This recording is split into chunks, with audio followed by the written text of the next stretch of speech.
say, okay, well, they got the seed. This is not a team that got the seed. This is a team that got their way there on their own out of LATAM. And I think that the way that they play, sending it early, going center, playing aggressive, is going to work well in this lobby. Although there is a chance, of course, that we see half the teams in the lobby try to do something like that. At the end of the day, it's really difficult to tell where teams are, for example, going to be dropping based on scrims or anything like that. We have to focus on what happens when the points matter and these teams are fighting for real. And Hypuck, I think while we were on break, you mentioned as well that at the end of the day, some of these teams have established themselves in scrims, sure. There are plenty of others that have not, or have been in some, but not in others. And today could just be a whole different ballgame. For sure, yeah. I mean, we talk about PUBG, and every time we come to these international events, we talk about, you know, these early games and kind of the psychological factor to that, right? It's if something's happened in scrims, if, you know, you're contesting for a certain part of the map or a certain rotation path, is, you know, do that team do that in the live game? Is that something that they're willing to do, or have they planted the seed to make us second guess? So all these things, they're always so interesting to see how they develop once we get into these live games. But I think what's important to take stock of is the teams that, I guess, in terms of expectations, are going to learn the most from these games. Sure.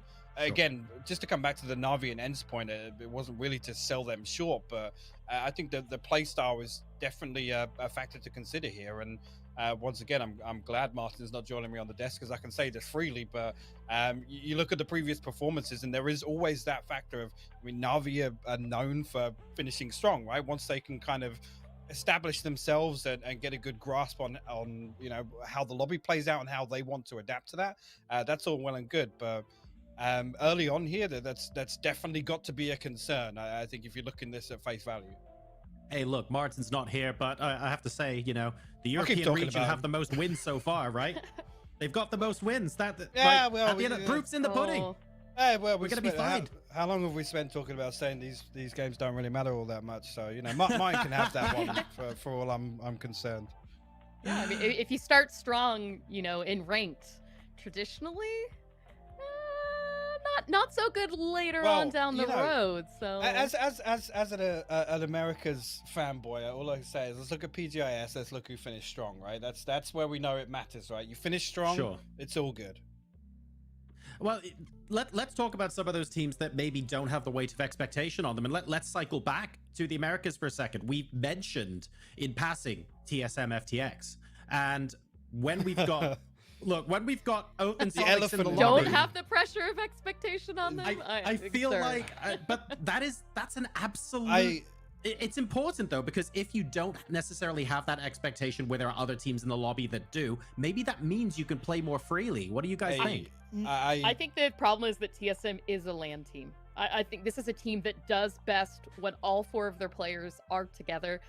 You know, Luke 12 does play from Oceania while the rest of the team plays from NA, and that does factor their online play a little bit. But just historically, that the way that these guys have played together long term, especially after bringing Penta on in the middle of PGIS, you could even argue that this is probably their first true LAN event as this roster for this year. And you know, I know that they had some problems in the start of the year. This could be a good finish for them. That said, though, their online performance hasn't been as good as Sonic's, as Oath, even as good as some teams like KPI in some instances. So I think that the pressure very much is on them, especially after getting picked up from TSM at the start of the summer, because you've really got to factor in, you know, when you come off a rougher year, you want to finish strong.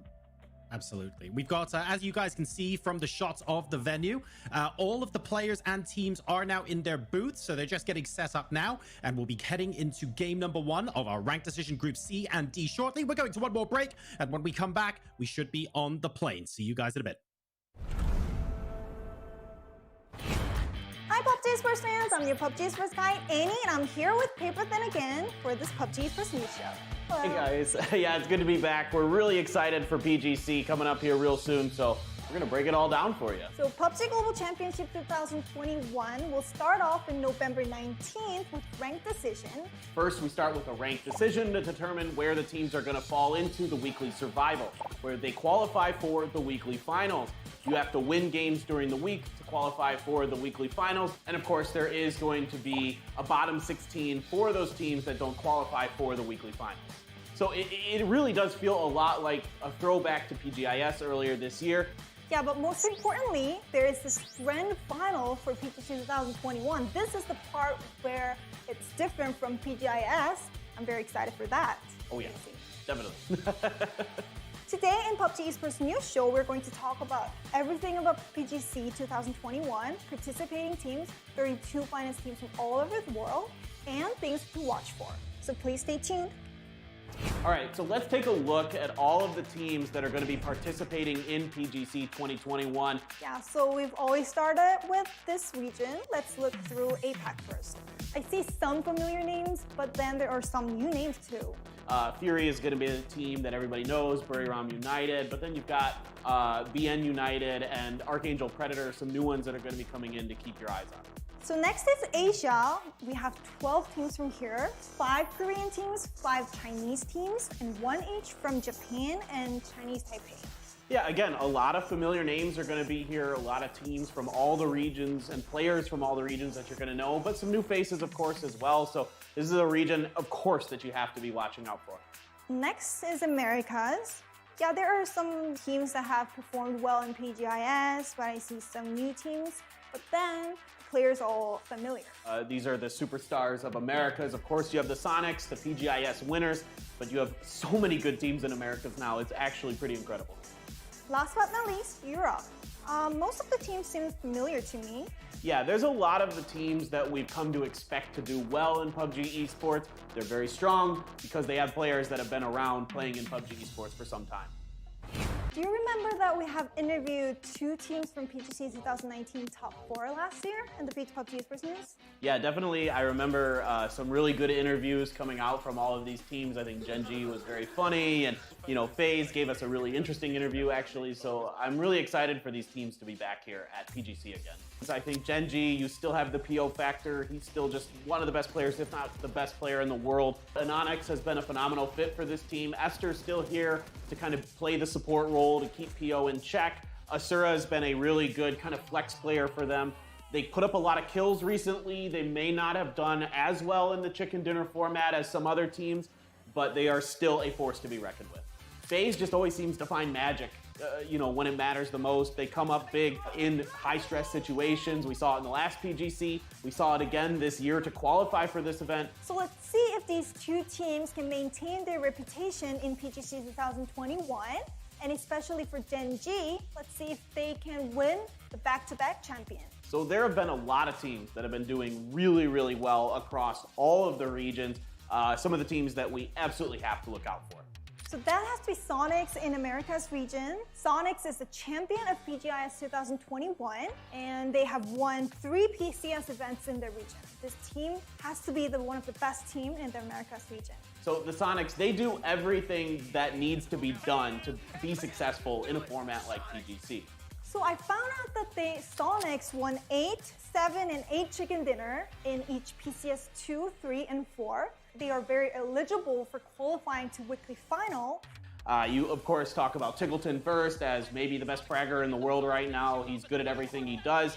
Shrimzy right behind him is also excellent, always up there in the top of the kills and things like that. Mime is no slouch himself, and then Huynh is leading the way as the shot caller. These guys are just absolutely stacked. I think in Asia, that team should be Peril, Patrick Road. They've won all PCS Asia event in 2021. And particularly, Axleft was putting up some impressive plays in the scrims and in the event. It's not just Axleft, it's other players like Mill, like Mings, who are really stepping up to the plate and having big numbers as well.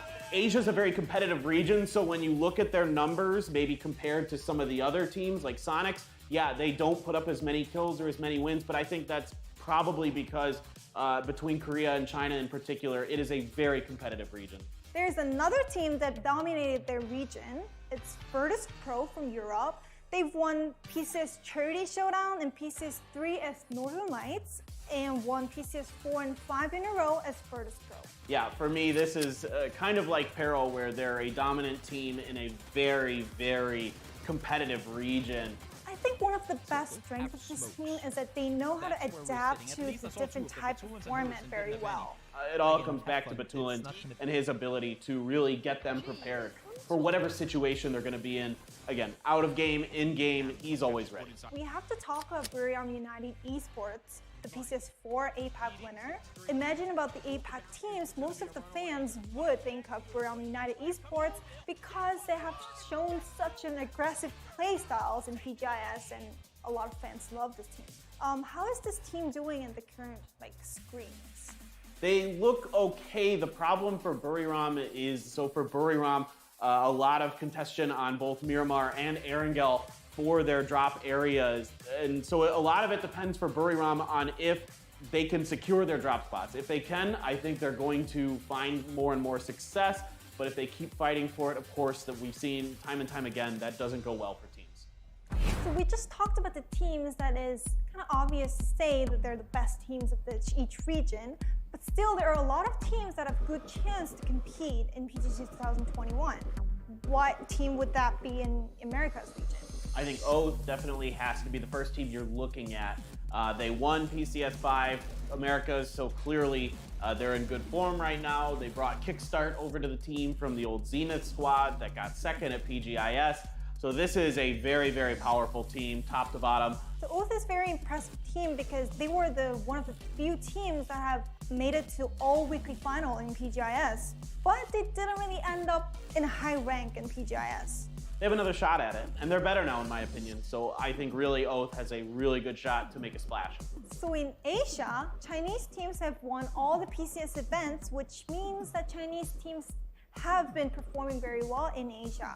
Yeah, I think the first team that comes to mind is MCG, the pinnacles of consistency. They don't put up big kill numbers, but they're always there in their placements. They get enough chicken dinners to keep themselves in it. They're a very talented team in terms of their rotating, and that all goes to Summer, who's a very smart veteran shot caller, another player who was at PGC 2019. In Europe, there are so many familiar names. Which team should we watch for in Europe? The two that stand out in my mind, first, Team Liquid. They're at every event ever. These guys are just so smart, so strong. But a second place at PCS 4, a ninth at 5, but quite a few kills. I'm really confident in this Team Liquid squad. I mean, Clib has been absolutely nuts for them. So this is a team definitely to watch out for. The other one I'm looking at is Na'Vi. Na'Vi is a really, really talented roster. They picked up the old Tornado Energy squad here. This team looks to be one of the top 3, top 4 teams at this event potentially. They're really strong in terms of their fragging power. So in APAC, there are a lot of ups and downs for a lot of teams, but Fury was a team that have been playing so consistent in this region. And I think this team would have a chance to compete with other global teams. They brought in Flood, a young player who's very, very, very talented as a fragger. And they have a lot of veterans on this team who've been doing it since back to the FACEIT Global Summit, of course. These guys, look, they're very good on Erangel.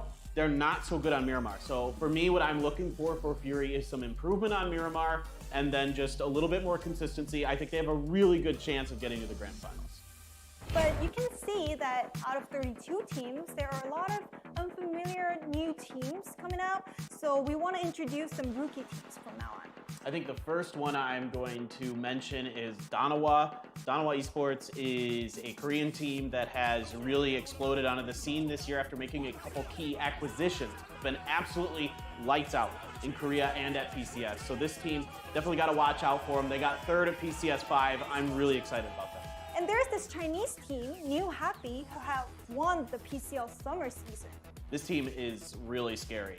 They started to pick up steam during PCS 5, started out a little slow, but this has kind of been their MO. So watch for this team to maybe not do so good in the beginning, and then as the tournament goes on, get better and better and better. The guy to watch out for, Ming, one of the best players in China, period. He always puts up huge kill numbers, so this is a guy who will absolutely be someone that you are going to have your eyes on during PGC 2021. So for Europe, I want to take a quick look at Heroic coming in here, but they've had a very up and down season for the last couple years here. So this is a team that has very high highs, but also very low lows. And the real question for me is which version of them are we going to see here at PGC? Also, we have BN United in APAC, also a very hot rookie team. They've won the PCS 5 APAC. Yeah, it's kind of interesting to see what happened in APAC as the Vietnamese teams really stepped up during 2021. Last year it was all about the Thai teams and Fury, and now we have a whole new region stepping up to the plate. They look great, they're consistent, they found chicken dinners very, I don't want to say comfortably, but they do a good job navigating the other teams in the map. So in America's region, I want to ask about KPI Gaming. I remember that Siljan was playing so well in PGIS, so I'm kind of expecting this team. So coming back to point rule, kill points are still very important in stacking up points, and this time in PGC 2021, we will be giving prize to the individual kill leader players. So finding out which players would end up with the highest kill points will be one of the things to watch for in PGC 2021. Which players would be the candidates? First one's got to be Tiggleton, right? I mean, the top fragger in both PCS 4 and 5, right? He put up 87 kills in PCS 4 and 74 kills in PCS 5. That's really good. Next up, Navi's example in EU. Again, another player that dominated both PCSs this year in his region. He put up 72 kills in 4 and 55 kills in PCS 5. So these guys are definitely the two standouts for me. Then you start to look at some of the players like that we all know and love. PO, Axlef, anybody on Buriram United, I feel like has a real chance to be up there. It's going to be up to kind of that final weekend where we find out who's going to put up that prize. So as always, we're having a Pick'em Challenge, so don't forget to check in-game esports tab and participate in Pick'em Challenge to gather the esports point and get the PGC exclusive items. Very exciting. And guys, make sure you tune in. We start November 19th. So stay tuned for 5 weeks of PGC 2021 and find out which teams were going to be the final champion of PUBG Esports 2021. We're going to be back again once more in PGC 2021, so be ready for us. And don't forget to like and subscribe. Bye-bye.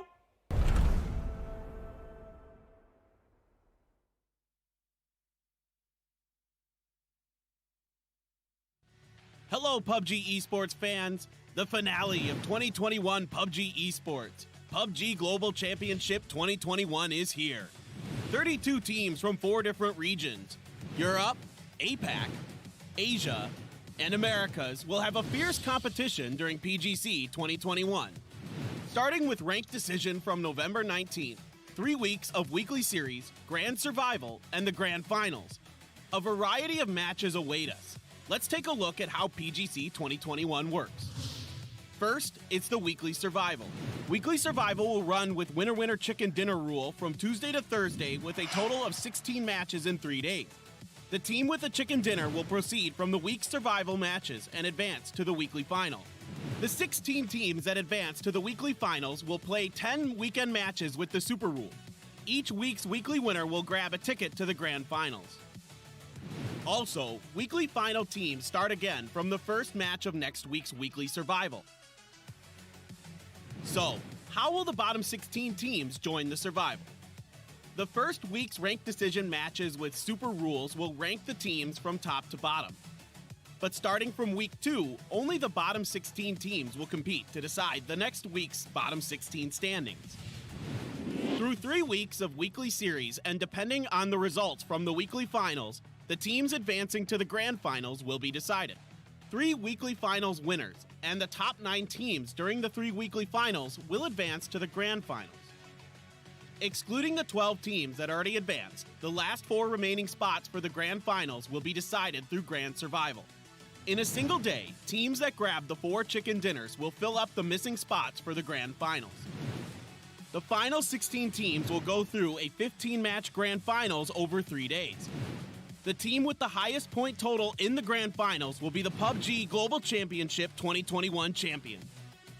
The PGC 2021 champion will have the honor of being the winner and earn a ton of prize money. And that's not all. Your crowd-funded prize money will be added to the total prize pool depending on the team's placement. On top of that, we have special prizes for the teams and players who played astonishing matches during PGC 2021. So this is the format for PGC 2021. What do you think? We hope this resolves some of your questions. And now we are moments away from PGC 2021. Which team will stand on top of the world? Are you ready to witness the new champion of 2021 PUBG Esports?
very good. Yeah. Excited. We're gonna practice a lot today. Nice. Ready for.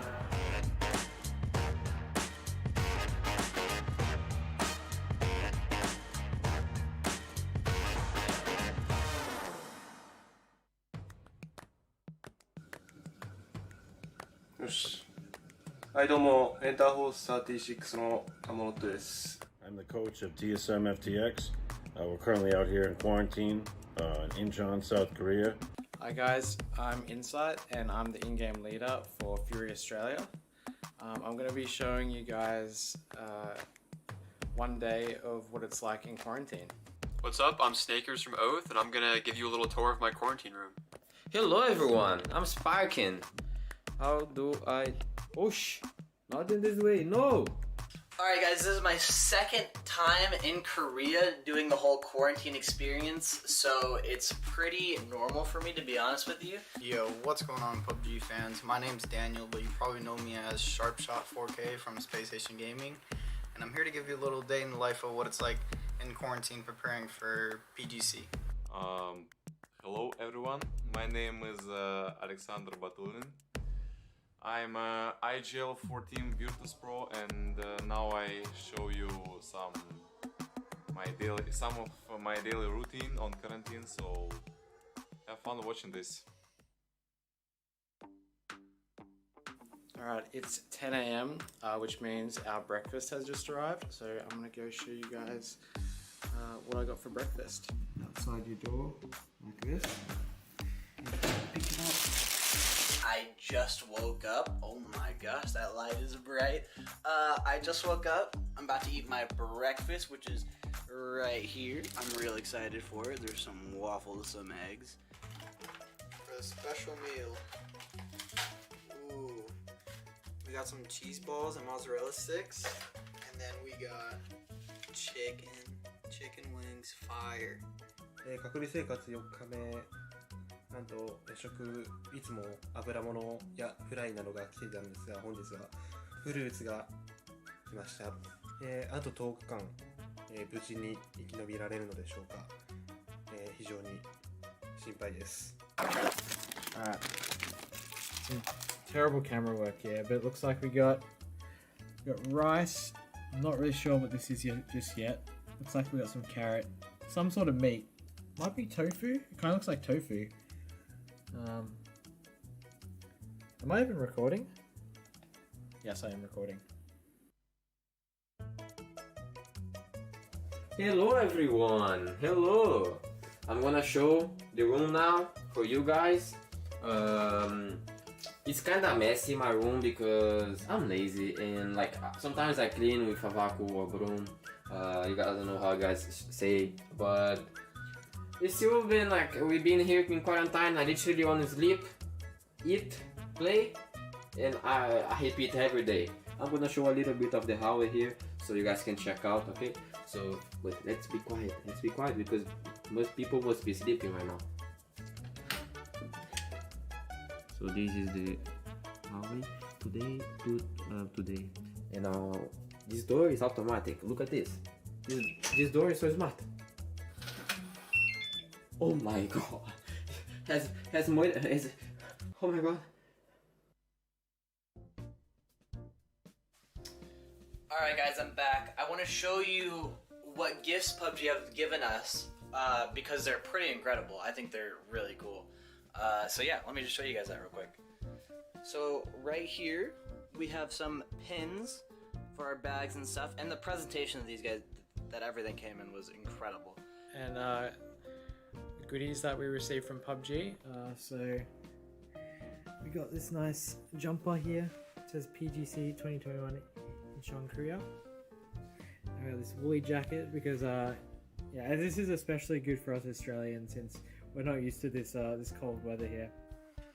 So here's the hoodie that PUBG gave me for PGC. Got the logo, big alpaca hoodie, and they also gave me this sweatshirt. Look at this, man! I got the drip, I got the sauce. Shee! 今回の面積3段階に分かれてます。1、2、3って感じで。 And here's a sick backpack that they gave us. Thanks to me. Looking clean. Sheesh. Sheesh. We got some badges that I can probably put on my new backpack that PUBG have given us. It's a nice got a little PGC logo on it. It seems like it's like a really good quality backpack. I can open it up. I think this will be useful for all my gear and stuff since like it's got really nice padding, so my peripherals won't get damaged. Look at this. This is the backpack we won this year. This is the backpack we won this year, and this is the backpack I won last year. If you're gonna ask me what is the best thing, I will answer you Korean tasty thing. The last slice of it. It's super good and I like it a lot. この有名なお菓子をいただいたので、イカゲームにも出てくるダルゴナっていうらしいんですけど、10分以内にクリアしないとゲームオーバーなんで、僕も10分以内にやっていきたいと思います。削る順番とか削り方にコツがあると思うんですけど、一切わかりません。で、主人公がやってた裏から舐めるっていう戦法、あれも考えたんですけど、動画的に汚いんでやめます。まあこれ多分本当に現実だったら多分僕死んでますね、普通に。無理ですこれ。This is my setup, so this is the mic I brought from home, all that. I brought my own monitor, so I can have 2 monitors, it's super useful. Alright, we're playing some scrims, so I'm gonna record this a little bit. I'm playing some PUBGs here. Look at this, look at this. Yeah, look my headshot there, awesome. Look my mustache. 大丈夫です。はい、やったー。やったー。いやいや、似合ってか。いえ、3人。グロムク、グロムク。What's up, everybody? It is day 13 in quarantine. I'm super excited about my last day here in quarantine because that means tomorrow PGC is about to start. It's gonna be a lot of fun. Hope you guys enjoy the tournament and root for Space Station Gaming. Later, guys.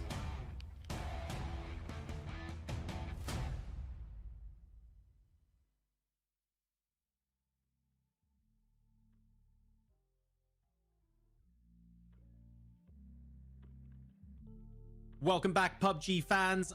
We had a couple of technical issues, but it looks like they are all resolved now. We can see Clover has donned her evening eye mask. Everything is ready to go.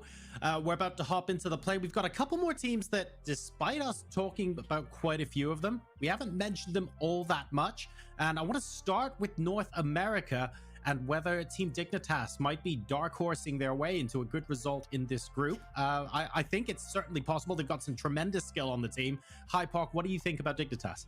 I think it's an interesting talking topic. Through the previous format, they're probably one of the teams that I guess was criticized the most in terms of their play style, their grasp of I guess what's important and what's not. But you can throw that basically out the window now, because coming to an event like this, again, we got to take into account the format changing. In the complete flip side of that here, I think it's going to fare this roster perfectly. I'm excited to see how they get off the mark. But again, I think experience is definitely the talking point for this roster. Yeah, I mean, I couldn't agree more real quick, because the biggest thing that Dignitas kind of suffered from is that they would come out of each and every event and group with just huge amounts of kills, but they wouldn't really get the wins where they needed them. Now, that said, that's still going to fare as something, you know, when we get to survival. But I think, though, I think, like you said, this is a really good instance for this roster.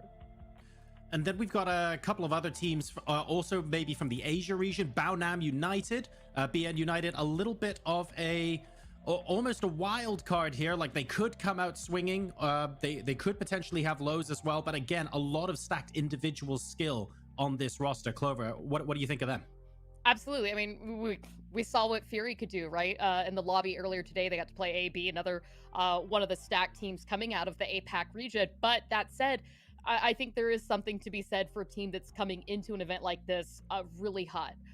You know, PCS5 was a phenomenal showing for this roster. They are a little more new in terms of some of the other teams that have been at an event like this. So it's going to be really interesting to see. I believe they're from Vietnam. And so, again, though, it is all going to come down to how these teams kind of mesh in this ranked environment, right? We're not seeing teams play like they're going to play in week one. They're really, as we said time and time again, just trying to get their feet underneath them, trying to establish a presence and a dominance, not only in this lobby, but for the rest of the lobbies for the weekend, right? The teams that are playing each other today are going to be playing different groups throughout the weekend as we get through the ranked decision. And so that just means that, like, even as they're getting comfortable with themselves and the players around them, they're going to have to reset every single day.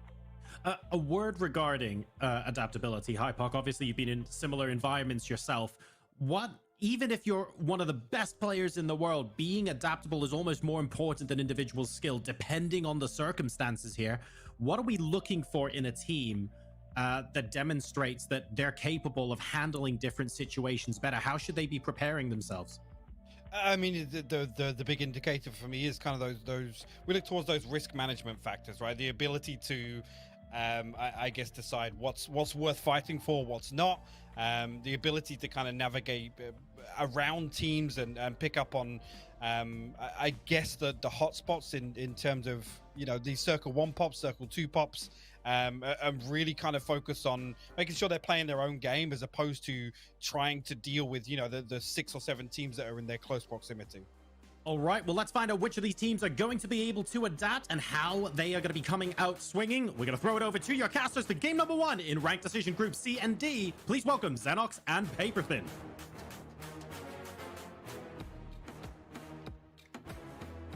Thank you very much, Jurosar, Hypoc, Clover. A tremendous job on the desk, might I just say. A little round of applause. That was a significant fill work that you guys were able to get through in the end here as we head into Group C versus D here, of course, for day 1 of the Ranked Decision PGC 2021, presented by Alienware and Toomey Paper. We've had to wait for this one, but finally, into the plane we go. Hey man, I'm really excited for this. First of all, I think there's a couple interesting key points that are going to be going down here on the drop spots, right? You've got Pachinki, Sonics, of course, you know, the kings of the land. 17, I wouldn't be too surprised to see them contest this. And then underneath Pachinki, the area underneath that, like by the farm, can be contestable for different teams. Like Navi and Pero like to drop in that vicinity. So kind of keen to see if anything's going to come of that. But yeah, those are the big early talking points. Again, our desk did such a wonderful job here covering for us as we get ready for this game. Had some technical issues. And yeah, finally, we've got Erangel. I think it's 3 Erangels, 3 Miramars again here for Group C and D. So some explosive teams in this lobby. This should be a lot of fun. And if you look at the pick'em challenges there on the left-hand side of your screen, Pero, Sonics, 17 Gaming, all in this particular group matchup of C and D, of course. Gen G leading the way in the pick'em challenges, as they did actually in their group earlier today. That was a little while ago. Of course, they ended up topping that said group. But as you've already mentioned and prefaced, Paper, we expected to see some fireworks over towards Pachinki. That's what we're going to get. Yeah, this is about what we thought. I mean, 17 is notorious for not giving these spots up. Sonics, of course, being the reigning world champions, we wouldn't expect anything different. Little Ghost here. Found a Tommy, helmet and a vest, so that's a pretty nice little start. But we do have Game Home challenging Pero. That is quite an interesting little side battle going on here off what I would call the main one, and Mamu's going to find the first kill. And Pero's a team coming into this event, obviously with high expectations, Paper. You would know that more than anyone, as you want to maybe explain it for everyone, but in the meantime, Pachinki is where we're going to be wanting to keep a lot of the eyes on Sonics and 17 Gaming. It's not just Pachinki as well. When we do play on Miramar later, obviously Picado as well is going to be another destination where these two teams will be colliding. And as you said, I don't think 17 is going to want to give it up. I don't think Sonics is going to give it up either. So two teams that probably don't want to back away, which does mean it can affect their ranked decision rankings by the end of it. But we'll have to see. Maybe a team may give up if they lose 2 or 3 in a row. Yeah, and I wouldn't be too surprised also to maybe see it be split at some point, like north and south, or, you know, east and west, that kind of thing. But right now, it's just downtown Pachinki. Everybody's grouped in and trying to battle it out, and you can see everybody's, you know, focusing on those shotguns, the micro Uzis, the submachine guns. Those guns are going to be really, really powerful in these situations. Barrel's great as well. You can see in the hands of Mime. Everybody, of course, knows the power of the pump shotguns, the DBS, the Saiga, all very, very good. Very destructive weapons in these types of battles. And Suju's got a great position up here. Can get a lot of information on what's going on underneath him and can really control the landscape of this battle for 17 right now. You can see Sonics, they can't find any space here, Xenox, to really push or get through. Only the Uzi, though, and only one smoke. No meds at all there for Suju. Obviously, it seems like 17 Gaming going for that approach early on, get that high ground, really try and trap in Sonics. Sonics have actually probably got the better weaponry at the moment, and even probably the better supplies, as they have technically been able to actually loot inside of the buildings. Quinn looks like he's maybe actually spotted Suju here, and it does feel like whoever's going to get this first knock and be able to capitalize on that and find that first kill is going to be obviously in the best position moving forward. But both teams, I think, have actually done a decent job. Obviously, Sonics not giving away too much. They're keeping it pretty much locked in inside of the building. 17 doing the same, but on the outside of them, right? And they're obviously just trying to corral them. So both teams honestly playing this pretty well. No one's overstepped their boundaries yet, but this does mean no one's really looting. None of the fights really happening. At some point, it is going to have to kick off. And I would like to point out that you can see GNL starting to encroach on this territory, maybe just trying to see if they can sneak away some extra loot. This is kind of a hodgepodge Korean team. I'll talk more about them as time goes on, but a team that nobody expected to be here. They will get aggressive on fights. They will try to third-party fights from time to time. They're kind of like a Ghibli Light, I suppose, when I think about them. But they aren't... to be frank, they weren't supposed to be here, but they played out of their minds at PCS 5 one week, and that was enough to get it done. And they're kind of, again, a substitute roster, guys who have been journeymen in Korea, coming from a lot of different teams. The team that qualified for PCS 5 was full of players who were too young to compete in PCS 5, actually. They were called Veronica 7, just able to get through here on just gumption. I don't know what else to call it. I mean, it was just an unbelievable week. I mean, just these guys are nuts. Corn and Americano in particular are incredible fraggers, so keep your eyes out for them. Yeah, and GNL maybe would have been expecting the fireworks to have already kicked off earlier in the piece, maybe looking to have, I guess, come into the situation looking to find and clean up a few kills rather than actually still see this engagement at the stalemate that it is. Para, of course, got that opening kill. They now find themselves with a fight against Game Home, Ferry Pier. Another team, actually, Paper, that has, I guess, come into PGC not quite at their best when it comes to the roster. They've had to make 2 substitutions for arguably their 2 best players in God New and Clories. Sylphie comes in, he is the core sub, and then Mick Moo has come from somewhere, I don't even know, and I cast the APAC region. I don't know where they picked him up from. Hopefully he does well. For Game Home, though, pretty much little to no expectations, but a good start there in the kill feed. Sylphie finding that knock onto Mamu. And for 17 Gaming, though, again, still not really seeing that full fight against Sonics. At some point, it will have to kick off, of course, that circle being on the very northern side of the map. Yeah, we haven't had much time to talk about that, but that's a pretty tough one for both of these teams. Of course, you know, Pachinki is a spot that you want to take for various reasons, the most important being it's right in the center of the map, so you're more likely to have circles drift your way. Look at GNL. They are full on going to play kind of take out whoever wins this fight. They're looking to just kind of encompass the exit routes out of Pachinki, make sure none of these teams, whoever comes through with this, is going to have the ability to do much, maybe steal a vehicle here or there if they could, but for now it doesn't seem like they're happy about the fact that this is taking a really long time either, so it might be a retreat for GNL, in fact. So they changed their mind. I think they were hoping that this would kick off a little faster and they were going to be able to pick up the scraps. Not going to be the case this time around. Suju back up on the roof with that micro, trying to see what's going on with the Sonics, but so far, nobody's budging. Does it get to that point as well where maybe Sonics could just escape out the back door and not take that fight, depending on the way that 17 Gaming, of course, are set up around them? If they've got all of the angles covered, that does make it a little bit more difficult for them to actually leave in that fashion. But yeah, neither team wanting to sort of make the, what I would feel like, not necessarily first move, but the first mistake, right? Like, you don't want to be the team that makes that first mistake, tries to push out too early, then you get caught, right? Obviously, if you push out too late, though, I mean, it is only phase 1 blue, so it's not really going to do that much damage. And at some point, both teams are probably sitting there like they have to leave. And then the other team's like they have to leave. So that's going to be the mindset there as we look at Pero over towards Ferry Pier, of course, against Game Home. Game Home in a good position to actually kind of gatekeep them here. Not sure how Pero actually got themselves stuck in this position on the water side of Ferry Pier, but nevertheless, they are going to have to push through this if Game Home continue to actually keep them guarded. Little Ghost now just starting to push up a little bit, and maybe it's going to be 17 Gaming to be the team to sort of, I guess, break this stalemate. Yeah, trying to use that smoke to obscure his footstep sound, seeing how far forward he can get.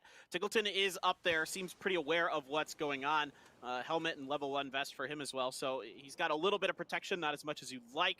Suju was able to find the level 2 vest and armor for himself, so nothing too bad in that respect. That's about what you could hope for in these types of fights. And yeah, I think 17 now is starting to try to utilize their information. They're trying to isolate one player. Yeah, I think he is too. Yeah, as you said, isolate that one player. That one player is going to be Tiggleton, so they've got the information. Tiggleton's going to feel the pressure. DBS jumps out of the window.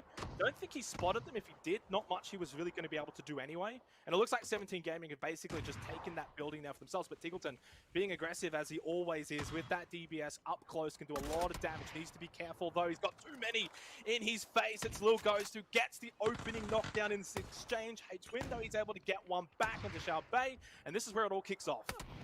Yeah, Win here has got the pump, but he's not able to do much. What a shot there from Show around the corner. Mime at long range now. Not too much damage coming out of that. That's a bit too far for those pellets to connect. Wow. But he can switch over to the barrel, get it done with a headshot. 17's going to have a clean win. Yeah, they're going to get all 4 players up and moving out of Pachinki. They also get Sonics out of Pachinki as well. Our first team eliminated here in our first match of 6, of course. 3 on Erangel, 3 on Miramar for this Group C versus D matchup. Over to Pero, though, and it looks like they have been able to get away from the grasps of Game Home. So pretty interesting, I guess. We expected the Pachinki matchup, probably didn't expect Pero and Game Home to maybe be going at it necessarily, as we are going to be heading into Phase 2 in about 45 seconds or so. So this whole Phase 1, all we've really done is been able to sort of look over towards Pachinki. Most of the teams, Paper, have of course made their way up north. They are in pretty decent positions. The teams that we saw fighting, well, they're going to take a bit of time. Yeah, this circle almost certainly gonna end north of the river, so a lot of teams have tried to stake out what real estate they can, especially if it goes to the northeast. There's a lot of flat open area out there, so you want to get into those compounds quickly, as those will get you into the late game scenarios much more easily. Still that Dacia hanging out in the garage they're showing us there for Pachinki, but yeah, look, you got to get north of the river. You got to expect that circle shift to head in that direction, and you got to try to stake out that prime real estate somewhere in there. Oh, we're going to be coming back to us for a split second here. Unfortunately, Clinton, nice to see you. Actually, good to see you, because we haven't really been able to see either of us. We've had the analyst desks on for the entirety of the pre-show, and now back into the game. So that's a little hello, a little glimpse behind the scenes as we head into our second phase here of our first game of this group. As you can see, evidently, very much north, as I was sort of pointing out earlier on. Teams are going to be rotating for that now. Baonam United from APAC, the Vietnamese team, of course, on the move nice and early in this Phase 2 rotation. Yeah, just trying to cut ahead of Severny. It looks like they're... Hello again. Based on what I can see on the map, but this second circle is really brutal. If you guys aren't watching the map stream, make sure you do. It's PUBG Esports map on Twitch. So this is like half water up here on the northern side. So this is going to be a very northernly shifted circle. It doesn't even have to remove water in the next phase, so it could still have quite a bit in it. Could be very close to the coast potentially, but yeah, we just kind of wait to see exactly what all the teams are doing. I see 17 is now just starting to get in vehicles, make their way out. Pero is still. It took them a long time to get the vehicles they needed to get moving away from that ferry pier area. Yeah, just north of the yellows they are still actually, and they've got a long way to go to get all the way up towards Severny. Most teams, it's a very sort of congested area already. So for those teams that are still rotating late, of course, 17 Gaming, they were in that fight with Sonics and Pachinki. They'll be coming in late for this next circle as well. Game Home too as well down at Ferry Pier. So those teams will be coming in late, but considering it is that water on the northern side, Paper, we know that the circle is going to eventually then shift down to the south side. So those teams should get a reprieve over towards that Phase 4 portion of the game. Of course, if they can stay alive for that long. Most of the teams, though, that are towards Severny, from what I can see, I think is Enterforce. We've got GEX, Baonam United's over in that vicinity as well. So already a lot of teams have congregated onto Severny. A couple holding outside Na'Vi over towards the western end of Stalba. They've got a decent position. And in the middle of them is actually KPI and MCG as well in that area. Yeah, I love MCG's positioning in this circle. They've got control over that warehouse and then the triple house compound in the northeast of it. Those are really, really powerful spots if the circle continues to kind of do what we expect it to, which is to move back towards land and move away from water. Again, it doesn't have to in the next circle, but it's still pretty likely that over the next 2 circles it's going to drift pretty decently far away. So definitely MCG right now. My question is can they maintain that 2-2 split? Can they then coalesce together as a team at the right time and just kind of fight it out? Because again, a lot of this circle up here to the east of Severny is pretty wide, pretty flat area that's pretty exposed. There isn't a ton of hard cover. There's only a few compounds scattered here and there. There isn't a lot of trees. There isn't a lot of rocks. So, you know, it is a tough area of the map to fight on for sure. So I'm kind of curious to see, you know, how this is all going to shape out towards the end with, you know, where teams are going to try to contest for some of this open territory.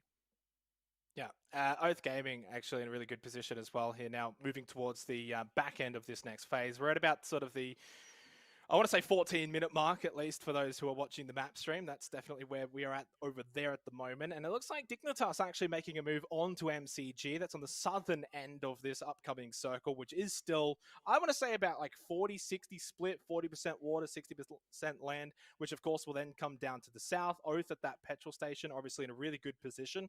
Then you got that sort of terrain, I guess to the south of them, where we're actually now seeing a lot of teams try and contest for those positions. KPI, Na'Vi, MCG, all around that vicinity. The issue though, Clinton, for me, the teams inside of Severny, what they're going to be able to do for the long game, that's GEX, TSM, and we've also got MAD. So all of those teams inside of Severny are going to have a very difficult time over the next couple of minutes. Yeah, typically the team that's got control of the south kind of tip of Severny, it looks like a spear in a way, is typically going to have the best options. Mad Clan in this case, they have the option to gatekeep the teams that are to their west and to their north a bit. The team that is out to the east, there's like only small dips out there, so they've got a pretty good ability to keep track of them and then get some good grenades on top of them to open up space there. So yeah, Mad, I think, in a pretty good spot, but good team fighting teams like TSM, teams that can land good grenades like Purdy Curdy's TSM can really open up space in those close quarters combats and you know, kind of brutalize teams that are ahead of them. So I look towards that fight to kick off, not this circle, but probably in the next one. Now it's Na'Vi and Dignitas trying to rotate in similar directions around this eastern side.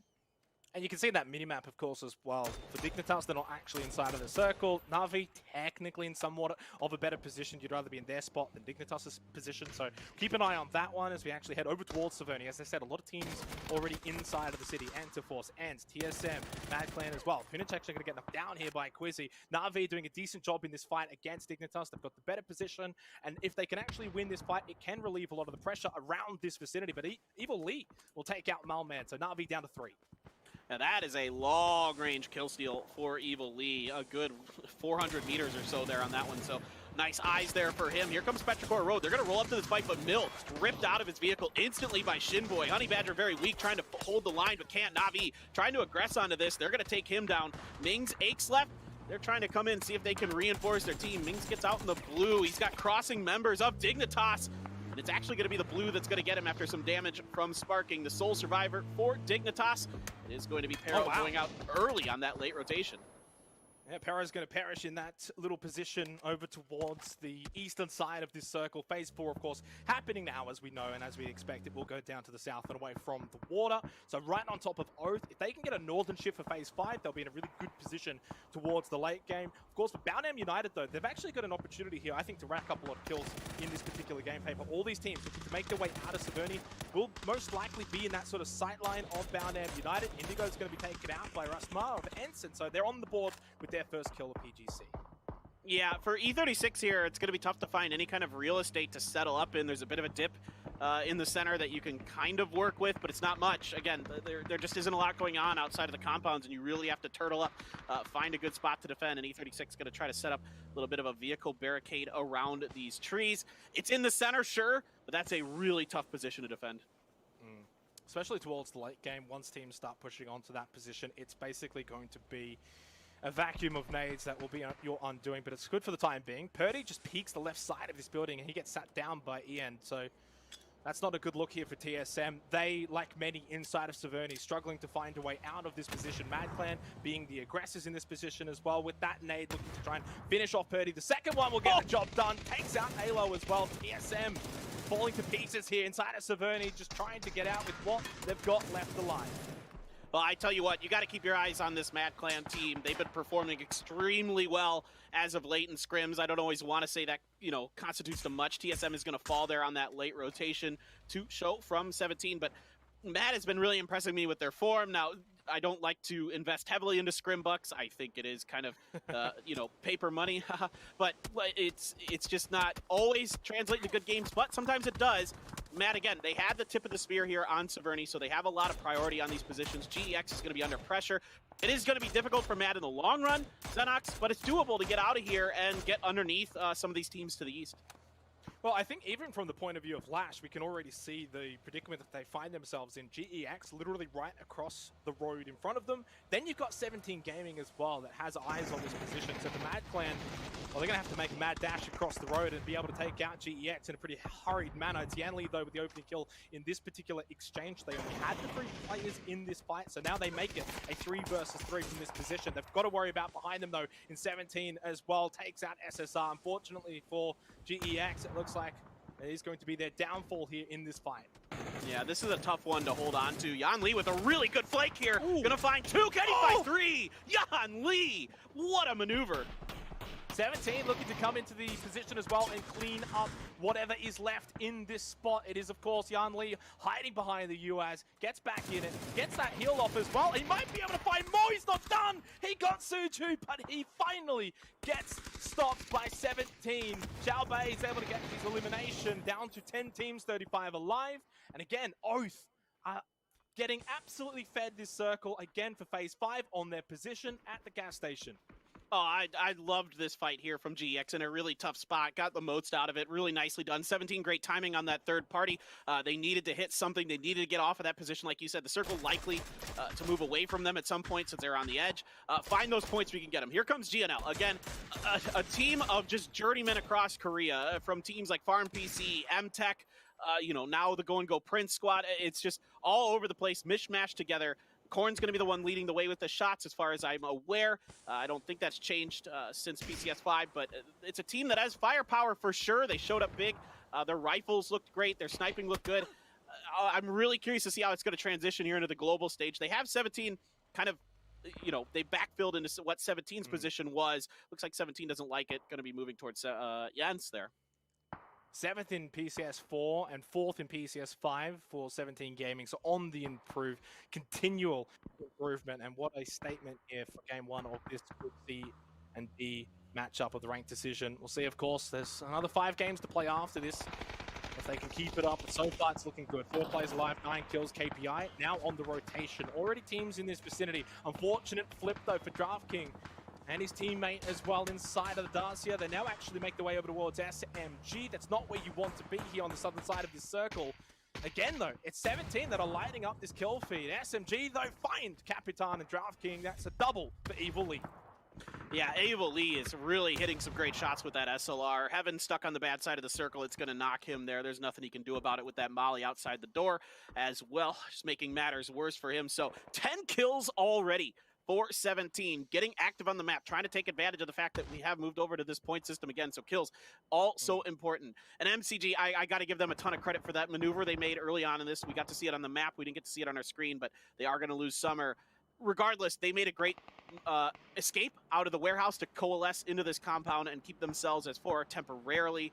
Now they're at 3, but it keeps them alive and gives them the ability to pick up some kills at least, to potentially get even deeper into this game. Evil Lee, this nade, we follow it along the journey of it. It bounces and it continues on. Top of KPI. Capitan's gone, so is DraftKing.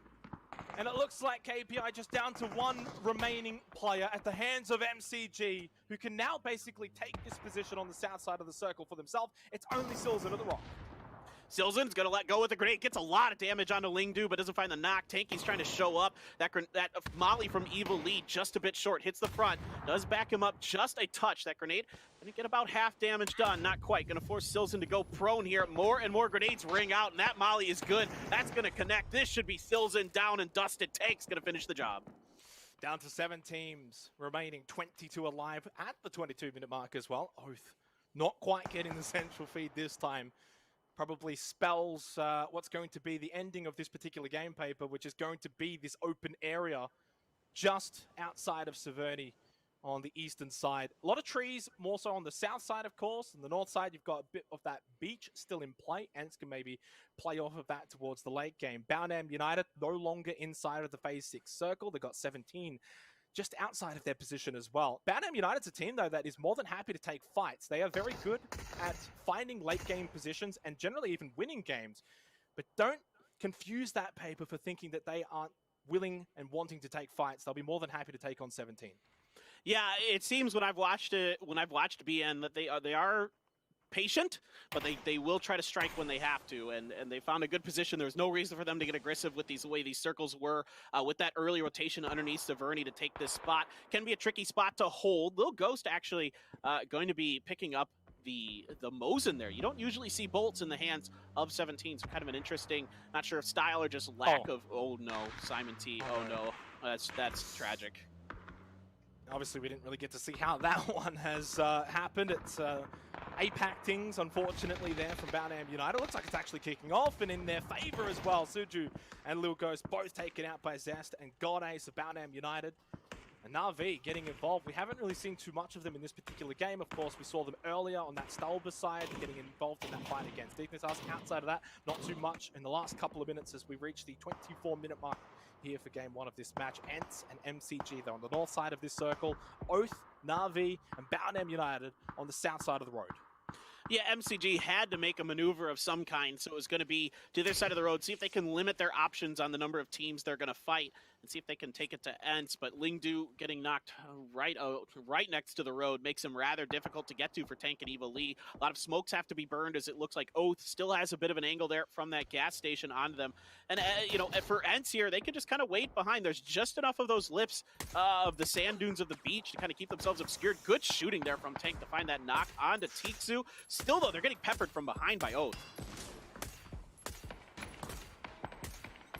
6 kills so far for MCG. All of that work actually on the south side of the circle, and yet somehow now they've found themselves on the northern side. Smoke out here from Ents defense, looking for this revive onto Tixu. Eva Lee going to be knocked down by Snakers, so Oath, of course, who haven't really had to get involved in any fights, which I guess is a benefit, Paper. They're going to have a lot of utility for this late game fighting that is about to take place for them. They should have basically all of their smokes. They should have all of their nades. They're going to be well stocked for any fight to take place.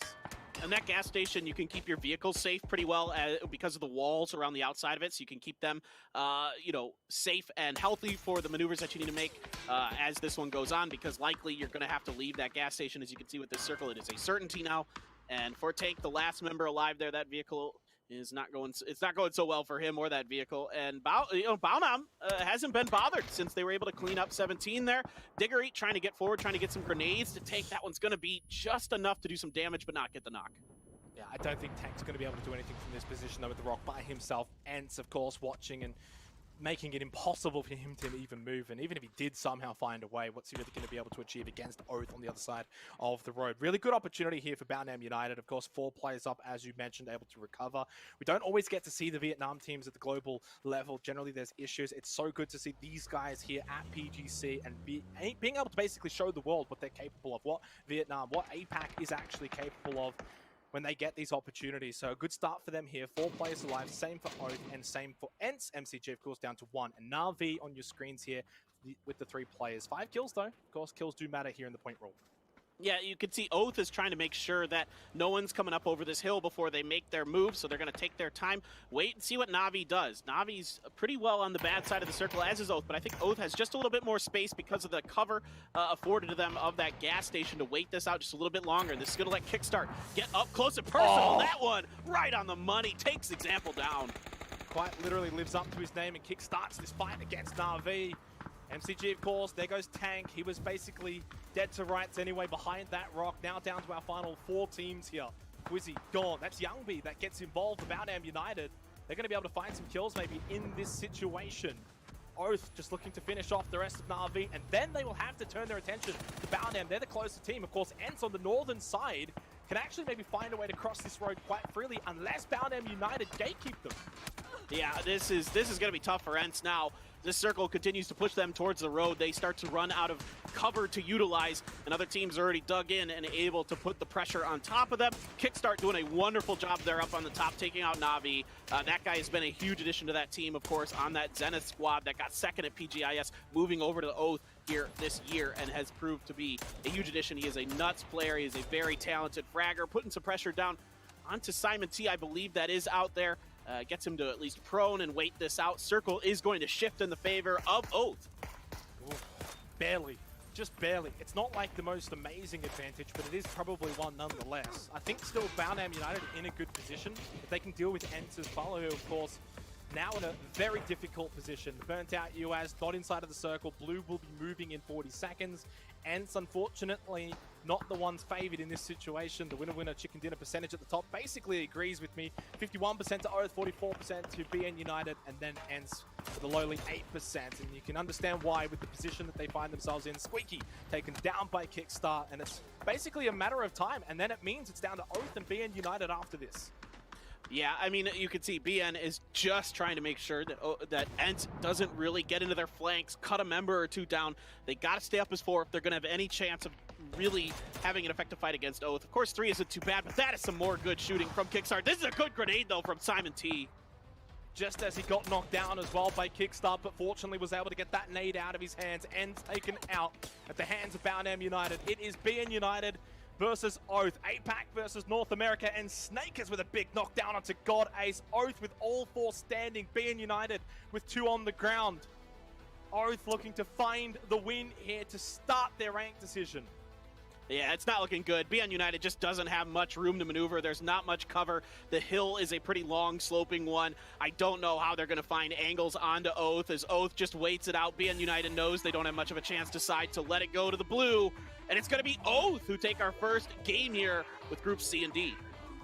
Yeah, and just when probably a lot of the Americans have gone to sleep, Paper, of course, Oath wake up. They find the win to kickstart here for Group C versus D. It actually started off with the unfortunate casualty of Sonics, of course, in 16th place, but Oath, they continue their winning ways here.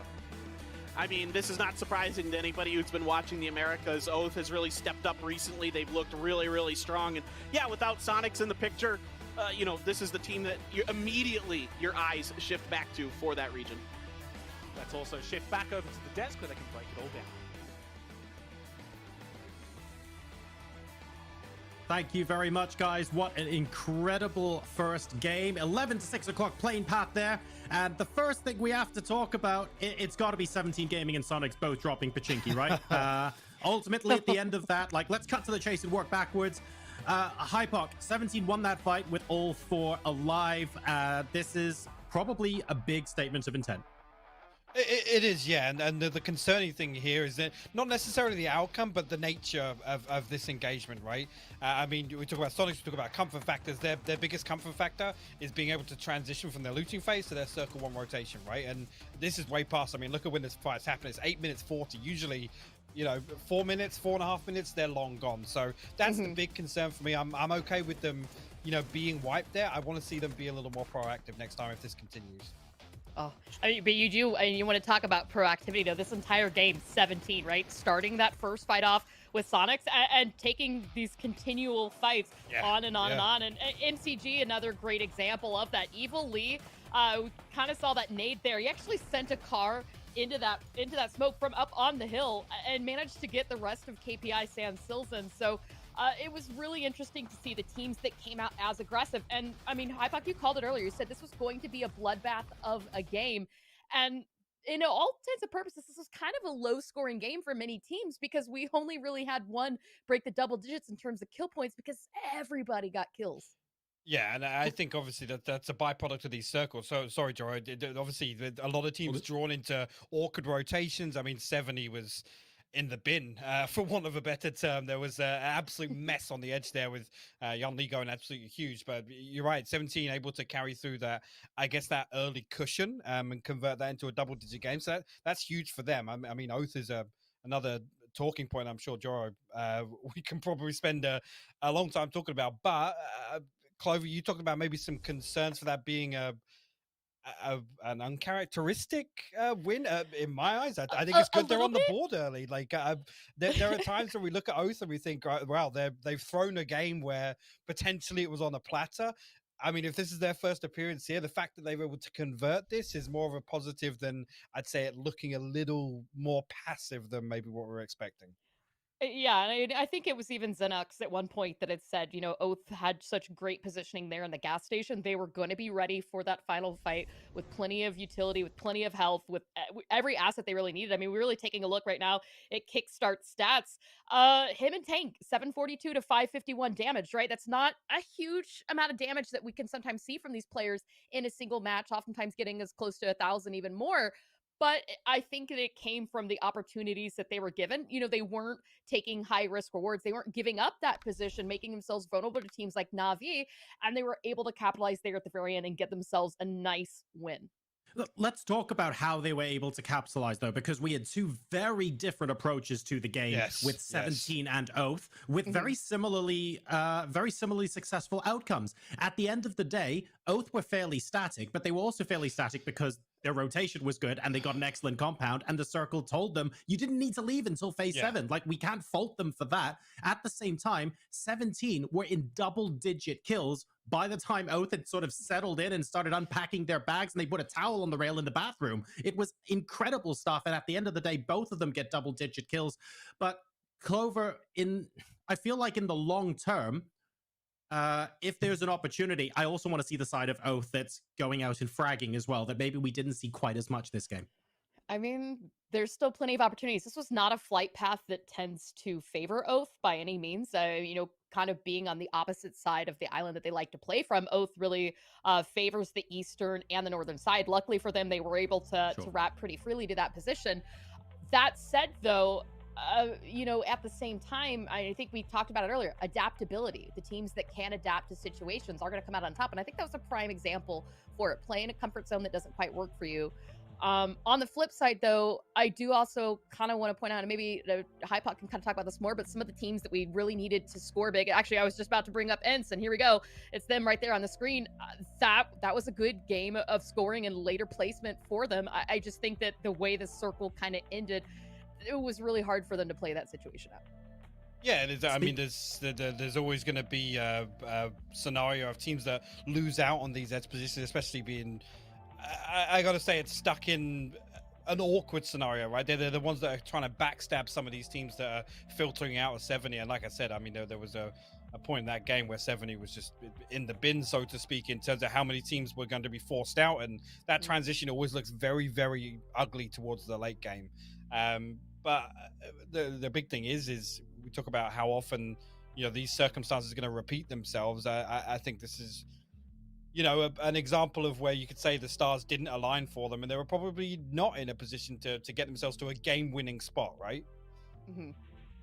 Let's talk about difficult situations and finding your way out, because I thought the mid game, even though it didn't feature the teams that ended up on the sharp end of the stick, where everyone had to leave Severity at the end of phase 4. So we were talking about TSM, we had Mad Clan, we had GEX, everyone had to move, and 17 were perhaps the team that came in third party and went, hang on a second, if we're in the right position, we can clean up everybody coming out of Severity.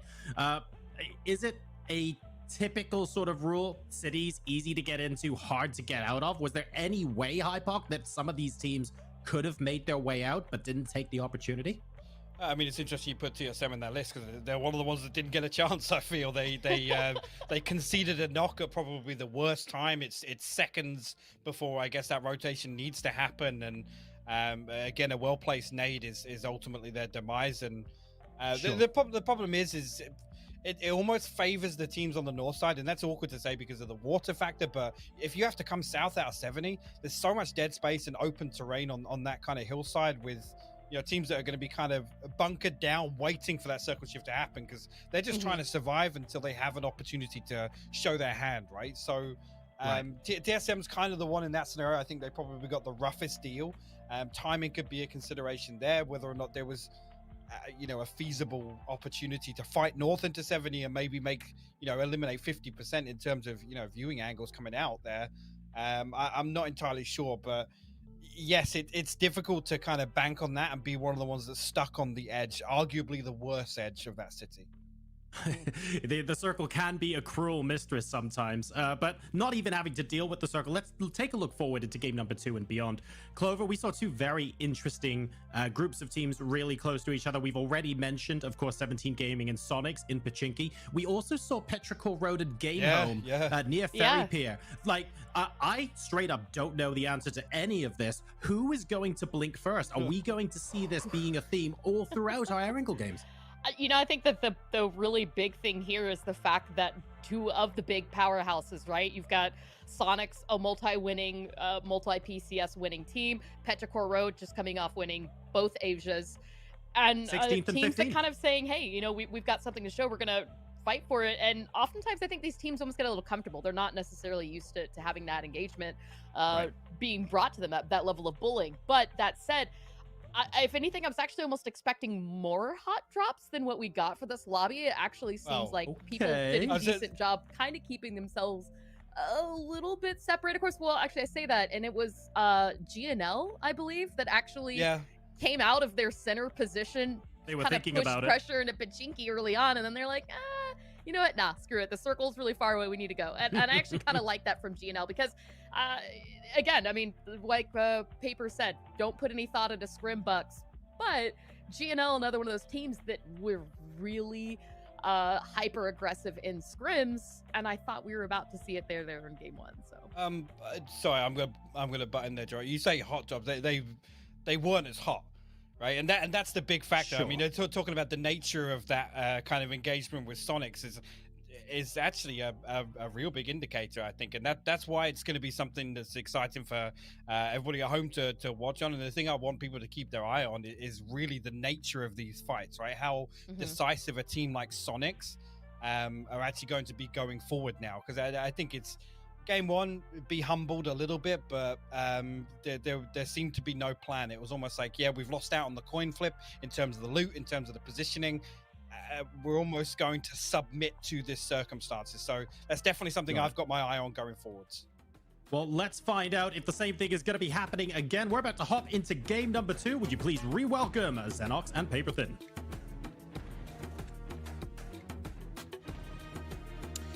Thank you very much, guys and girls, of course, on the desk as we head back into what is now match 2 of Group C and D here for PGC 2021, presented by Alienware and To Me Paper. Of course, game 1 was all about Oath and their victory. I wonder what we're going to see here in game 2. What I will say is I expect to see Sonics and 17 kick it off again in Pochinki. Absolutely. I think that will 100% happen again. I'm curious about Pero this time around. The plane path, because it was so far west, maybe they didn't opt to go to their normal, kind of loot spot area, but maybe this time around they'll try something different, or they might just try to keep contesting game home for that Ferry Pier area. I'm super keen to see exactly where everybody's going to end up out of the plane. But Pero is out early, actually, over on the western side there. So going to like the Primorsk area or something, a little bit of a different drop here for Pero, a little bit of a adaptiveness coming out of them. Not something I'm frankly used to seeing. Usually they're a team that kind of digs in, just like a lot of their other Chinese counterparts, like 17, for example. These guys will fight, and as you saw in that last game, they're really darn good at it. Here we go, though, of course. It's round number 2 between Sonics and 17. One thing that I took notice of course, from the desk, Hypox's words, he wanted Sonics to be a little bit quicker. Well, that is exactly what is going to happen. It kicks off immediately, but it's unfortunate for Shrimsy. He gets taken out. He is the first death. Sonic's already down a player. Well, they did find a knock, but you can carry people now. We are on the patch, so that is a really nice utilization of this new mechanic here by Xiaobei to bring his teammate over. Gonna go for the res as Suju, he's ticking down though. It's gonna get, he gets caught by a molly from Tiggleton. Hello? Nice one, James. That's a really nice little Molotov. Tiggleton and Sonics now, they have to make a decision with the 3 players that they've got remaining. Paper, do they continue aggressing? Do they continue to put the pressure here? Or do they maybe bail out? Do they maybe just leave around that 3-4 minute mark, like Hypot said, and just get out of here? But it looks like it will be the aggression. They will be trying to hunt down the remaining players of 17 Gaming. And now what is a 3 versus 3? Sonics don't exactly have the best weaponry, though. The shotgun versus the Tommy gun. Xiaobei just trying to ward off Tiggleton, gets quite literally on top of him and gets the final shot to land. Tiggleton down. Mime trying to help out with the DBS. What a jump! Mime is gone. Tiggleton is gone. I think Sonics are about to be completely gone. Wow, Xiao Bei up and over the railing. Gonna find another member of Sonics, and Huynh on the run. He only has 5 bandages here, a mutant and a micro Uzi to boot. Oh, he does have 1 first aid kit. I take it back. I guess our little UI down on the bottom didn't spot that. So he is able to heal up off of that at least, and then he is going to probably try to get out would be my guess, but there's not many places to run. This is kind of the thing about Pachinki sometimes is the vehicle spots are pretty well consolidated. So sometimes it's hard to get to them and find an exit. There's a lot of fields around it as well to make matters worse if you're trying to make your escape. But Huynh might be able, with some fancy footwork here, to get on out. One of the positives, of course, of point rule is that Huynh can get something out of this game, Paper, can play that rank tank, can try and get a top 8 position and maybe find the odd kill or 2 for Sonics. It's been honestly a little rough going. They've completely lost this twice now to 17 Gaming, 3 kills for 17. They do lose Suju, so they don't get out of this scot-free. Obviously, now they've got to play with the 3 players, but it's still a win when it comes to that battle of Pachinki. So in the long run, of course, here at PGC, losing that 1 player doesn't really mean anything. Again, 17, they are the owners of Pachinki here. Yeah, it's been a really good start, and this is something you have to worry about at these global events is, at least in my experience, the Chinese teams are tenacious. They don't like to give up their drop spots, and they will fight you for it tooth and nail. We saw it with 4AM against DA at PGIS. I've seen it with other teams like Tianba against Genji in PCS Asia's. And not only are they tenacious, they're really, really solid. At these close quarters battles. They react well, they cover each other well, they have a good read on how to handle their situations, on where they can get away with shots, where they can get away with some of those jumping maneuvers. Over towards GNL and BN United, man, this is kind of interesting. GNL last time showed up to that party in Pachinki, couldn't get anything out of it. Now I think Baonam is kind of not keen on having a fight here. Yeah, and that's not too unsurprising, of course. Baonam United are a very smart team. They won't take the fight unless they know that they've got the advantage. They probably won't want to take those super early fights to the conception of the world. APAC is all about crazy, crazy, crazy and fight, fight, fight. No, they can actually play smart at times, not always, and sometimes they can make some funny mistakes. But nevertheless, really smart play from Baonam. Just get out of there, preserve, keep all 4 alive. They do their best fighting in the late game, around that sort of 20-minute mark plus. That's where Baonam United will generally do really, really well. Speaking of needing to do really well, TSM, just basically the entirety of PGC need to do really well to sort of regain what was once back in 2019, 2020, 2021's been a rough year for them. Yeah, I mean, going back to the various iterations of this TSM team when they were Lazarus or Shoot to Kill or what have you, they've always shown flashes of brilliance. We've seen them show up big at certain times. I remember back to the semifinals of the last PGC. But yeah, overall, we would like to see them kind of take over the role of one of those top America's teams that we've seen with Oath and Sonics and get themselves a win. Not just at an America's event, but an international event. So really curious about TSM and what kind of form they're going to have. We know there's a lot of talent on that team. Just a matter of getting into those kind of late game scenarios and finding success has been tough as of late. They haven't found, especially chicken dinner format, seemed to be a little bit of a struggle for them. Yeah, and speaking of talented team, of course, Oath, third PCS4 champions for PCS5. They've become a big staple here in the Americas region and already, of course, winning the first match of this Group C and D group. So off to a really good start. Basically the complete opposite of Sonics at the moment, if I'm going to be completely honest. So Oath looking really good. Sonics, of course, struggling. For those who have maybe just tuned in, of course, it is only the start of the game. 6.5 minutes gone here for match 2. Sonics did lose out to 17 Gamer. They do have Huynh still alive and has got 1 kill at least to the name of Sonics, but unfortunately not going to be able to achieve much. So 2 rounds gone for Sonics, the champions of PGIS. 2 rounds now kind of left scratching their heads as to what to do. They've got 1 more opportunity to come after this game in Pachinki against 17, but then, lo and behold, Paper, as we know on Miramar, they're going to be clashing again on Picardo. Yeah, potentially. I'm pretty curious to see how this is all going to pan out, especially because Sonics and 17 are in the same group. Zenith, I mean, they're going to be going at this for the rest of this, this weekend as we get ready for the rank decision to conclude and see who is going to be facing who in the first game of the week, as you have to win a game to qualify for the grand finals. So for the Sonics, it's not as big of a deal in a way. Of course, you'd like to be one of those top 16 teams that qualifies right away into that first game, give yourself the most chances possible to qualify for the first weekly finals. But it's going to be tough, man. 17, again, they are no slouches, as we've already seen. Very difficult to deal with. And for Sonics, you have big questions. I mean, you've been top dogs for quite some time. Are you going to, kind of cede some territory and kind of have discretion be the better part of valor? Just going to say a little lull in the action, but it immediately picks back up as we transition over to Bounham United. They are going to be bridge camping. Dignitas Punic gets taken down. Bounham United, as I said, Paper, they pick their fights. They don't just take them at any point in time. In this case, they try and cut off Dignitas, and they are successful. Honey Badger basically just has to run away from this. Yeah, I don't think Dig was expecting this at all. I definitely think this is a bit of a surprise to have a team there. Now, the good news for Dig is the Western Bridge is open. Once they kind of figure that out, they got to get Honey Badger out of Dodge first. So, first mission is rescue Honey Badger, and then try to see where you can get from there. Because Baunam, I would not leave that particular bridge for quite some time. I mean, really make sure that you control that entry point into the middle of the circle from the north. There's going to be potentially one, maybe even two more teams, if Sony makes a long rotation to the north, but you've got Mad still up there, of course, from Severny. So you got to be aware of that. And the longer you can keep this bridge held, the better off you're going to be as Baunam United for a whole lot of reasons.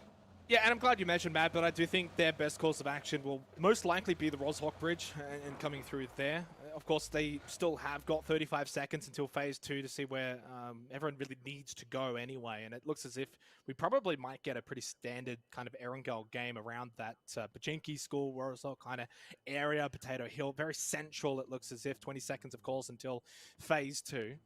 And for Oath, as we kind of evidently saw in the previous game, they didn't really do a whole lot of fighting in the early portions. They didn't use a whole lot of utility in that beautiful graphic that we had earlier, but this might be the game where they're going to have to be a little bit more involved early on if they are to repeat their Game 1 performance, as we will now get our Phase 2 circle, and very much pretty central like I expected.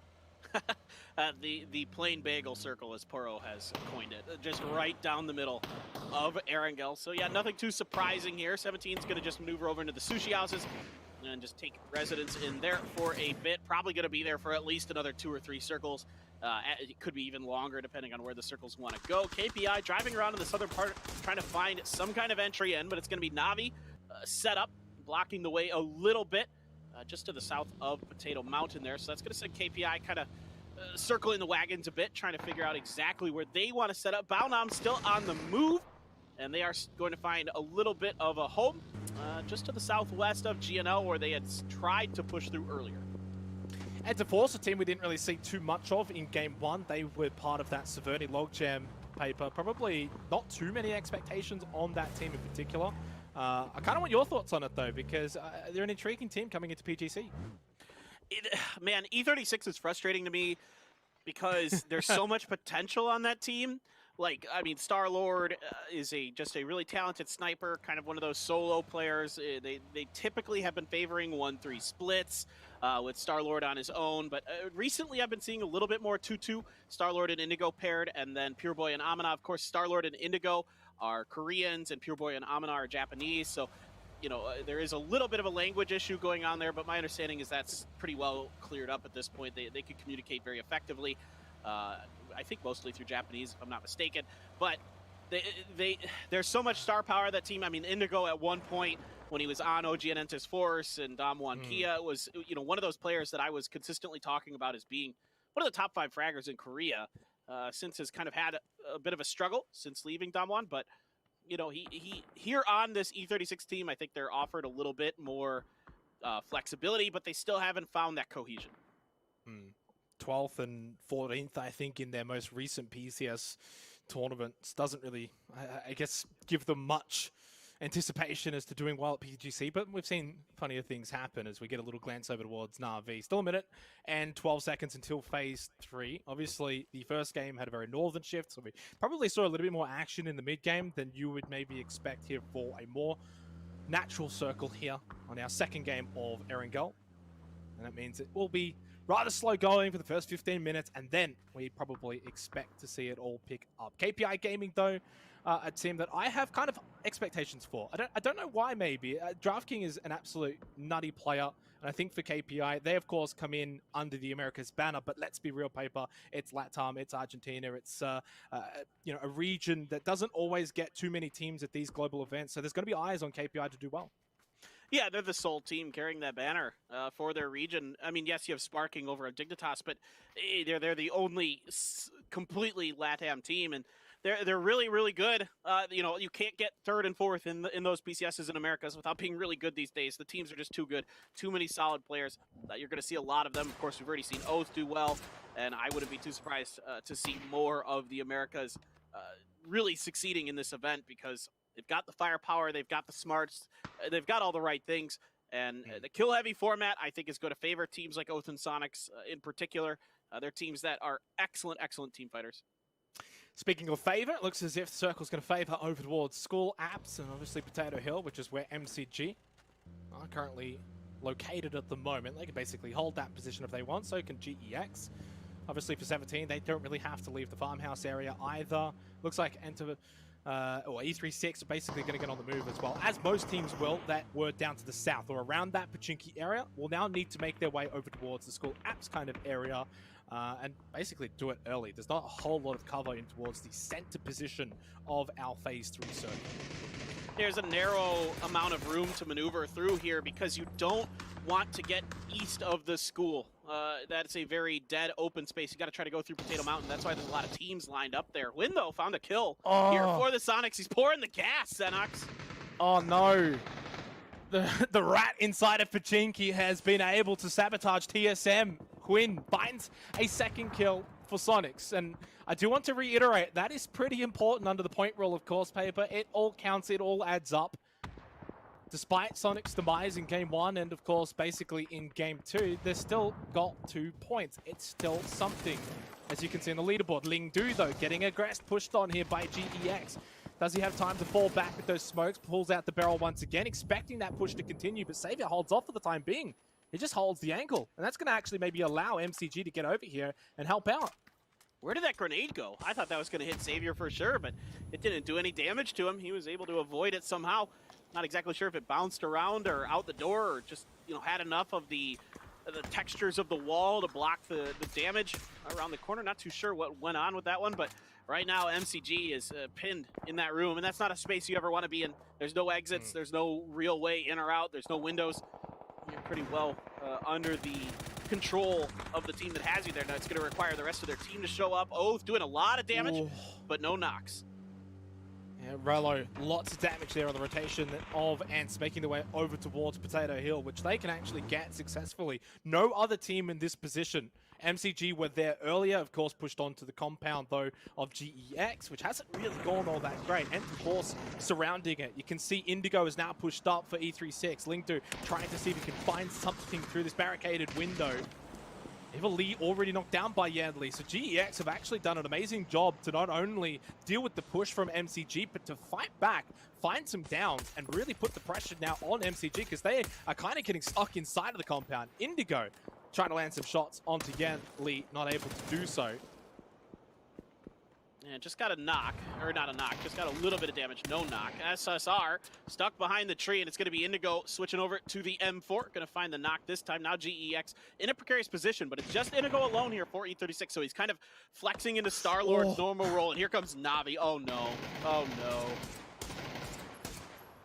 I think you got an example on your fantasy league team, Paper. You're probably screaming, shoot, shoot, find the kill, find something, get involved. But unfortunately, Kickstart from Oath has been able to actually get damage there onto example. Alia, though, double knockdown with a Molotov on the Zendan and Yan Lee. Ling Du trying to fight back still inside of this building. It's Savior who needs to basically save GEX, but from that position, it's seemingly unlikely. Tries to find some sort of higher ground. Unfortunately, only finds his grave. GEX will be the first team eliminated here in match 2.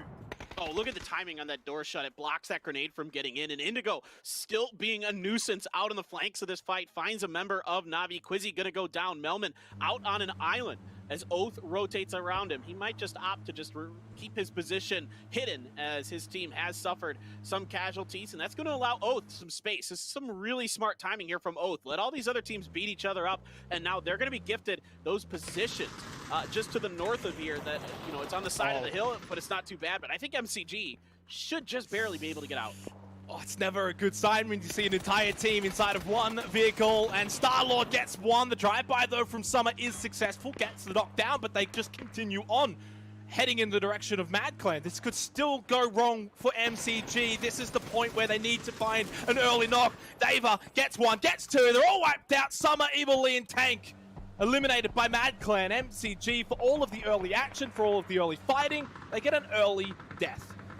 Solid hold there for Mad. Pretty easy. Got two guns on different angles right on top of the crash point of MCG. Able to wipe them out pretty efficiently. Oath around the corner. But here come the grenades now. Game home. Trying to see if they can find a little bit of luck, go fishing a little bit, but not really able to catch much. They got to be careful of the swimming pool area of the school. Can see up into this position a little bit, so you can't extend too far. And for Mad, there's enough cover here that they should be able to avoid significant damage unless there's a push from Game Home. Meanwhile, KPI threading the needle right between 17 and ends. Yeah, and just on Game Home there, I don't think they'll push that at all. I think that nade was simply to see if they could find a knocked player and get that kill, but obviously there was no knocked players there at all. So the nade found nothing. Game Home won't be pushing. Huyn stays alive. TSM looking for a bit of revenge. The Blue Zone will do the rest of the job. Sonics finally go out, but I mean, really, they went out about 10 minutes ago. Yeah, not much left for him. Rustinmar picking up a nice one on to shoot. Oh, he hits the head as well.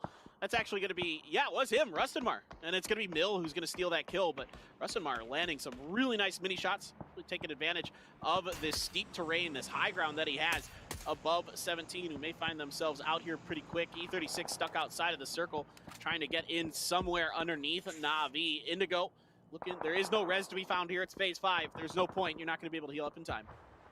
Yeah, Na'Vi, unfortunately, in a very unfortunate position. And to Force, not really looking all that good either. In fact, a lot of teams not looking good now. All of a sudden, you know, we're at the 20-minute mark, but we're down to 11 teams. Only 36 alive as well in this situation. It's not looking good for the teams down to the south.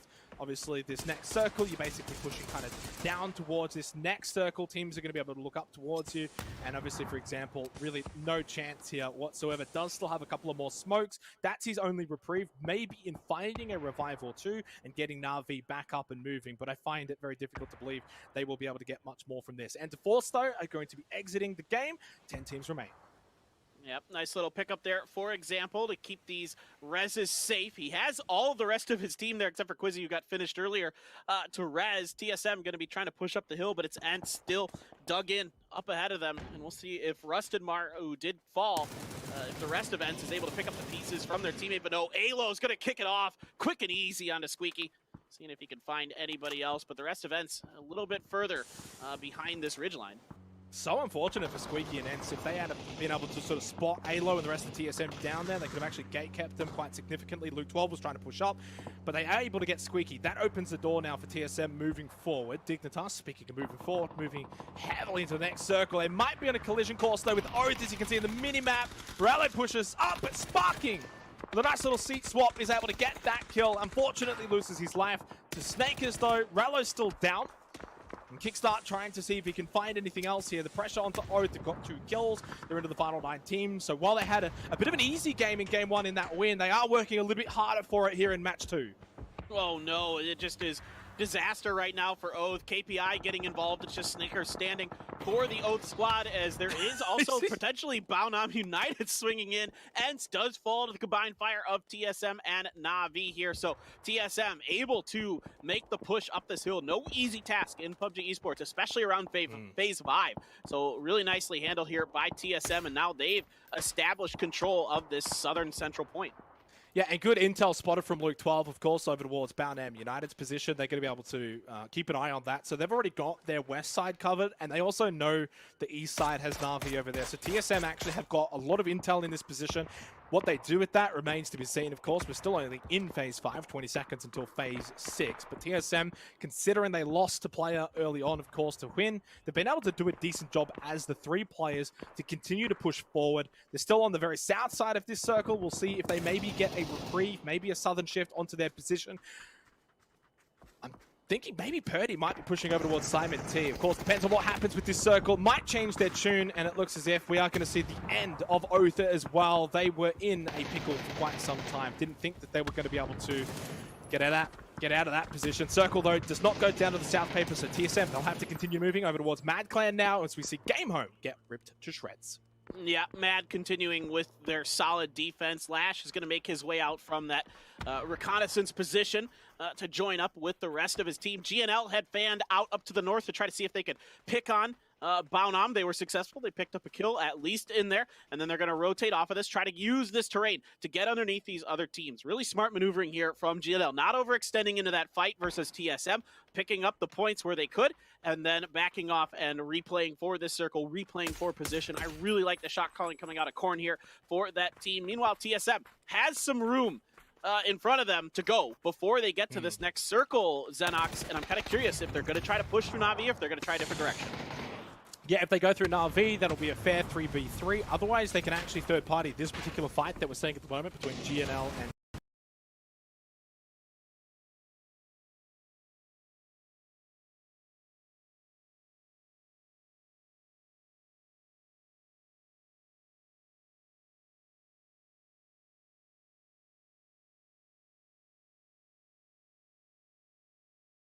KPI, Emmy. Obviously, the duo remaining for KPI, Emmy and DraftKing. As DraftKing, as I mentioned his name, gets knocked down by Americano. GNL Esports actually doing a pretty decent job. You may not have high praise of them, Paper, but right now in this match too, they're looking good. They're talented players, no doubt about it. I've been watching a little bit of some of their streams, and Americano in particular has some incredible rifling, some incredible sprays, transfers. Tosi does get knocked by Emmy, though, so that's one down as they look to throw the smokes and recover their fallen comrade. TSM has decided to drift in the direction of GNL. Puts them under a little bit of pressure from GNL, but they have a short amount of time to try and get something situated to try to get a way to push down this hill. Rez has come through for GNL, and the heal has come up. Let's see what it's going to be. I see a bolt in the hands of Purdy, even. Yeah, and to sort of summarize, I guess, our final 4 teams, Mad Clan to the very northern side of this circle, basically by themselves, GNL, TSM, Na'Vi, all towards the very south, which does mean there's that likelihood, of course, of these 3 teams in particular all fighting each other, and then you have Mad Clan come in late and be able to clean up the rest of them. So very much agree here. Again, 39%, the winner chicken dinner percentage for Mad Clan. Americano, they were knocked down onto E-End. Might change that a little bit. In fact, I love that you can see the percentage change as soon as that knock happens. The real-time winner chicken dinner percentages are pretty incredible. I have no idea what kind of voodoo they put into that math, but it's pretty awesome to see, actually. I pretty much agree with those percentages. I think they're pretty spot on. I think Matt and GNL are in fantastic positions, and it's going to take a lot of work for TSM and Na'Vi to come down this hill, assuming the circle does continue to shift in that direction. Maybe it hard shifts up the hill, and they're able to just hold on to these positions. And I think TSM has realized that pushing into GNL is going to be a rather Herculean task. Let's see if we can at least get some kills off of Na'Vi up here on the top. Circle is going to shift towards the center a little bit, and now we look towards the phase 7. Nade? Almost right there. An example of a good nade from Example onto Luke 12, the second to finish him off. As the Aussie goes down, 7 kills now for Na'Vi. Alo knocked as well by Korn. Unfortunately for TSM, by basically making no moves, they end up in the middle of both Na'Vi and GNL. Purdy, the last one alive, 5 kills, and of course, a top 4 finish, but no win here for TSM in this game. The nade from Alia to finish off Purdy and to finish off TSM in 4th place. Down to our final 3 teams, Mad Clan, GNL, and Na'Vi. Yeah, Na'Vi's just trying to see if they can find some kind of space in between GNL and Mad. It's going to be rather difficult. There's a few trees here and there, but it is a pretty steep hill, and Mad can see pretty well up it.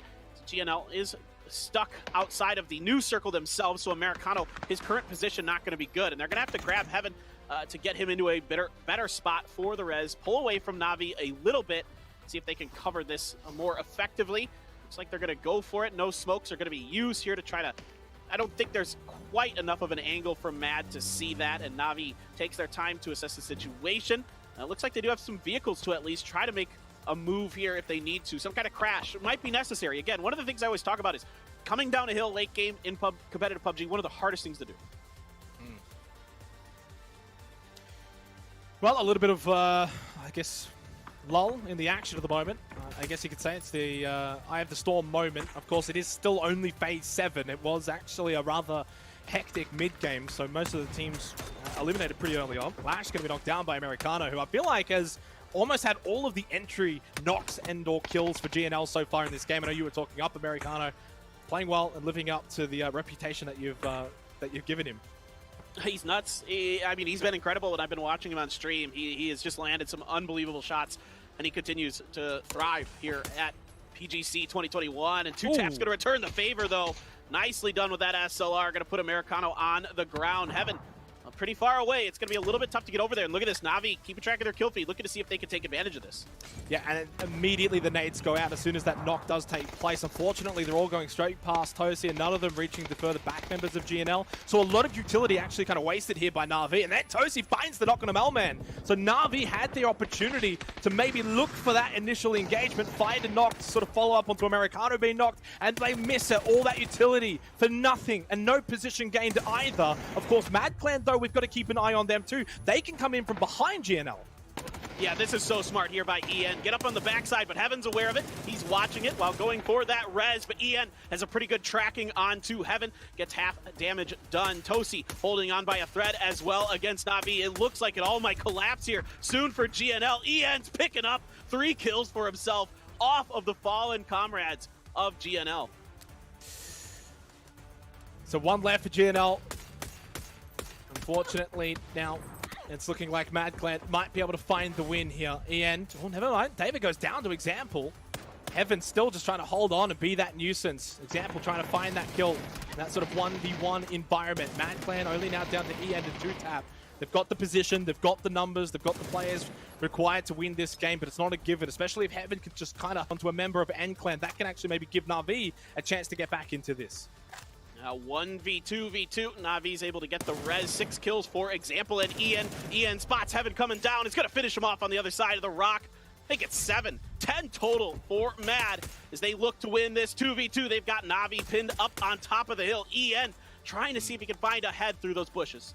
You can see in the minimap right now, if you sort of draw your attention there, how much room Mad Clan have versus the 2 players of Na'Vi. This is very much Mad Clan's game to win based on the positioning. There was that maybe brief little moment there, but Ian can catch them both running down the hill from the side. He finds the double kill. Mad Clan find the win. Absolutely nasty round from Ian. You can see with those barrel sprays, he is feeling it. Clean, efficient stuff from him. Great job to push up that hill, put the pressure onto the back of GNL, never get knocked himself. It's just really, really good stuff from Mad. And again, these guys have looked really, really good recently in scrims, and it is proving to be effective. It is providing dividends for this Mad squad here as we go through our second match. A really good one. A really, really good one for Mad. Very good defense, very good offense at the end of the game. Yeah, and Ian basically just cleaned up the entire lobby at the end by himself in a singular performance for Mad Clan. We'll throw it back over to the desk and they can break it all down. Thank you very much, gentlemen. Very entertaining. Match number 2 indeed. 10 to 3 o'clock playing path to start us off. And we did, of course, have V2 of 17 versus Sonics in Pachinki. So I guess, Hypok, the first thing to say, that did look quite different to game number 1. It felt like Sonics were almost trying to get the fight over with significantly faster so that there would be time to rotate if necessarily. It didn't quite work out their way, but you could see that the thinking going into that fight was really different. Yeah, I think on both sides of the coin there's probably a different approach, a different mentality coming into game 2. Again, there's definitely a coin flip factor in terms of landing position, loot, favor, let's say, and an awkward engagement involving this 2 Sonics players actually falling on the same staircase here, and at that point I think HM is just forced to try and salvage, but there's nothing to salvage there. Again, the thing I'm looking forward to is whether or not there's going to be an adjustment at all on the side of Sonics in how they approach this. Mm-hmm. You know what I mean? We talk about approaches, and the way that this circle kind of ended itself through the middle of the second half of this game, this killed me. MCG, I feel like should have known better than to crash like they did there. It was almost seemed like wasted resources, but as I say, with these circles, right, you had a lot of teams that kind of were forced to play edge in a way that they might not normally be as comfortable. Once again, Na'Vi, one of those teams is kind of getting pushed into that situation. And it was really interesting to see them recover, right? Because they did have the high ground, but they really exhausted a lot of their resources in this fight with GNL. And I think that Mad kind of had the upper hand in dictating how this in-game was going to play out. This endgame was absolutely really entertaining. I mean, Mad, they had half the circle to themselves, but they were also on the low ground going into the final three. Yeah. So they always had the question to answer: did they want to move or did they want to stick? And at the end of the day, they stuck, and that got them the W in the end. There might have been other ways to play that as well, but that was a really tense final fight with those three there, Hypoc. I mean, that could have had a different result. Oh, definitely, yeah. And ultimately, with that circle, yes, you can make the argument Na'Vi have to move, but ultimately, you don't want to be GNL there. In that scenario, you have another team that, yes, it's low ground, but their back is safe, right? They have something to almost fall back on, or at least they don't have to worry about 50% of their angles, right? GNL, unfortunately, it's a very, very awkward engagement. Uphill, I don't think they really have a strong foot to start that engagement with Na'Vi. They're trying to hassle constantly as that circle was closing. As soon as it posts, yeah, Na'Vi have to move, but they've got the benefit of time. And at that point, Mad are in a position where they can just spread. They can literally just find, multiple angles, open kind of sight lines, yes, uphill, but they can ultimately be the ones to say, right, well, as soon as this engagement happens, we'll just tag along, we'll wait for something to show up in the kill feed, and that's the green light for us to engage. And ultimately, I think that's why we saw it pan out the way it did. Some of these numbers for individual players, absolutely insane. 829 and 937 damage respectively for EN. An example there in that last game. We had a fair number of examples of teams actually playing them a little bit differently to game number one. Yeah. In particular, Clover, let's start with Oath, right? They finished in 8th place, but they were so much more active this game, showing us a really different style to how we saw them in game one. Yeah, and I think that this circles favored him, right? That it was leaning more in areas that made it easier for them to rotate from their standard drop pass. We actually saw, I think, a lot more teams get to land and loot in the areas that worked well for them. TSM, another good example, right? They had a good early to mid game. They kind of actually rotated onto Pachinki when they saw Sonics and 17 lighting up at the kill feed again, and then moved on a little bit later. And, we talk about those late game fights, GNL getting pinched. That's unfortunately what happened to a lot of those teams. And I would almost even call it like a fluke of the circles. Both game one and game two, we've had a lot of open ground with not much for cover except for a handful of hills and dips and some trees. And for a lot of teams to be alive that late in the circle, it's a little bit crazy. I think at one point we even noticed up into phase 3, the only people who died were the people in the Pachinki fight at the very beginning of the game, just because of the way the circles fell. Exactly right. It was a very tinderbox effect here in game number 2 because the first two circles were so unbelievably central. I was sort of waiting with a stopwatch to time the moment we'd go from 16 teams to something like 10 straight away. And Hypoc, that happened between, I think it was sort of phase 4 and 5, where we had all 16 teams alive with representation of some description up to about the 16, 17 minute mark. And then suddenly it all came down like a house of cards and it popped off everywhere at once because so few teams needed to make those big rotations. Absolutely. It can come down to one circle shift, one rotation that becomes the catalyst, and it's the knock-on effect to 2 or 3 other teams in the proximity. So definitely an interesting one to look back on. I hope we get a couple more of them. So game number 2, very, very tight in terms of those circles. Really interesting results so far.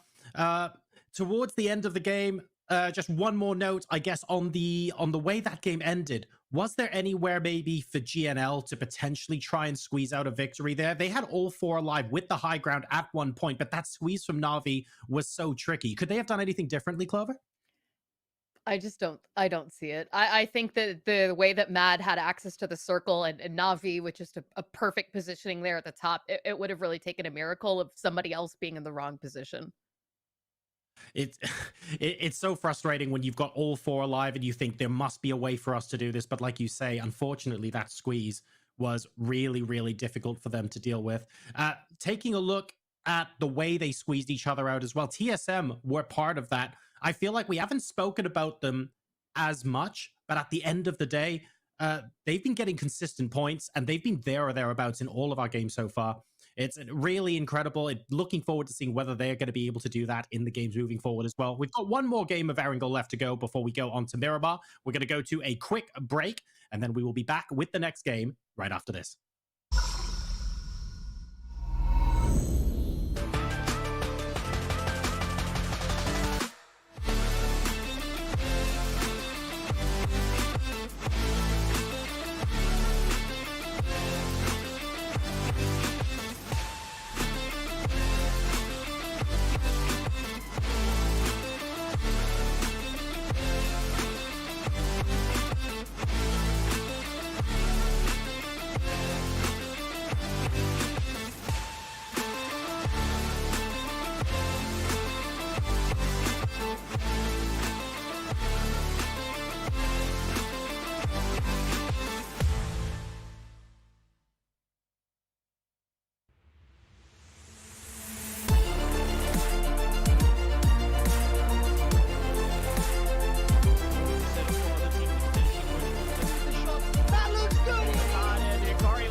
Welcome back to PGC 2021. We're in the middle of ranked decision where groups C and D are battling it out here in the initial stages of the competition.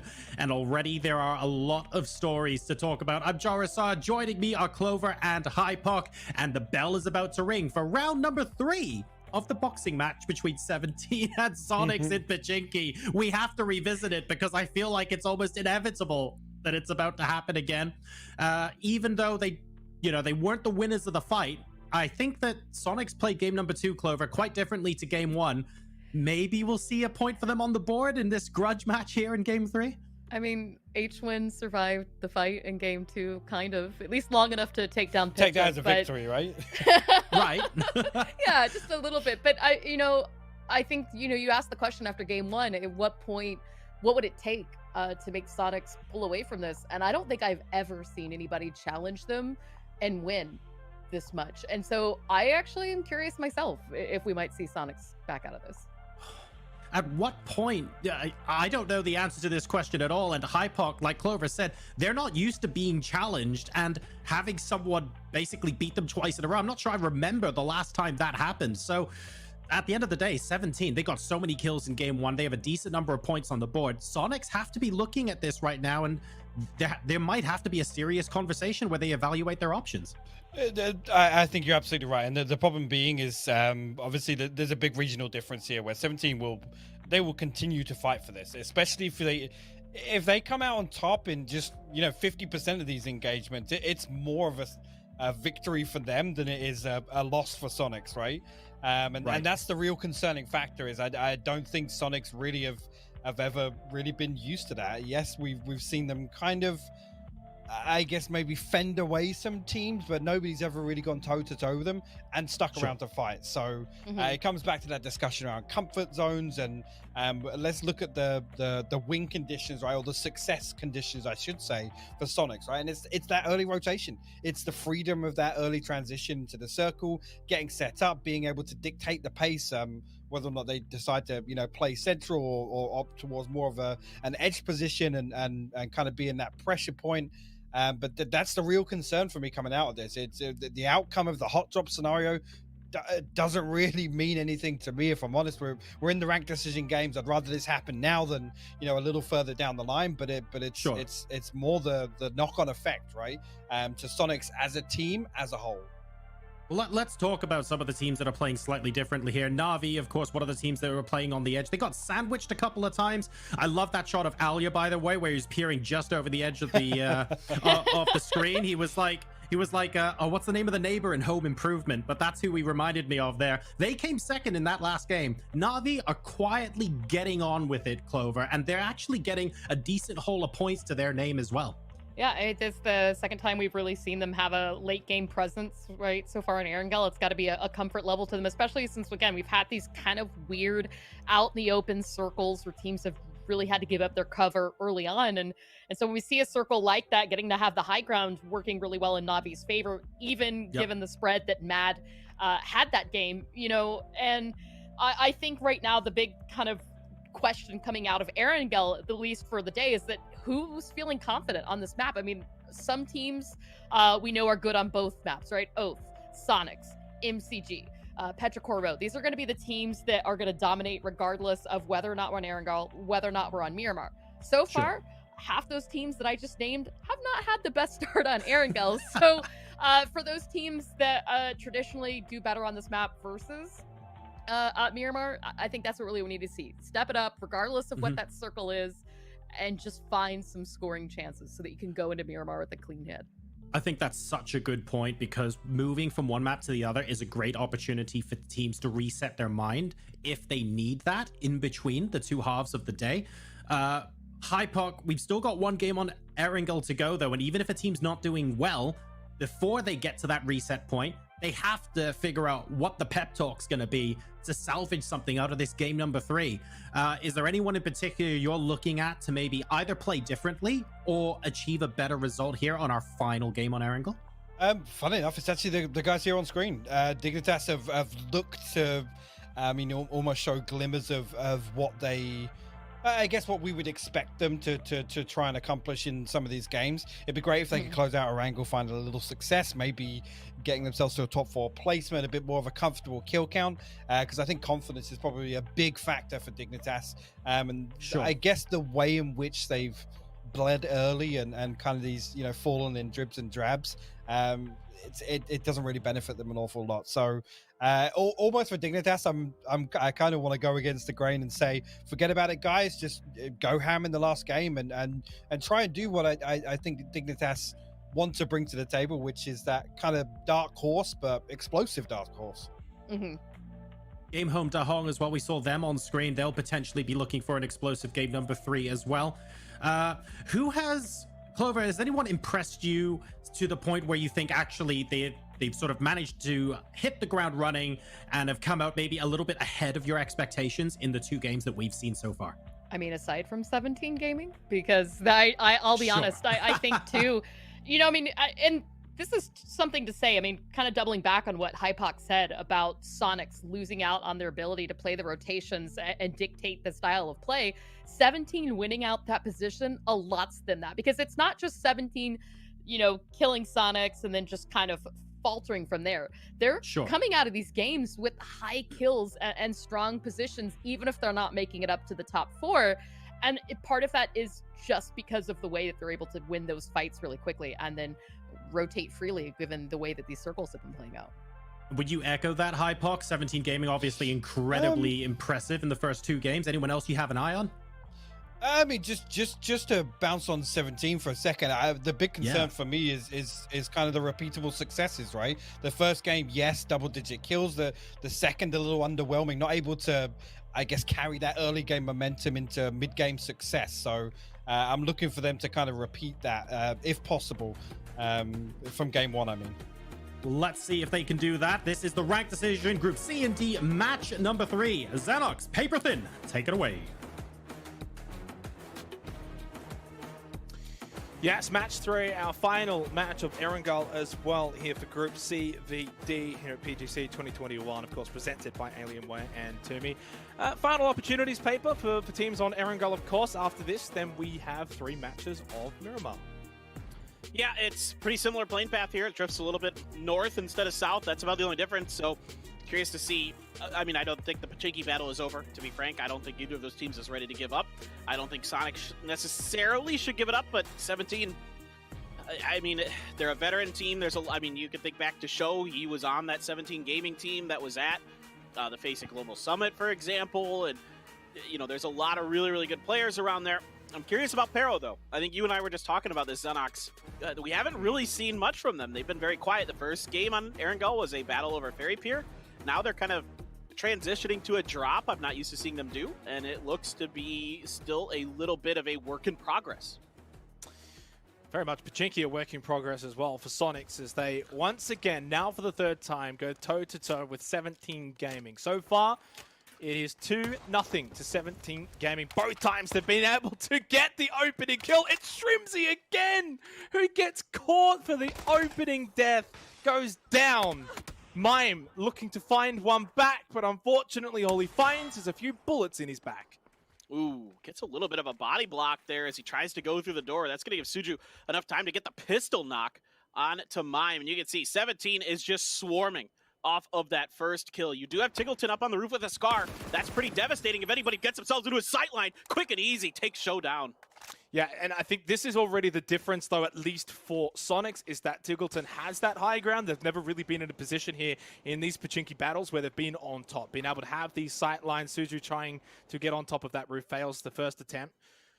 Can Sonics find a way back into this fight at Pachinki, or is it going to be another failure for the 3rd time? Suzu cooks the nade, doesn't go for Tiggleton, who actually just took a bit of damage. In fact, Mime is back up, so that's still now 3 alive for Sonics. Tiggleton does have a few meds, 5 bandages, and a first aid kit.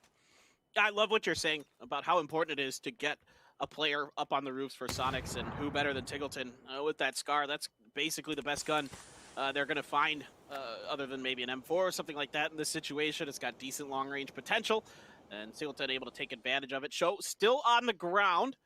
as he continues to crawl his way in. Door open, smoke down. So yeah, looks like 17 is going to be able to go for this res. Let's see if there's any kind of response here from the Sonics. It's going to be a tough one for them once again. Losing Shrimzy early is a big loss. I mean, you know, these guys are all really talented. But what is he doing? That's not Tickleton at all. Anyway, I was actually about to just make a point about Tickleton. How many times do we see him, you know, in his streams? How many times does he run around Pachinki? There we go. There we go. That's Tickleton.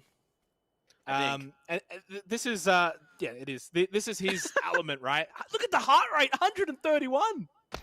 Oh, we've got a heart rate monitor? We do. Oh, you didn't goodness. realize? No, I didn't realize this. That's incredible. Yeah, well, I mean, pretty skyrocket high for reference.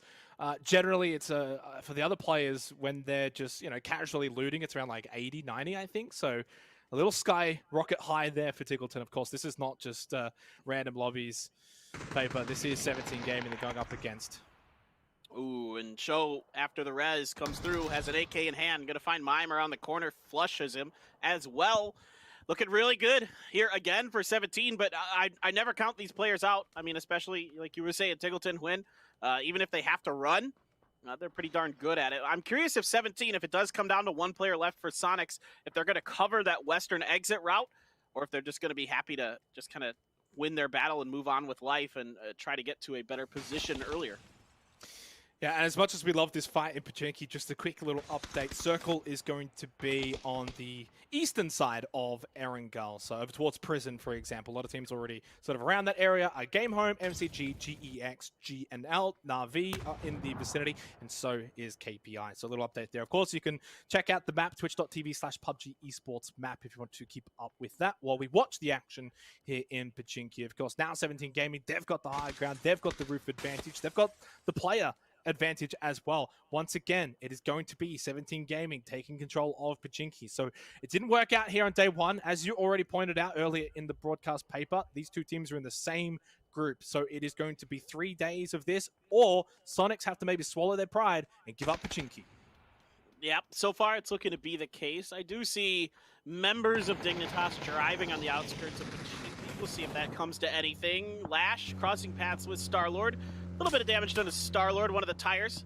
That's going to be banged up as well, but is going to escape with his life, so not the end of the world. He's going to take a moment to stop and throw some painkillers in his mouth and get healed up a bit. And it's just kind of curious, like these early battles. It is a right decision, and like you were saying, I think if we were to theory craft how you want to come out of this, of course, top 16 is really all that matters. You're just in that, you know, that first game of the week for the weekly qualifiers.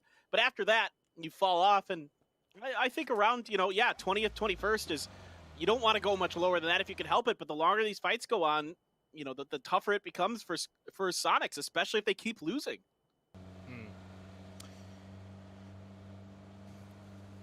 Obviously, Miramar to come, Picardo could be replicated, I guess. Who knows? We might actually be in a situation where Sonics win Picardo and 17 Gaming win Pachinki. I would actually find that one to be hilarious if that does play out that way. But 17 Gaming, definitely off the back of today, ruling Pachinki over Sonics. Sonics will be able to sort of go away from today, watch the VODs today, then decide and say, all right, collectively, we're not going to come back here. We're going to go somewhere else. Where can we go based on the rest of the group that they're going to be playing with, of course, for the remainder of the ranked decision, and make their decision based off that. Still wouldn't count out players like Tickleton, of course, in a situation like this. Hwin as well, both of them with a lot of experience at the very high end. Tickleton now starting to get surrounded by at least 3 members of 17 Gaming. Has the Scar, has the Pumpy, and has a knock and a kill onto Suju. So that's at least 1 kill out of this situation for Sonics. Tickleton, the low, and the Molotov will do the rest. Now let's see if Hwin can clean anything up here. He's trying to make a push onto Shu. Door open, but he doesn't have to push through. Here's the footsteps. Going to take Xiao Bei down. 2 shots and a kill for him. Very nicely done. Now he has to vault up and over into the balcony area. He's going to wait it out. Takes a grenade, takes a lot of damage, and the walls are closing in. 17 wants to finish this fight. He hears the door open, pops around, runs out of bullets. Oh, just going to get around the corner, and Show is waiting. And yeah, it is going to be 17. They lose 2 members, but they win the fight yet again. So if I guess technically it's getting progressively better for Sonics. It started off as 4 players alive for 17 in match 1. Then it was 3, and now it's 2. So maybe they'll look at that and they'll come back the next time. Of course, they're on Erangel and say maybe next time we'll make it 1 then 0. We'll see. But nevertheless, it is 17 Gaming once again. Now 3-0 in Pachinki. This is of course our previous match where Mad Clan had a pretty mad finish. Yeah, this little maneuver did not go well. They were kind of forced into a bad spot, being pinned between E36 and Na'Vi after getting some help defending against that GEX push. And then they're like, well, let's see what we can find. Let's dive to the middle. Star-Lord gets traded out. Summer's able to finish that spray on the drive. That's pretty impressive to get the flush and get the flush off the knock. And then Mad, you know, they know it's coming. They can hear it, and they are set up in a great position. Look at EN here. You get 2 transfers over with a little help from Deva for the 3rd. Really, really nicely set up here. Good reaction by Mad to be in a perfect spot to defend that push. Obviously, we just had a glimpse of Mad Clan now in this particular game here for match 3. Our final game of Erangel. Of course, we've got 3 matches of Miramar to play after this with the same group C and D grouping, pairing. Over towards the Yasnaya Pond, or at least that's what I call it, for Mad Clan. They'll be able to then just continue to rotate past Yasnaya, which is where TSM currently locate themselves. Nothing too flashy from TSM so far in the first 2 games. They did finish 4th with 5 kills in match 2 paper, so some good signs at least for this team that has been struggling domestically recently. Yeah, it was a solid game for them. You know, getting up that hill against Ents was going to be tough, and they were able to make it work with a little bit of an awkward maneuver by Ents. Squeaky gets caught kind of flat-footed out in the open, taken down. So, yeah, some good things starting to build here for TSM, and they're a team that could explode. I mean, it wouldn't be too surprising to see them come through with a large multi-kill win here at some point this weekend. There's a lot of firepower inside of them, and, you know, Luke is the guy you look to first. He's been nuts for so long. You know, everybody talks about Purdy as the grenade expert, and rightly so, and he's the shot caller as well. He's got that team well organized, well disciplined, and I like their spot on top of Yasnaya here. They're taking a kill-heavy spot, a spot that can garner you a lot of information, and if, oh, that is ridiculous, very nicely done. That's why you don't see too many players take the motorcycle these days. It's been a rough going for Pero. You obviously sort of touched on it very briefly at the start of this game when players were dropping down. We had a little discussion about them off air because I at least had more expectations from Pero based on their domestic results, and unfortunately so far it's been a little slow going here. Well, they're not dropping in their usual spot. When there were scrims and Pero was involved, how do I put this? They were messing around. They weren't really taking it seriously. They were just dropping all over the map in random spots. And I don't know how prepared they were for this event. To be honest, you know, it's hard to say what kind of form they would be in. Of course, winning both of the Asian PCSs, I thought for sure these guys would come in here and be just rock stars. But yeah, so far, not so good. I don't think you can hold this team down for long. I think, you know, you've seen that even with early struggles like we had with VP in the first block, you know, you switch maps and it could turn around. And Pero is a very, very good Miramar team. I think a better Miramar team than an Erangel team as well. Yeah, they'll be rotating actually just north of Yazzie Pond, and then they'll make their way back in, probably on the north side of Yasnaya of the city. They'll be playing from there. Same with Mad Clan, same with TSM. Although TSM actually have got a little 2-2 split going, so they're going to be going for the kills, they're going to be going for placement as well. And they're going to be having, hopefully, for their sake, a good game here for Oath, of course. They've looked so far so good in the first 2 matches that have played out. 19 points in total, plus the winning match 1. But Capitan, from behind for KPI, finds the knock and will find the kill onto Rallo. So unfortunately for Oath, they'll be playing as 3 for the remainder of this game. Unless maybe Kickstart gets in here, saves the day. Could be his demise as well. How many times do we see someone go for the revive and then find their death? Especially in these wizard towers, they're so difficult. There's only one door, and the windows are pretty exposed, so he's already hurt. Yeah, evilly, not going to let it happen. And it's going to be Silzen. It's going to steal the kill, but regardless, dude, those wizard towers, they are so difficult to push in or out of, and I don't like going to these unless I absolutely have no other option. Yeah, and if a player's knocked outside, especially of the Wizzy Tower, I mean, it's so difficult to save that. Too easy as well to throw in Molotovs and nades, even if you can crawl inside on the lower floor. I think in that situation, Oath probably have just got to let Rello die and just plays the 3-man, especially with the point rule, where you can actually do some nice things with 3 players. SSR doing some nice things with the Dacia. I think he landed that.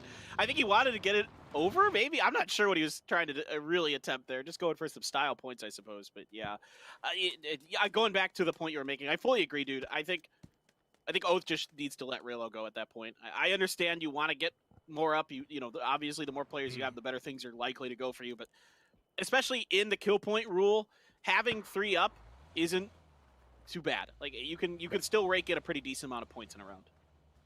Obviously, it's difficult, especially at the global level. In your own domestic regions, 3 players, we've seen the top teams have had more than fine in terms of success and finding more kills and even finding wins at times. You know, if you go down to 3 early, you kind of just bunker down, play safe until about that 22 minute mark, and then you can open back up with 3 players. As most teams by then are usually quite injured. Starlord tries to find a pick, unable to actually get that kill, though, unfortunately. Haven't seen a whole lot of Enter Force. They've been a little bit hit and miss in the first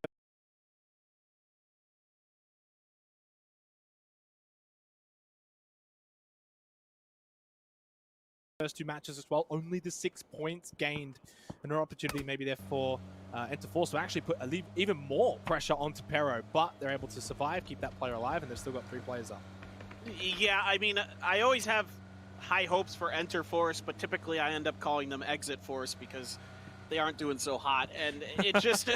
I love the team, I love the players, but they spread out a lot. They're not really keen on taking fights as 4. They're kind of disjointed and all over the place, just trying to, you know, last as long as they can into the game. It doesn't seem like there's a lot of confidence at times. Individually, I've seen some phenomenal plays out of them, but as a team, unless they're locking down a compound, I haven't seen them really be able to perform at a high level.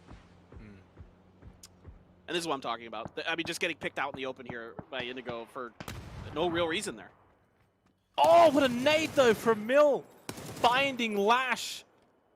Will be able to follow it up as well. But the barrel finds that elimination. Mad Clan losing a player seemingly at random as well. And at a sort of crucial position as well, where they're now moving in towards Yasnaya, where they're going to be bunkering down. It would have been nice to have all 4 players up when they had to leave Yasnaya and then have 4 players up. Now they're only going to have the 3. Severely dents their chances of finding the win this game. Oh boy. Well, this is a nice little start for the Pero boys. It's going to be Lash going down, the former Element Mystic player, a guy who used to be a shot caller. Now it's Deva as the shot caller for Mad, in case you're curious. A guy coming off of Ghibli, in fact, was his previous team before he made the move over to Mad. And Mad has just been picking up momentum over time. They've been getting better and better and better, and a big part of that is that EN has been really starting to light things up. And you saw in the last game, when that guy starts to hit his shots, he is unreal. He's one of the best in the business, one of the best in Korea right now. Love to watch him play. Draft King here, a guy you talked about earlier, Xenox, having some nice little, a nice little spray there from the dip.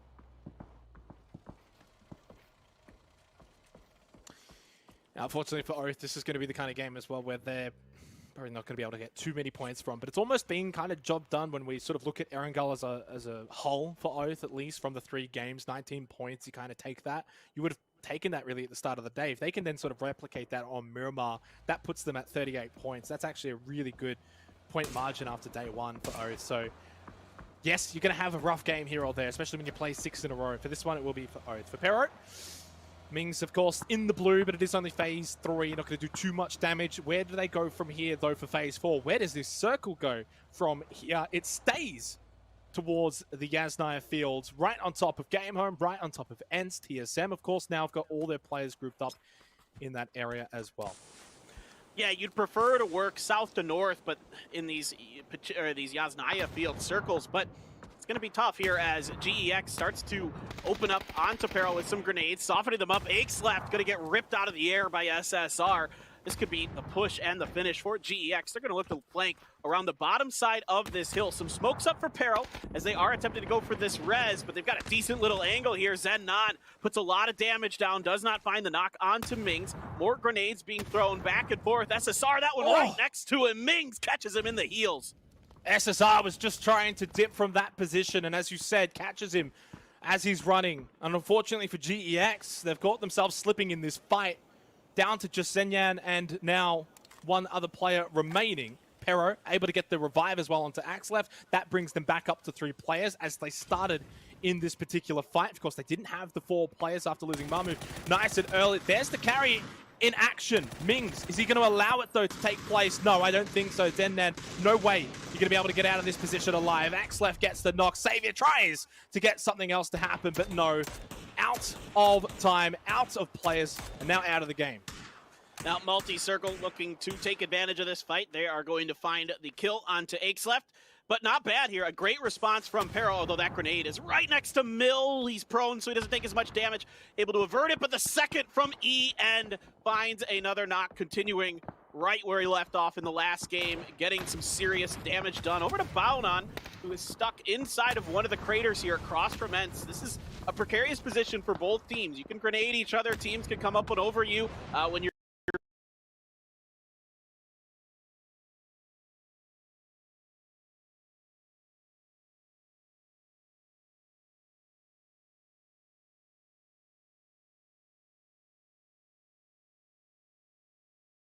least expecting it from different angles. There could be crashes into these dips. It's going to be the knock from Squeaky here. Gades going to be going for the res. Is Ents going to get aggressive off of this? That's a lot of utility, though, expended by Ents in the sort of middle portion of this game as well. If they can't clean up Baonam United here, they're not going to be able to walk away with many more utility. Rasnamar, oh, that's close. Rasnamar has 2 more nades remaining, still 4 smokes. In fact, I think smokes will still be available for Ents, but in terms of frag grenades, not really going to have that many remaining. Evil Lee now looking to help Multi-Circle cross this road. They too getting involved with the nades. KPI on the wrong end of this one. Silson already eliminated by Evil Lee. Tank, though, eliminated by Disgusting, which means MCG in a position where they are getting third-partied here on the edge of this circle. Oh, and a vehicle whoopsie from Sparking runs Poonage over. It hasn't been the greatest to start for Dig. They are looking to put up a few more points here, and you can see Na'Vi is already keen on what's going on over there. Good grenade, though. Gets him down to about half health. KPI under a bit of pressure from MCG. Sparking did find a grenade onto Alia, but Lingdu put Draft King on his knees. This could be the go here. Summers found an angle around the rock, and he's going to finish the job. KPI out in 14. KPI out in 14. KP out probably works as well anyway in this situation paper. MCG so far have been doing pretty well here in this group, in this lobby. 16 points now, total up, 4 kills in this particular game. The nades now over towards Na'Vi. Obviously, Dignitas, they had that little issue earlier with the run over. Sparking still down here for Dignitas as well. Looking to move forward towards Na'Vi's position. GNL just get ripped to shreds by Oath. This circle, though, right on top of Game Home. The team, of course, that lost 2 of their best players coming into this tournament. They get a reprieve when it comes to the circle. We'll see if they can maybe capitalize late game. But for right now, Dignitas continues their push on to Na'Vi. They've actually done a pretty decent job. They got Sparking back up and alive. They've kept Na'Vi at bay. Now in a position where they can maybe fight, maybe could still get third-partied as well from a different distance. Example, gets the knock, gets the finish on the Poonage, but he loses 2 teammates in the process. Man, Example is just nuts. He catches just a glimpse there on the side of the smoke, gets a spray down, gets some damage. He is under heavy pressure, though. Honey Badger finds the grenade underneath the well of the tire. Gonna get the finish as well here, but here comes Quizzy. Last one alive for Na'Vi, trying to find Honey Badger out on the side. He's gonna get a glimpse of him, but Honey Badger's response with the SKS is better. Hits the head, finishes the job. Nice push here for Dig. 11 teams remaining, 32 alive as we reach the 21-minute mark of our final game of Erenkel for the day as well. A reminder for that, we've got 3 games of Miramar after this. Luke 12 getting revived by Alo. Shimboy continues moving forward for Dignitas, getting that knockdown onto Americano, who did some really good things for GNL in the previous match too. Dignitas now have been able to move all the way up to this compound. They have done a tremendous job with the blue at their back. They've pushed forward. They've taken out Na'Vi. Now they can take out GNL. It's only Korn that remains after Shimboy gets rid of Americano. You know, not much Corn could do here except try to rat a few out. He's got a molly, a few smokes, so he can maybe buy himself a little bit of time. But Shinboy's not ready enough. I was going to say he was ready to peek that corner. Goes for the molly here. Does Corn. See if he can finish that off. But up on the roof of this one's a little bit tricky because it is the open part of this, right? It isn't like the sushi houses that have the roof on top. This one's open. It does give him the ability to put a little fire down in the dig. Look at that heart rate monitor as well on the left. It's Korn, the only one in red. The other three just chilling. And unfortunately, Korn will now join them in chilling on the sidelines. GNL Esports out in 11th. 10 teams remain. 30 alive. 22 minutes gone. Dignitas looking great here in match 3. That's the second team now. They've been able to push through. Got good position on the south side of the circle too. They get rewarded maybe with a southern shift. The answer is no. Stays in the fields. Stays on the compound of Game Home. Ents, Baonam United, TSM, all in the vicinity on that western side of this circle. Look at Snakers. He has found such a cheeky little position. There's just enough of the circle that he's able to get in here without having to open that door or go around the side, so he can wait this out. He might not do much until he can find a guaranteed kill. He could just... Dignitas has no clue. They haven't checked their backside. Why would you? You wouldn't expect somebody to necessarily be there. Maybe they can get out on a vehicle or something. Meanwhile, the stalemate between Ents and Baonam continues.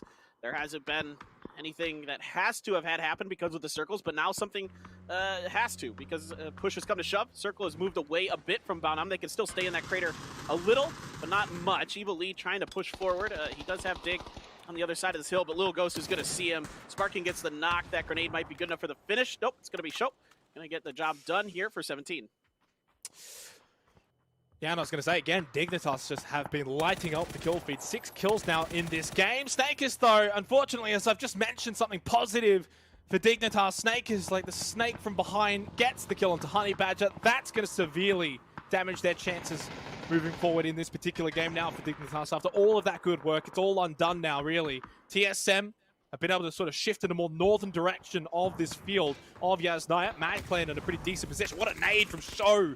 Tank, Summer, both taken down. The second follows up. Show confirms both of those kills. 6 kills now for NCG as well. But 17 Gaming have been able to rack him up. 6 of the 7 for Show. Looking to find another, but Disgusting shuts him down.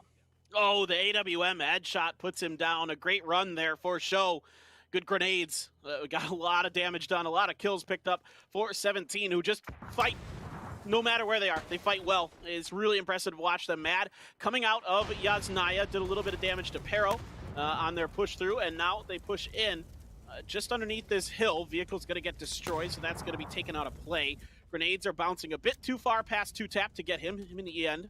The duo left here. Game Home over on their left, TSM on their right. TSM, let's see if TSM wants to try to push underneath this hill and try to clean them out, or if they don't feel comfortable enough. It doesn't seem like they're comfortable just yet. Yeah, not elected to take that fight right now, but they may basically have that decision made for them in about 30 seconds when Phase 5 does shift. One thing to note here down towards the southwest, though, Anson, Baonam United shouldn't really have that much utility when it comes to nades anymore. We saw them earlier on, about probably 5 to 6 minutes ago, throwing nades back and forth. Now that push looks like it's coming to shove. The flash, it's successful. Ents not really going for that over peak, though, not getting too aggressive. The flash was good, but they didn't follow up on it. Now Ents, though, running away from this fight.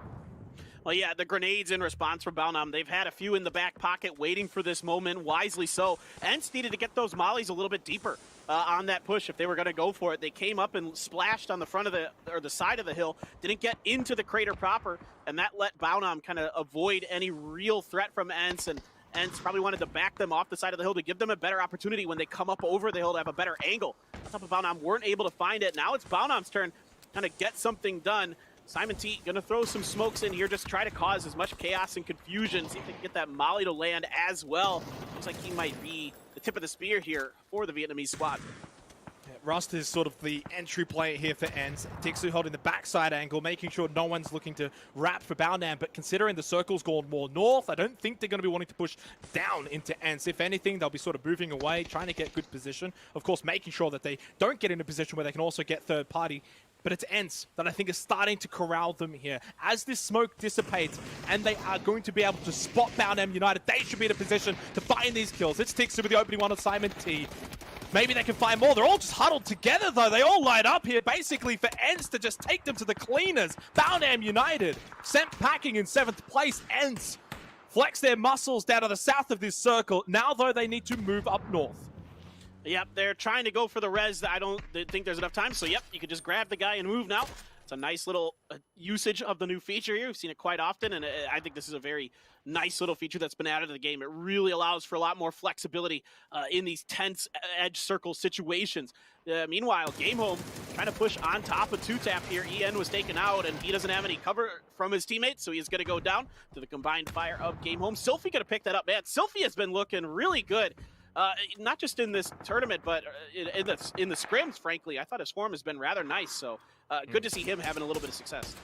Yeah, Sylphie, the core sub for Game Home, of course, when they've got the usual roster. He's the 5th man, but now he's thrust into the limelight here for Game Home, and unfortunately, they just lost Disgusting to ALO. That's going to hinder their chances. I was quite literally about to say that maybe there's a chance here for Game Home to find a win. They are very much the underdog coming into this event, but they're not playing like it in this game. Right now, they're playing pretty well until TSM, of course, found that kill. In terms of players alive, though, TSM with 4, ENCE with 4, despite their little fight with Boundam United earlier, they didn't lose any players. So they're the only 2 teams that have all 4 players left alive of the 5 teams remaining. Of course, Dignitas and D36, both with solo players, and then Game Home with the 3.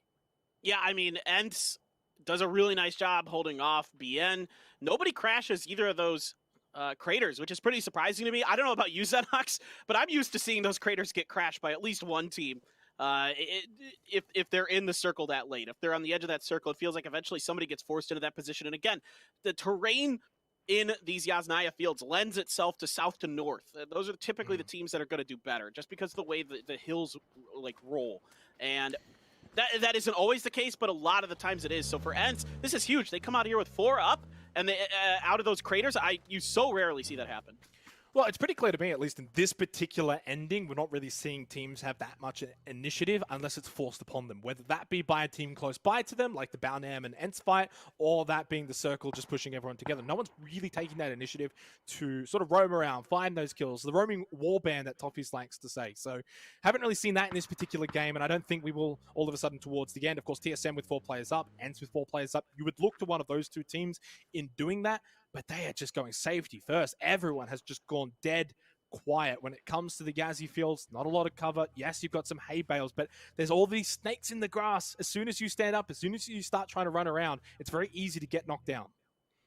Yeah, this is a really tough situation. You see backpack off. Of course, you know, everybody knows that when you get into that that brush cover, that soft cover, as some people call it, you got to take the backpack off so people can't see your character model through the grass, and that's Sparking being very wise to the situation. Unfortunately for him, circle right on his heels, but he's able to stay just enough ahead. Good timing to keep himself alive, give himself a shot. With this many teams, this many players in the late game, anything's possible.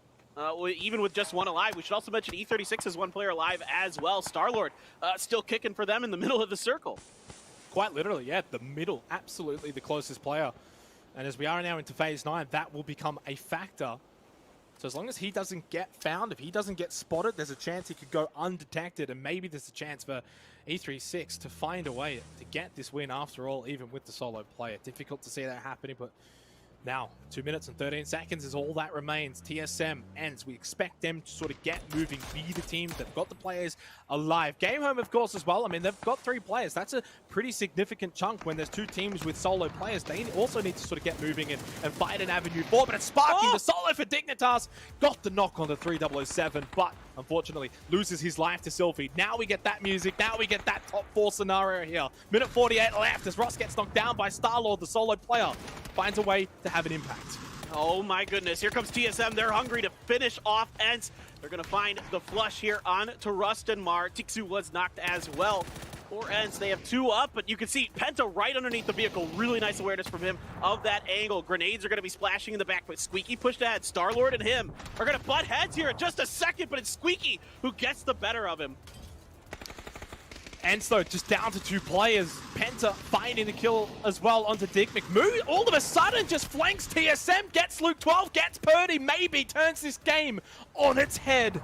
A reprieve, though. They're able to get McMoo, get a couple of more members of Ent out of the game. TSM, Alo, Penta. Can they find the win against 3007? It's a classic 2 versus 1 paper. All right, well, 3007 had found the kill onto Squeaky, and there he is. He's going to go down. It's going to be Penta for TSM, finishing the job. What a hold here.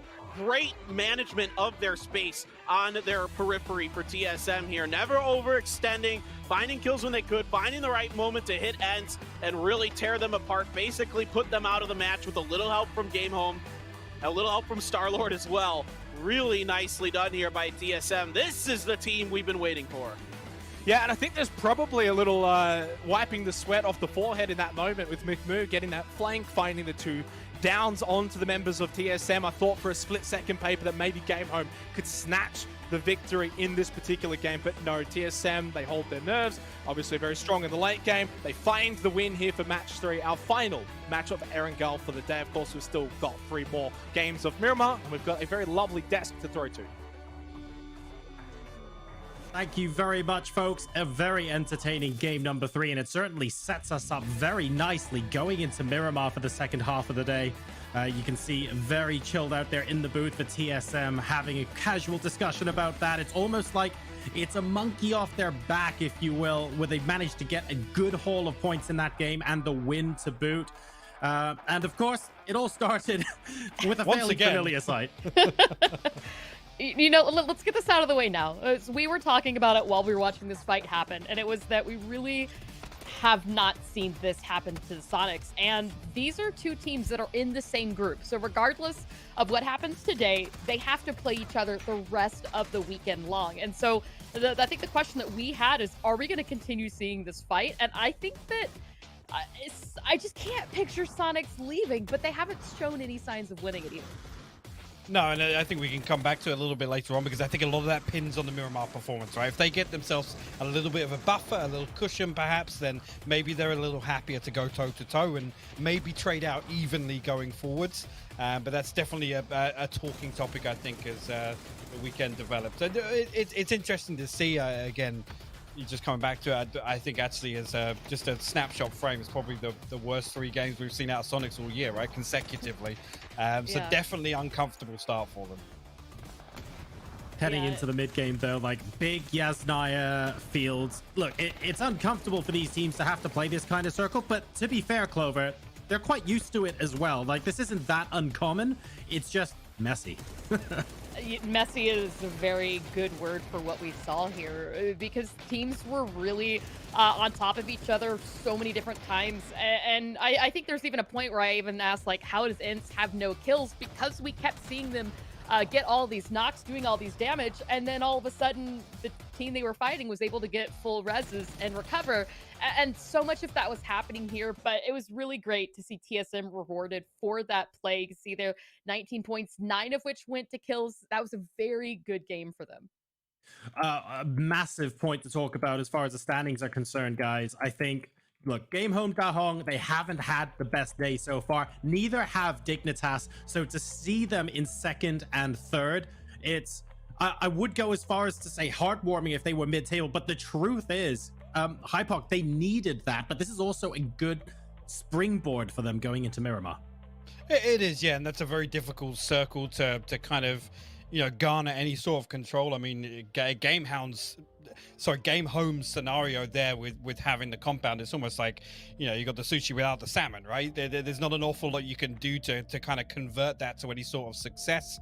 But at that point, it comes down to, ultimately, I mean, the first team to move loses there in that sort of scenario. It's almost like the one that is their hand is forced first is ultimately the one that exposes themselves. It was certainly a little bit rough for them, but at the same time, managing to get that. And look at that, sparking Clover, 973 damage in that game.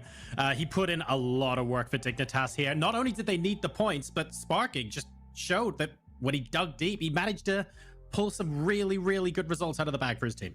Yeah, even just kind of the recovery that they had after going head-to-head there later on versus Snakers, you know, coming out of that compound, Sparking able to keep that up in the late game. But I do want to point out with 17 Gaming here, so many of the team yet again found scoring chances, and you can see right now 6 kills to show, and it's 743 for damage. It just kind of shows the consistency that this squad has had time and time. And I think Hypoc, you had mentioned, you wanted to see 17 kind of come back a little bit stronger this match.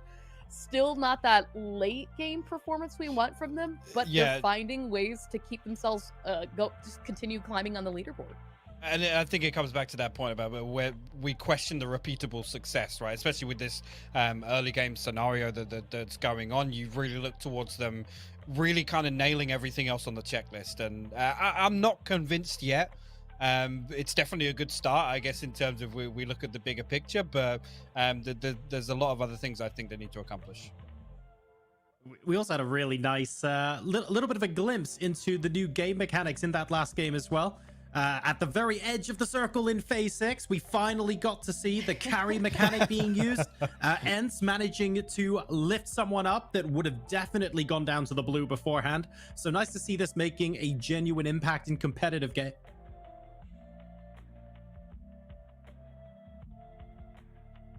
When they moved in there like that, it was just heartwarming to see, but at the same time, it didn't quite get them that much further into the game, Hypoc, but still, this is going to be something that we see more and more moving forward. Oh, we do, and I think the situation in which we saw it is one of the best examples, right? It's when you're able to effectively throw somebody up in terms of playing hard edge and potentially putting themselves in that kind of play spoiler, maybe anchor position, and they get knocked. It's not necessarily the end for them, right? And yes, there's the benefit of Ents having a little bit of I guess a defilade to move into, but that's the sort of scenario where I think we're going to see that mechanic become most prominent, right? We actually also saw, I know you and Clover touched on the one where actually was it somebody from Dignitas getting knocked where they were able to avoid the damage from the molly that was actually thrown follow-up. I'm not sure which player it was from GNL, but it's little things like that I'm hoping we get some really, really good examples of that being employed.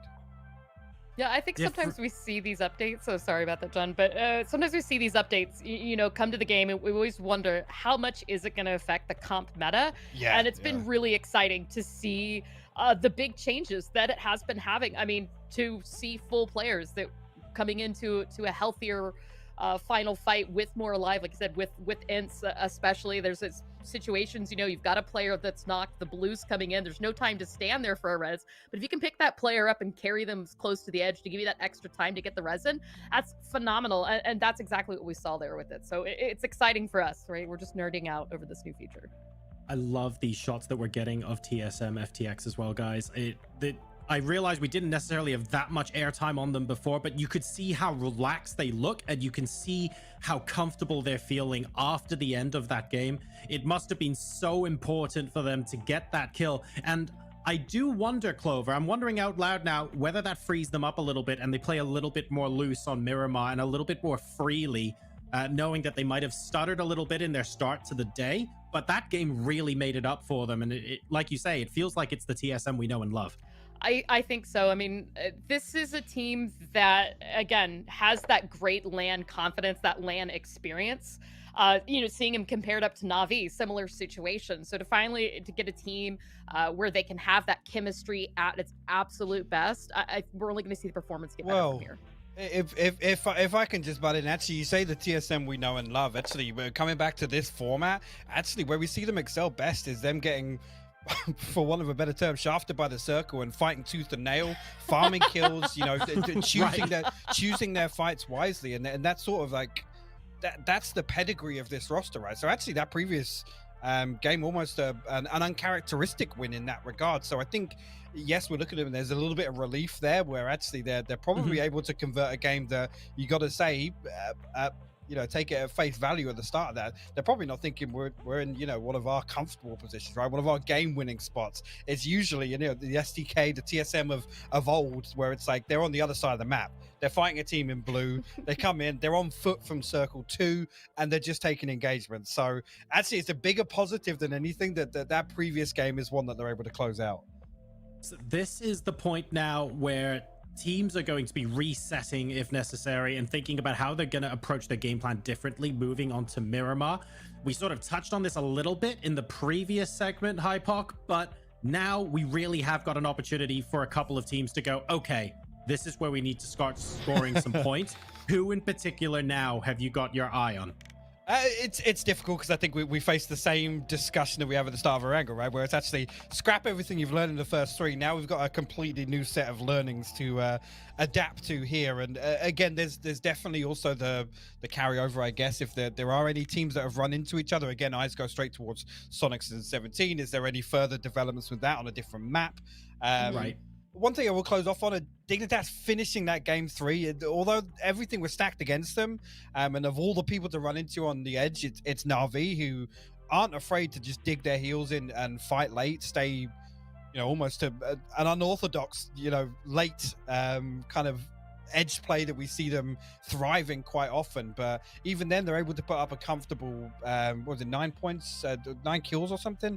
I can't remember what the total was, but that's a big benefit coming into Miramar, because I think what we know about Honey Badger regionally, maybe they're going to be a little more active. Let's put it that way. I saw them splitting Circle 1, trying to take control of the edge, and I want to see them kind of carry that across to Miramar here and be a bit more decisive, because I know that they like to spread a little further, get a little more curious on Miramar.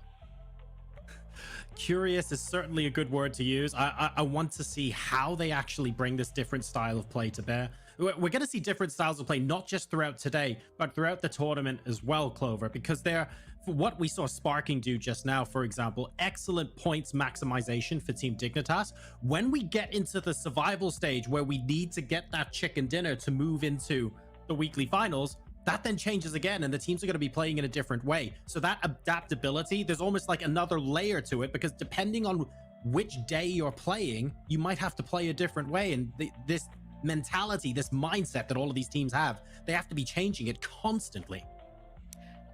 Sure. I think, though, I mean, to kind of mirror what we've been saying throughout the day, we're really not going to see, I think, too much in terms of the true colors of most teams right now. It is a ranked decision. A lot of people are still kind of putting feelers out, trying to get used to the other teams in the lobby, figuring out what the general meta is going to be for this event. And yeah. Right, well, Erangel's now done and dusted. We're going to be moving on to Miramar, an opportunity for some teams to reset, but how well are they going to do? Let's find out as we take to the skies of Miramar for the first time.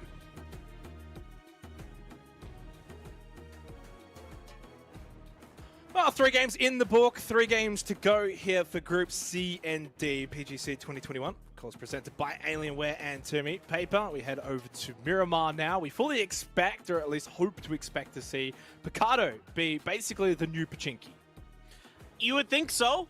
I think both of these teams are very keen on these central drop locations. They're always going to be in the purview of the playing path, and this playing path is absolutely awful, and I love it.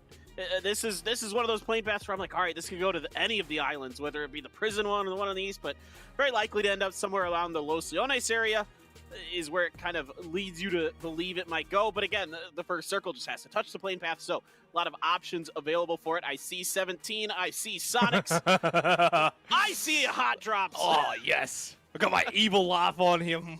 This is exactly what we wanted to see on Picardo, just as we saw, obviously, in Pachinki on Erangel in our first 3 games. We are going for what? A best of 7? Is that the rules, Paper? Is it a best of 7? Winner overall gets both sites, or what is it? Is it like fresh? Is it 0-0 on Picardo? It's a willpower test. It's an endurance test to see who's gonna give up first. It almost feels like, and again, no way, 17 gets the opening knock. These pub shotguns are paying in dividends. I mean, 17, they just look for these, they find them, and then they push into Sonics. Now, Mime is able to hide behind the door, and they're not able to get the res, but right now, Huynh on his own covering. Tiggleton did find a mini to cover. Oh, he got him! Oh, what? What a shot from Huynh, but Lil Ghost gets the down, and well, he got the flush onto Mime, and then just turns the corner onto Huynh, sits him down, says what you can do, I can do. Maybe the 17 in 17 Gaming is the 17-0 that I think is going to happen over the week if this continues. Sonics, you need to give it up, guys. Yeah, I really think 17's closing the barn doors here, and oh, okay, Penta gonna get taken down by Kickstart. Nice little spray. You never want to be on the back of those buggies. I think everybody knows that. That's absolutely the worst position to be in. Kickstart gonna find that kill there, and back over to the Luchador Arena. This is Tiggleton and Shrimsy, the dynamic duo for the Sonics. Let's see if they can maybe turn this around, find a 2v4 or something, get something started for the Sonics, who are currently in dead last in this lobby. Yeah, what is it? 2 points, I think, from 3 games. So far, no points here in match 4. Tiggleton actually has a pretty decent little setup. The 3 times on the mini, the M416, has a nade, has a molly, has a first aid kit. He's basically got the starter kit of running around inside of a major city and finding kills. And obviously, a bit of a high ground position here with Shrimsy, but it's kind of like it's over, right? Just give up on it. You've got 2 players alive. Try and leave. Try and find something in the mid section of the game. Fight another team, because 17's playing pretty well at the moment. I can't disagree with any of that. I mean, I think now you might want to try different options, whether it be, you know, separate these cities and just try to gain control of vehicles and give yourself better exit options. Don't get in their faces right away. It doesn't seem to be going well. Or just like you leave. Just leave. That's also a great option. I mean, the best in the world have done it. I mean, every team eventually is forced out of their drop spot at some point or another. Gen G, FaZe are 2 that come to mind that have been really good in the past and have been, you know, forced in other positions that still succeeded from those other positions. I mean, Gen G here, you know, has been dropping in for, I know they're not in this lobby, but they were dropping Puerto Paraiso this year on Miramar, and they used to be a Picado team because they were just sick of fighting. Everybody wanted to fight for it. And they were just like, well, let's just go somewhere else and they can still get it done. Just some of the graphics here, of course, for match 3. TSM walked away as winners, but Show had actually a very, very decent match for 17. That's not just like, you know, the early portion against Sonics, but a lot of that was actually done towards the back end of that particular game, especially as a solo player. Just quickly, again, a reminder for those watching, twitch.tv/PUBG esports map, if you want to go and have a look at the map. Obviously, in this particular group lobby, we've been watching a lot of Sonics and 17 in the early portions of the game. So we do have our circle, which is just sort of south of Monte Nuevo, around that sort of Death Valley, Death Canyon kind of area. Na'Vi's over there, GNL's over there, Mad Clan over there. So especially for Na'Vi and Mad Clan, 2 teams have been doing pretty well, actually, in this group. Again, situated nice and early in this Phase 1 circle. Yeah, Mad's a really smart, efficient team. A lot of veterans from them. Oh no, Lil Ghost just got a headshot with the bolt on a Tiggleton back over towards that fight. But looks like something might be squaring up here as Starlord 336. I don't think he ever saw Alo. There's Kickstart hanging out in the wings a little bit, and now the walls close in. Shrimsy trying to get it done. So they're all on the outside here. He's going to peek around the corner, catches him in the back, doesn't find a knock. Show around the side, going to finish the job with the barrel. Very nicely done, and again, a clean win for 17. 4-0. That's all I say. 4-0. 4-0. Maybe 4-0. In a best of 7, that's it. That's over. Like, I mean, at this point, they've got to... At what point do you just say, right, and I'm speaking truthfully here, baby, at what point do you say, okay, we're not winning this, we're not even close to winning this, we need to figure out something else? Do you just do it after today? Because at this point, right, you would have come in with the game plan and with the knowledge that you were going to be contesting probably for the entire day. There's only 2 games left for Sonics. Do they just say, well, screw it, we've got 2 more games to see what we can do to maybe salvage it a little bit? Or do they give up early? I think maybe what they probably will do is just VOD review it and then maybe go somewhere else the next day. Yeah, that would be my guess. I think that's what I would assume most teams do, but there might come a point where the Sonics say we need some points. We need to, you know, set ourselves up to at least, you know, you could have a bad day today and have good days the next 2 days. So I could see arguments being made either way, and I'd lean towards what you're saying, Xenox, that I think they will continue to fight for it, because if you win the next 2, then you put a big question mark on it, right? Yeah, the doubt kind of maybe goes back into the mind of 17. It's almost like, well, to be fair, it's still 4-2 at that point. Like, it's a really difficult one. I'll say 17 have looked really, really good. And because they've been able to keep winning these early game exchanges against Sonics, they've also been able to go on and get points elsewhere, which is why they're on, like, I think now 27 points or something like that. They're actually already into the top 12 overall when we combine A, B, C, and D, right? So it's looking very good right now for 17 Gaming as a team moving forward in the tournament as we have our, of course, winner chicken dinners over on Erangel in match 1, 2, and 3. It's been a good day for North America, but not for Sonics. Probably the team that you would have expected to be, if you're going to tell me North America had won, 2 out of the 3 Erangels here for this group, that I would have expected Sonics to be one of them. But if you can't win that fight against 17, yeah, it can't transition, of course, into anything else. So for them, maybe back to the drawing board, maybe not. We'll see what the next game brings. 17 able to get their loot. They're still on the edge of the circle, so they can take their time. It's going to be an edge game for them, which is an unusual situation to be in for a Picado team. Typically, you're going to have early priority access to a lot of the central circle locations. And that's a big reason, again, why teams will fight for it. Why we see tournament after tournament, teams are fighting for Pachinki and Picado.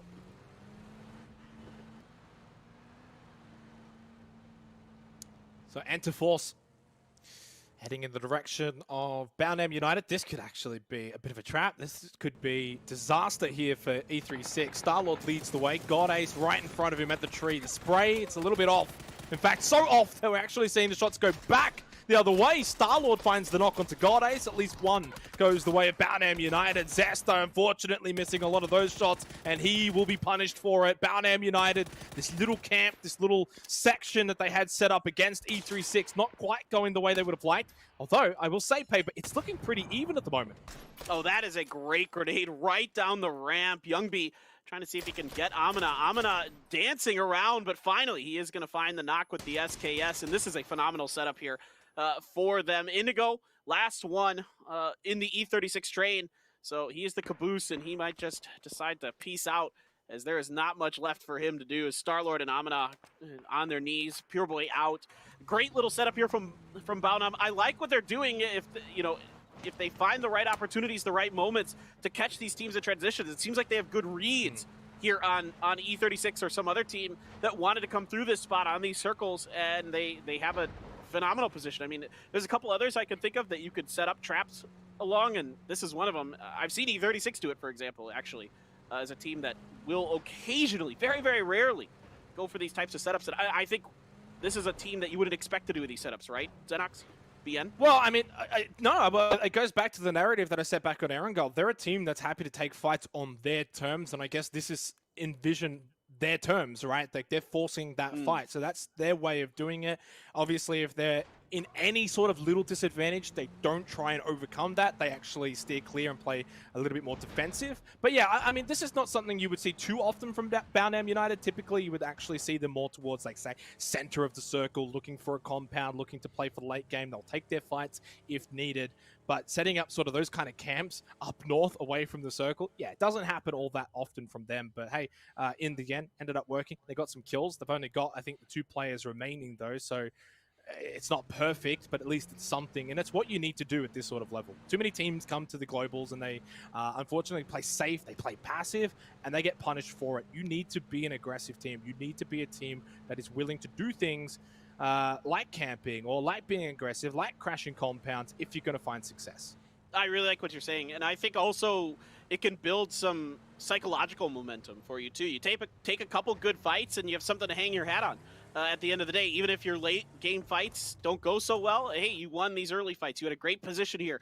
You read this team's rotation very nicely, and you set yourselves up in this kind of on the outsides of this valley to the point where you make E36's decision incredibly difficult, where they either have to stop or try to keep driving, and if they keep driving, they're likely to get killed.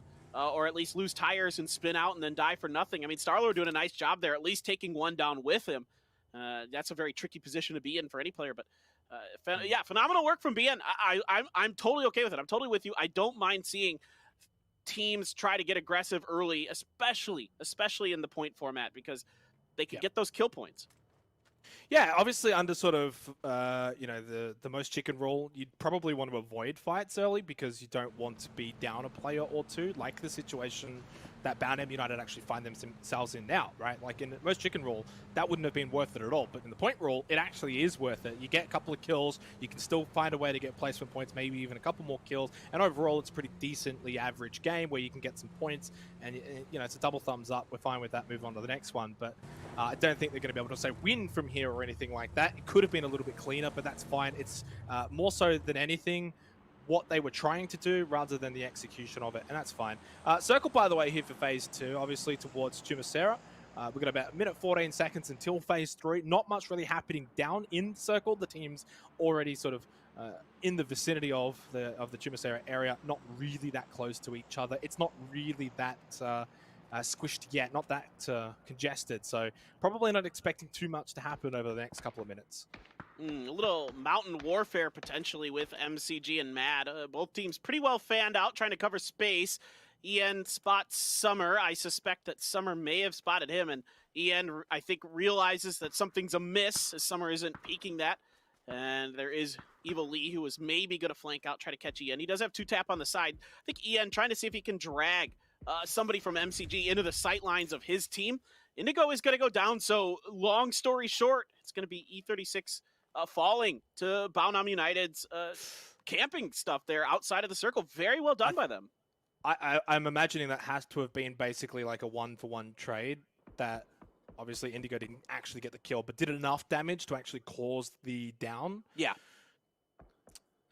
Simon has actually gone back for the revive on a Young Bee. I'm not sure if that's probably the play, although it is still only phase 2 right now. Now it is phase 3 blue, so obviously it's going to start ticking hard. But if they can actually get those 2 players back in towards the play zone, then I think for Baonam United, it ends up being a success. If they both fall inside of the blue, then it probably isn't still. Nevertheless, it's over towards Chumacera for this particular match, our first one on Miramar for this little lobby. KPI in a really good position. Haven't really been able to see too much from KPI. At times, the sort of in-fights in the mid-game, but not necessarily coming out successfully. I'd like to see them, with this sort of position, actually make it towards the very late-game portion, paper, like top 5 kind of scenario. I think they're in a really good position to, and maybe I'll get a chance to explain. If there's a fight here with Heaven and Mad, I might have to pause my thought. Just, he is watching to see if anybody peeks that window. Nobody just yet. Of course, he knows they're there. He heard them. I think we'll see if he gets any help here as the rest of GNL has showed up to the party. Here comes Mad as well. Looks like it will be potentially a full 4-on-4.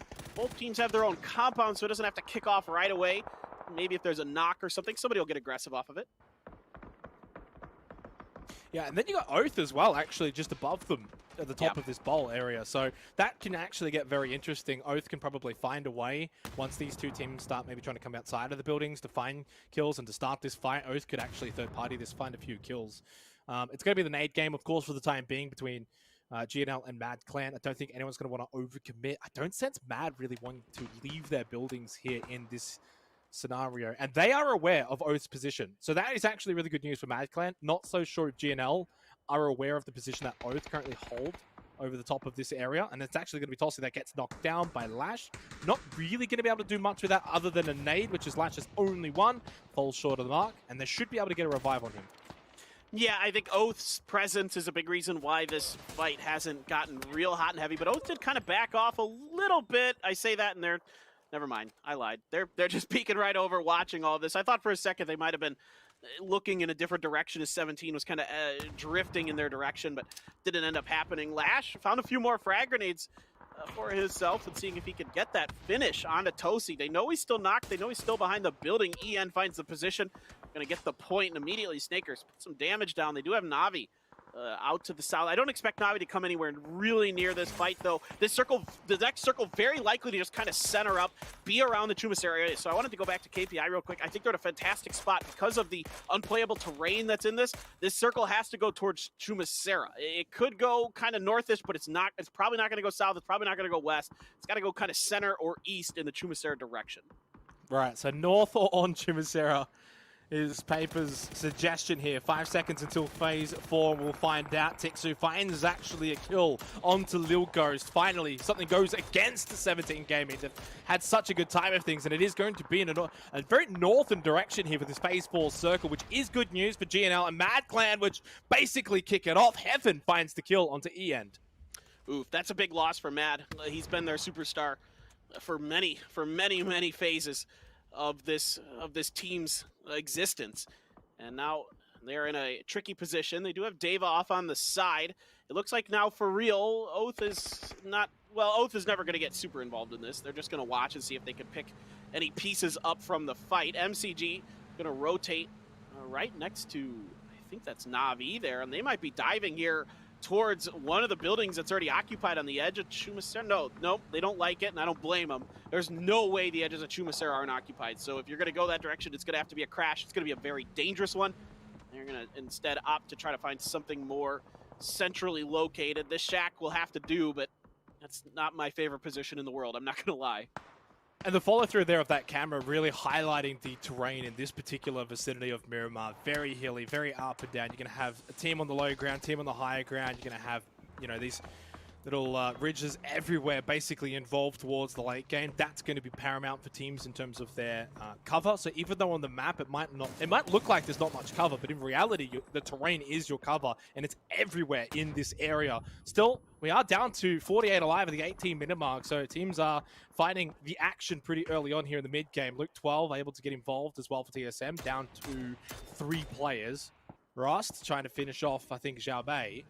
In fact, for show, then the last one standing. So for 17 Gaming, looks like this might be one of their worst performances for today. Fortunately, the other 3 performances were very, very good. You can see Alia getting some decent damage done, but not able to find the knocks onto Baunam. The last 2 members here are going to have to go for the heals and the smokes and try to see if they can weather the storm for a little bit. Alia not able to fully connect with any of that. There's a lot of other teams around here. There's a lot of terrain to work with in this circle. There's also Chumacera, still a large chunk of it. So a lot of teams are going to find enough space to keep themselves alive for now and try to wait this out. Game Home, though, has found Dignitas, and these 2 looking to maybe square up in just a second. It's going to be Disgusting getting the opening knock onto Sparking here. Disgusting continuing to throw some stuns, trying to gain space, trying to push forward. So we're going to get taken down by Punich. Punich not able to find the last one. GHD, hello. This squad, we didn't have a lot of expectations for them, Xenox, and they're looking pretty solid there. Yeah, they're actually exceeding my expectations so far in this particular lobby. There's the carry feature, again, showing its usefulness. They can actually get out of here with all 3 players alive for Game Home. They got the 4 kills. Ironically, it was actually Dignitas that was kind of creeping up on them and gatekeeping them and looking to pounce. And boy, they just got countered pretty easily there by Game Home. So that's disappointing for Dignitas, who have looked pretty good so far, actually, in this lobby for the most part. Only the 13 points now overall, which actually has them, I think, in the bottom 5. But it really wouldn't take much for them to actually sort of shoot up the standings. One good game, and you could see that they'll be able to actually gain a lot of places. Tank with the knock onto Alia of Na'Vi. And punishes him for peeking out of that little ridge. 40 alive, though, and this is that mid portion of the game for Miramar, where a lot of this terrain is going to be so impactful for teams. Yeah, and there's a big steep hill on the south side of MCG, so a lot of this game for MCG, they opted to go for the likely center circle position earlier than later, and the problem with it being it's just a shack, it's not a proper compound, so those could be rather difficult to hold. Oh, Rustedmar over the top, hello, that's 2. Easy as you like. In the back, though, SSR comes up and over, takes him down. The rest of Ents a bit far away to help him out just yet. Here comes Tiksu with the grenade, trying to see if they can back SSR off. And yeah, look, this is going to be a tricky one for MCG. I think a lot of people look at this circle and they go, oh, MCG easy win. Not really in that position. There's going to be a lot of teams with a lot of sight lines on them, and it's going to be up to them to really control their space effectively. Ooh, SSR gets shut down by Squeaky. Savior a little too late to the party. Squeaky so low on health, but so is Savior. Both of them critically low. Tiksu closer and should be able to find the kill. I think he just saw that head of Savior. Reloads. Now we can hold this angle. Spots him again. Lands the shots. That's going to be Ents cleaning up GEX in 12th position. And Ents can move forward now as well. Looking pretty good here towards the late game of this match. Ents has had a couple good games in a row. They're looking really solid overall, able to get all of their teammates back up and running. Still Oath watching the fight down with Mad and GNL. Not much to write home about it. Again, they both kind of have their own compounds. They're able to share a little bit of space. Lash and Deva, though, started to take some damage in those exchanges as now the circle is going to force the issue. And it is in GNL's favor. So GNL, even though they lost a member early in this fight, Tosi, they were able to punch back a little bit and put Mad on the back foot. Mad now has to be the ones to make the push. And the question is are they going to be able to do it with the added difficulty of having Oath on top of this fight? Ooh. Yeah, I mean, that's been the difficult nature of it basically the entire time, is Oath. They've made it very difficult for both teams in this situation against GNL. Heaven's knocked Lash inside of the blue. As soon as he jumps out of that window or tries to run out of that door, he is going to die. Korn watching, finds the angle in the window. I thought for a second that was actually the entire squad wipe, but it was not. Dava still alive for Mad Clan, could maybe just keep them alive. No, falls as well to Americano. GNL eventually, long-standing fight, win it though. After all, 9 teams remain, 29 alive. That circle now for phase 6, right on top of MCG. Na'Vi with a very decent position down to the south as well. They can even gatekeep a few teams coming out of Tumasera. As TSM, they'll look to, I guess, maybe push on to MCG's position. I think that's what is going to happen here. And for Oath, they're able to grab the crate utility and then also just continue to watch GNL. GNL has no outs other than smokes and a prayer. There's going to be a lot else that they can do. Oath should have that pretty well in hand. TSM, Alo on the run. Some shots in the back from ENCE as they continue their march forward. But Oath is starting to look in this direction. A lot of activity going on, and that's going to perk their ears up a bit. 8's left here, trying to push up into KPI. Already been at 1 knock across each. As example, is going to find Mings. Pero, again, been quiet so far today. Is this going to be the game where they come alive, or are they going to falter once again? Yeah, and expecting Na'Vi to find even more here, they're going to be able to clean up both Pero and KPI. I don't sense either of those two teams being able to push forward. Na'Vi completely gatekeeping both of them as they're fighting each other. Of course, a lot of that smoke making it very difficult here for both teams. Mings already gone and out, so 3 players alive for Pero. Maybe an opportunity here, though, for Aix left. Can't quite land the shots, get shut down by Emmy. Draft King, the young prodigy, can he find anything to help the situation for KPI? Mamu, the nade, it's perfect from Mill. Silson and Emmy get shut down. They're both on the ground. Pero still yet to actually confirm any of these kills. Now they're able to do so. KPI still have got Capitan and Drafting alive. Na'Vi, though, surely will be their downfall very shortly. Yeah, Capitan trying to edge his way through the smoke. He's going to reach around, and it's going to be Pero going down here. They're eliminated. Example going to finish the job onto KPI. So just like you were talking about here, Navi's position just too strong for either of those teams. They're going to falter. Down to 6 teams alive. MCG now squaring up against ENCE. ENCE at full strength. MCG lost Evil lead very early, but that grenade could even things up if it had just gotten a little bit deeper. That one explodes. The shells bursting right over the heads of ENCE there, but they're somehow still on their feet. Oh, Corn, so low health, still has a couple of first aid kits, though, available to keep him alive for the time being. Oath now on the rotation, of course. Oh, Rally, that's a sign, mate. Gotta watch out. Deep's gonna be taken down by Tank. Oath find their resting place for the time being. Fortunately, away from a lot of other teams, they are huddled up quite close together. GNL finally taken out. Now down to 5 teams remaining. Alia to land some shots here for Na'Vi to just keep the pressure piling onto ENCE, but unable to land them. Pretty difficult shots from that sort of distance, and with the blue, and with people shooting at you. They are not easy shots to land. Now down to the final top 4. Na'Vi controls so much space. They have great sight lines onto all these players underneath them, and they're able to back up using the hill as cover to keep themselves safe while they just kind of peek and prod, taking teams down left and right. Now Ling Du puts a little bit of return damage, but Summer, the shot caller for MCG, has been knocked. Tank should be there for the res. Indeed, it is good. And Na'Vi just kind of rotating around, assessing the situation, doing damage where they can, in a decent position for now, phase 7. See where phase 8 wants to go. If it's going to drag them down off that hill, that's when things get tricky, and they kind of have to almost win the game before it even gets to phase 8 in a lot of ways.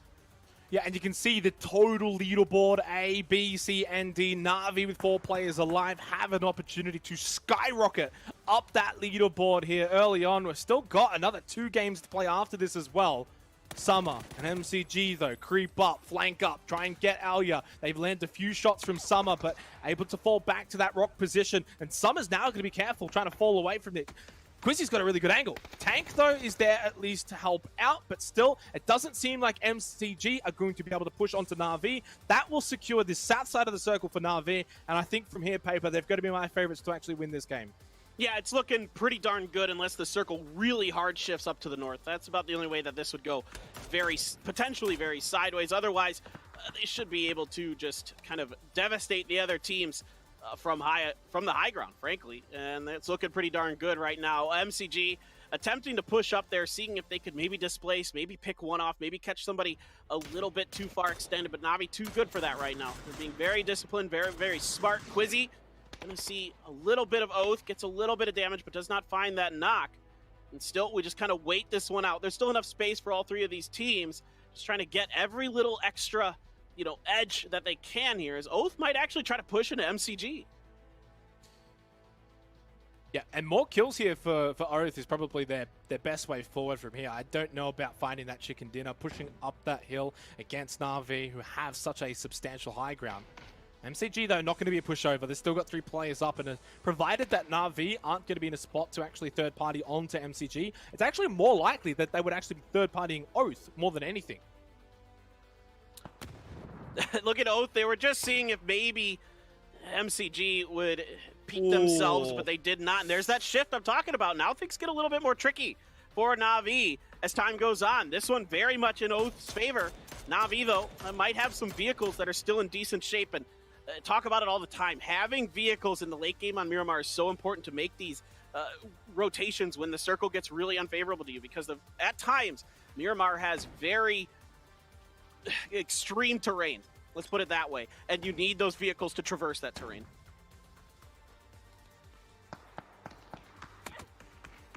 Getting towards the final stages here of match 4. MCG trying to circumnavigate their way here, understanding they've got the lesser players. Of course, it's 4 versus 4 versus 3. They haven't really got the position. They haven't got the high ground, and they don't have the circle. They're kind of in a little bit of no man's land at the moment. They are closer to Oath than they are to Na'Vi.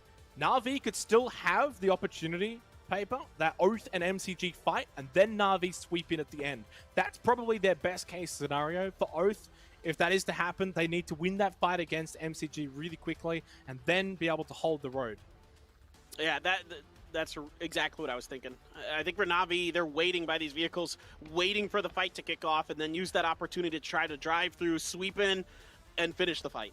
Let's see if they can get that done. Now, the MCG does actually have vehicles in some kind of shape. Yeah, they don't have much tires, but I don't see much smoke coming out of them, so in that scenario, that's not too bad at all for them. If they need to make a push down a hill, you should be able to get that done. And Lingdu finds the knock onto Kickstart with that Mark 14, quick and easy. If he can get that flush, that's huge. Na'Vi, though, not really the opportunity just yet to make the move. No, okay, they are going to go for it. Oh, no. Never like seeing pretty much the majority of a team inside of a vehicle, but this might be the play to at least get them on the other side. They've got the anchor holding on the other side of the road, and Quizzy, he might be able to find kills late game. What a spray from Battlefrost to get Melman. Can he find another one as well? This will really set things up for Oath. They've lost Kickstart, though, elsewhere. Of course, they've got to basically fight 2 fights on 2 fronts, and it's not going to work out for Oath unless they just keep landing these shots. Snakers get Summer, Tank, and Lingdu, the last 2 for MCG. The Molotov, though, it's like the no-look Molotov takes out Snakers, confirms Kickstart. Suddenly, Oath down to 2. Oh, the fadeaway from Tank is going to get the finish onto Snakers, but he's going to take a bunch of damage from Quizzy, trying to get enough space behind this rock that he can get the heals off. Summer is going to fall. That was at least his second knock there, so he bleeds out pretty quickly. Smokes down the road as MCG looking to see if they can find the right timing here. Oath pinned between the bad end of the circle and some smokes themselves. Grenades out here, for example. Bale is going to find the knock onto Tank, so Lingdu going to be stalled here. It's all his chance. He finds one. Bale still in the smoke, enough that he can't see him, but he's going to throw a molly right on top of him, sprays him down. This should be Oath dead, but somehow they're alive. Erangel was all about North America, but Na'Vi have shown up here on Miramar. Oh, Balefrost, though, from the flank. What a turnaround, though, from Example. Shuts that down before he could have maybe caused some significant damage. Na'Vi, it's your game to win from here. Tank the solo for MCG. He will tank the blue. Sit, wait. It's Na'Vi with the winner chicken dinner here of match 4. Just phenomenal game planning here from Na'Vi throughout those mid to late game rounds. They take control of the high ground on the outside of Chumacera, block the teams out, clean them up, clear out their flank so no one's going to be behind them. They can play entirely in front of themselves, and that gives them all the space in the world to damage the other teams, pick up a few other kills here and there. They keep their vehicles alive. Again, so key here that Na'Vi keeps their vehicles alive at the end, because that allows them to make that difficult maneuver when the circle shifts away from them. Yeah, what a performance from Na'Vi. Of course, they had the high ground for such a long time, but making that maneuver, as you said, Paper, to get down, find those kills, and finish off this game, a game that they looked so comfortable to win. They do just that. They're looking very good. So is this lobby, and so is our desk. Thank you very much, gents. Match number 4 on Miramar, now done and dusted. Na'Vi getting the W there. 3 to 8 o'clock, a plain path, and a very, very entertaining game. Even though we had a couple of teams maybe just testing the waters on Miramar here, so much went on, guys.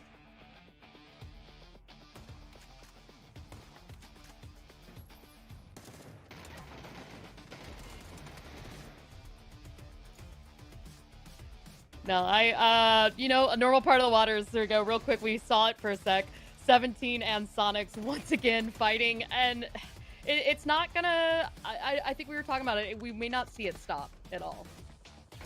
No, I don't think so. And at this point, it's almost like I know Twitch chat's gone into full copium mode, but 17 aren't going to let up now. Now they've got a little bit of wind in their sails. I don't think there's any reason for them to do so. And ultimately, again, we'll park this. I don't want to talk about it every single game, but Sonics need to make a decision, and ultimately that's adapt to the hot drop or go elsewhere in my eyes. You know, and I'm going to talk about making decisions and just Na'Vi, MCG, Oath. These have probably been 3 of the most proactive teams that we've seen throughout the day so far, and I really loved the way that Na'Vi not only recovered from this, but I mean, it was a well-deserved win. The way that they've been playing throughout the evening, we've seen them consistently at the top of the kill charts game after game. We've been seeing them get, if not in the late game, very, very close to it there in the final 4 for most of these matches. Something is working for them today, and I just want to see that keep growing. Before we even talked to today, that was a team I was a little bit concerned about going into this event.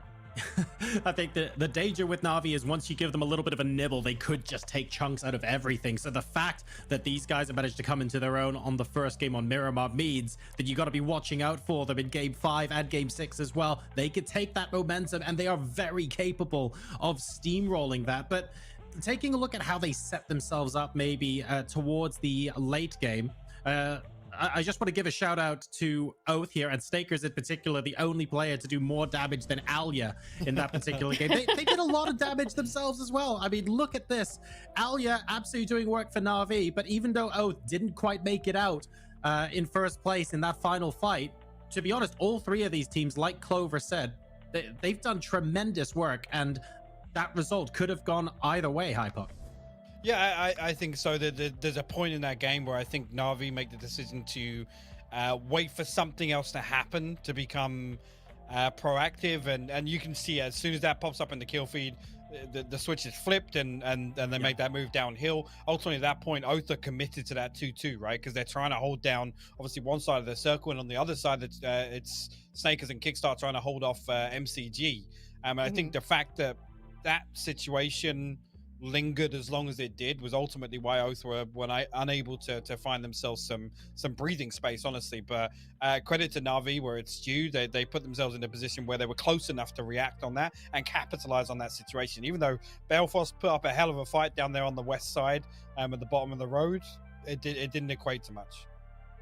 The Na'Vi and the way they position themselves, I think during the cast you touched on this as well, Clover. They had the whole south side of the road, and they managed to have the high ground as well with all circles. And elements of it might be luck, but how 300 IQ was that from them? How much of that was by design? They cleared out 3-4 teams that were all kind of fighting each other and came in from, you know, just 1/4 of that, and were able to take the entire south side of the road and then use that high ground, you know, like as Hypox said, give them that ability to wrap in behind Oath at the end. So absolutely full effort, not luck. All right. Well, that was map number 4 done and dusted. We still got 2 Miramar games left to go, ladies and gentlemen, in today's ranked decision matches featuring Group C and D. Stick around after this, and we'll get right back to you.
Hello, PUBG Esports fans. The finale of 2021 PUBG Esports, PUBG Global Championship 2021 is here. 32 teams from 4 different regions, Europe, APAC, Asia, and Americas will have a fierce competition during PGC 2021. Starting with ranked decision from November 19th, 3 weeks of weekly series, grand survival, and the grand finals.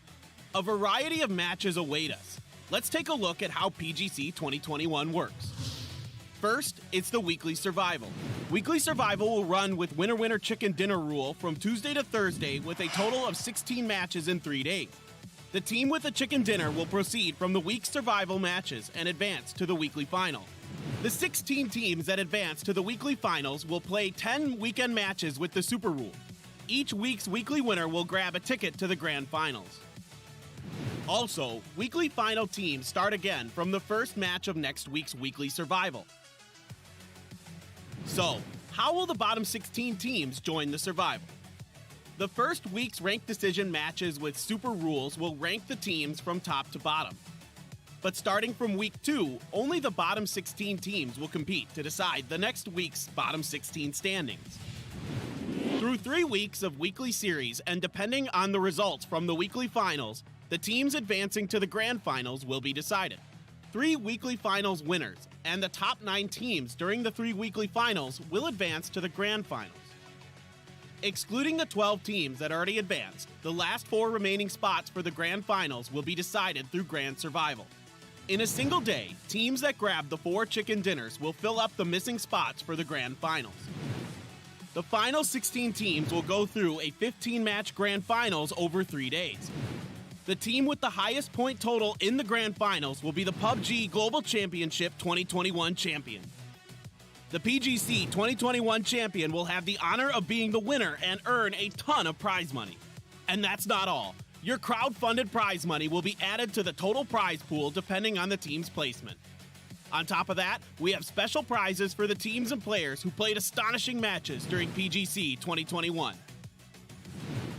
So this is the format for PGC 2021. What do you think?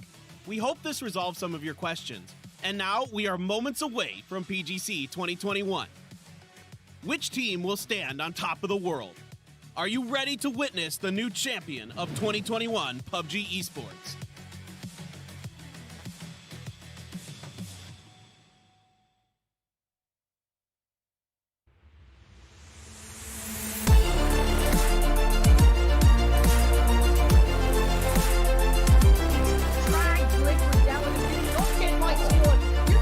Performances all around from this team. Them as they prepare to hoist. Also, boy, hope they connects with the sun is very, very strong, but there is the potential for it. No! The crazy one to finish off that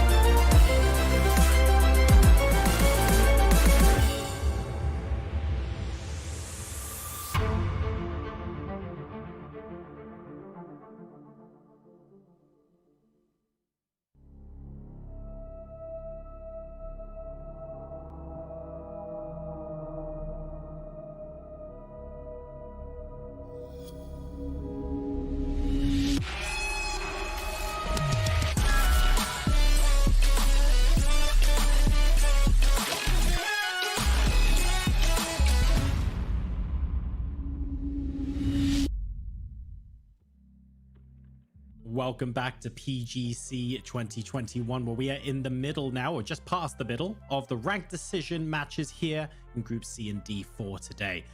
We've had some very entertaining matches so far, and now we're basically on the home straight of day number 1.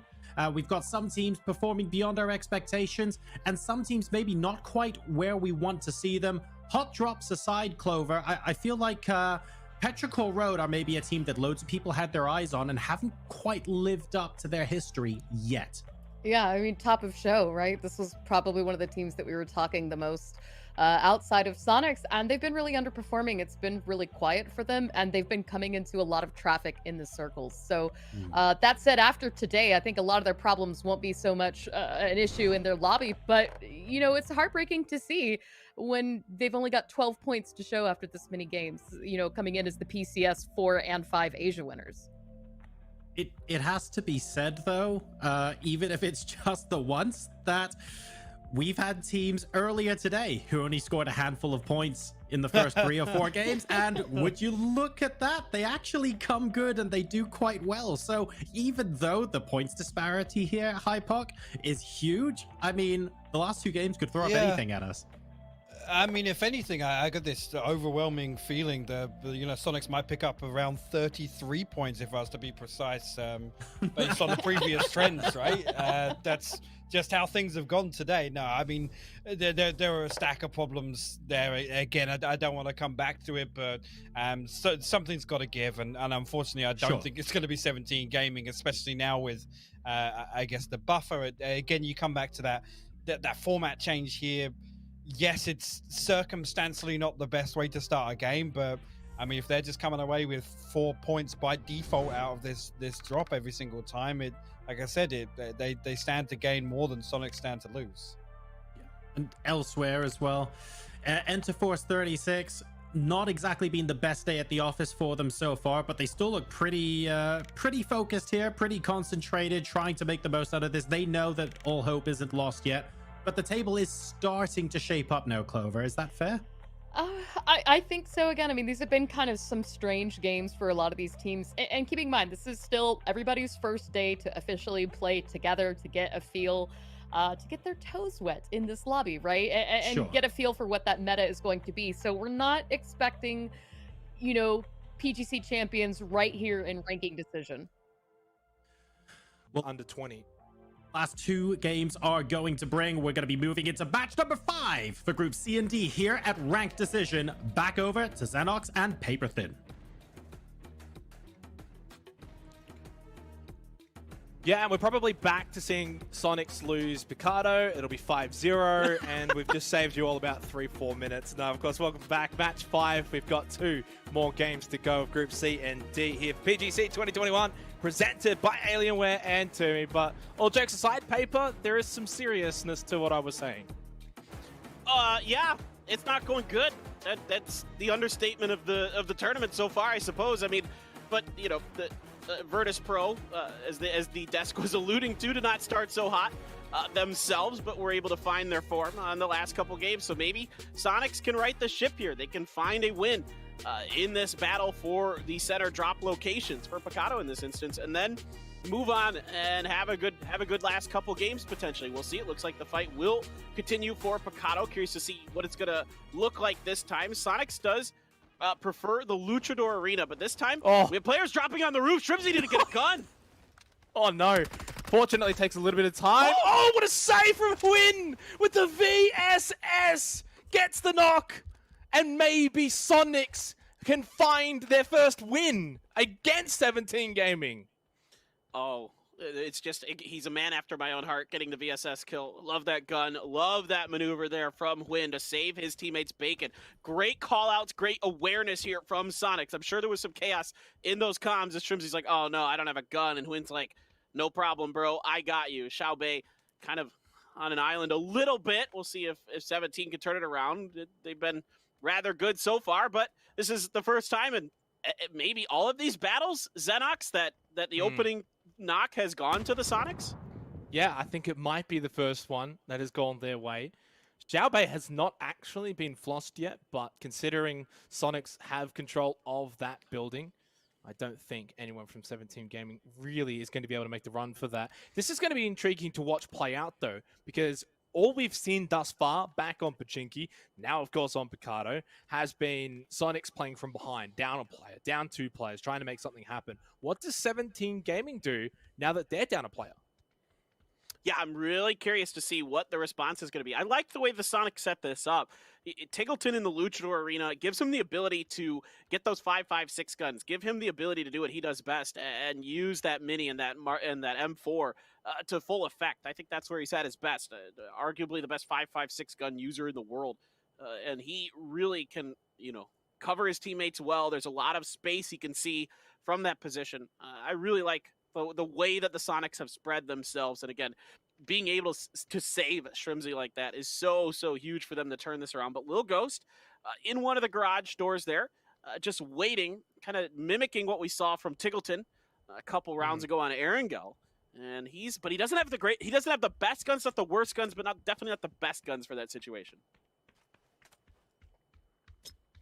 Sonics need to also be careful that they don't take their one-man advantage and suddenly start trying to run around and clear everything. Of course, now they need to group up, at least run around as a pair, basically in 2 pairs if possible, and then take advantage of that. Use the numbers to your advantage. So we are seeing Mime basically on the roof. Then you've got Shrimsy and Huynh running around together. Of course, as I mentioned before, Tiggleton over towards the arena. Talk about a drop down. Talk about a shot from Mime.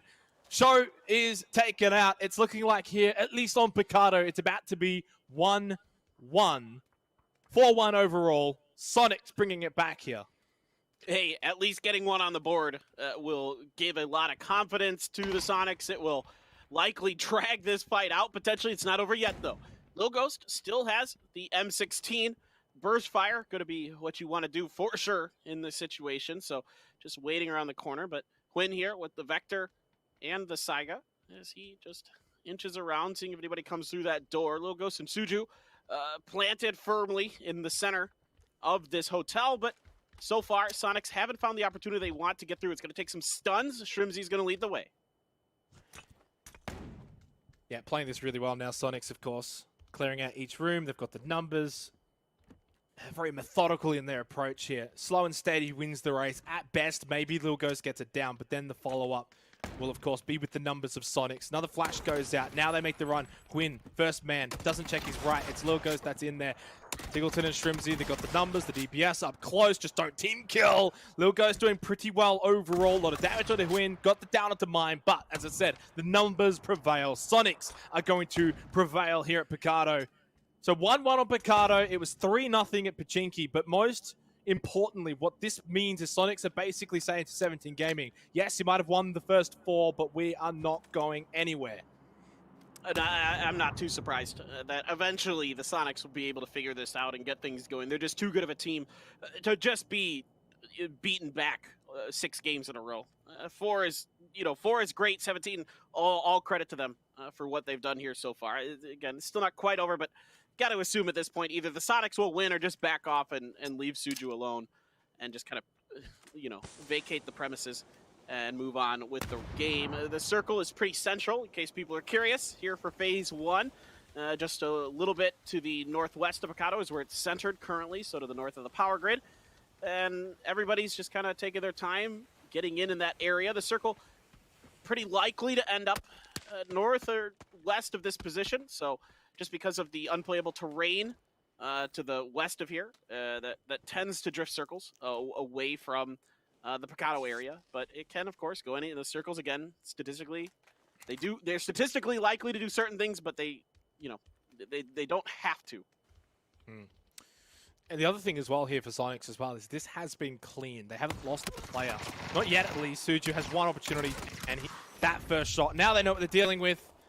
It is an annihilation. Sonics get redemption. They take out 17 Gaming. 4-1 overall is the scoreline. Of course, still 1 game to go after this, but for Sonics, a much-needed victory in Picardo to keep their chances of taking those kind of cities like Pachinki, like Picardo, into the latter weeks.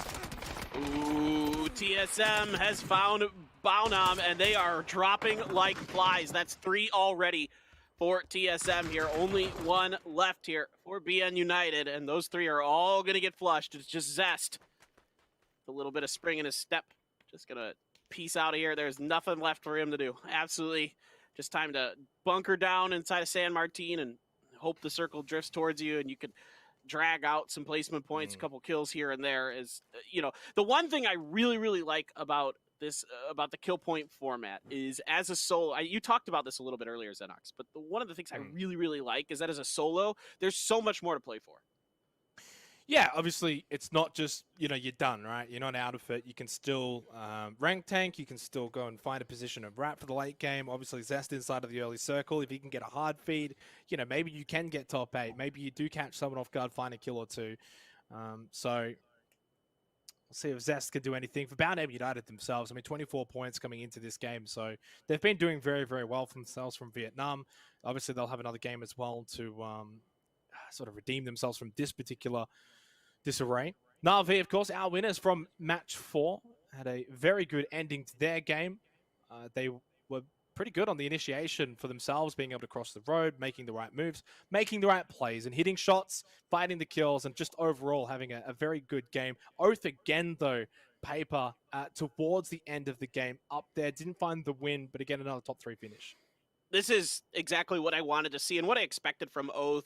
Big kill rounds, getting towards the end of games. They're just such a good team, top to bottom. I really have high expectations for them, potentially to be a top 5 finisher at this event. On my personal ranking list for this, I had them in 5th place, beneath the likes of VP, Sonics, Genji, and Peril.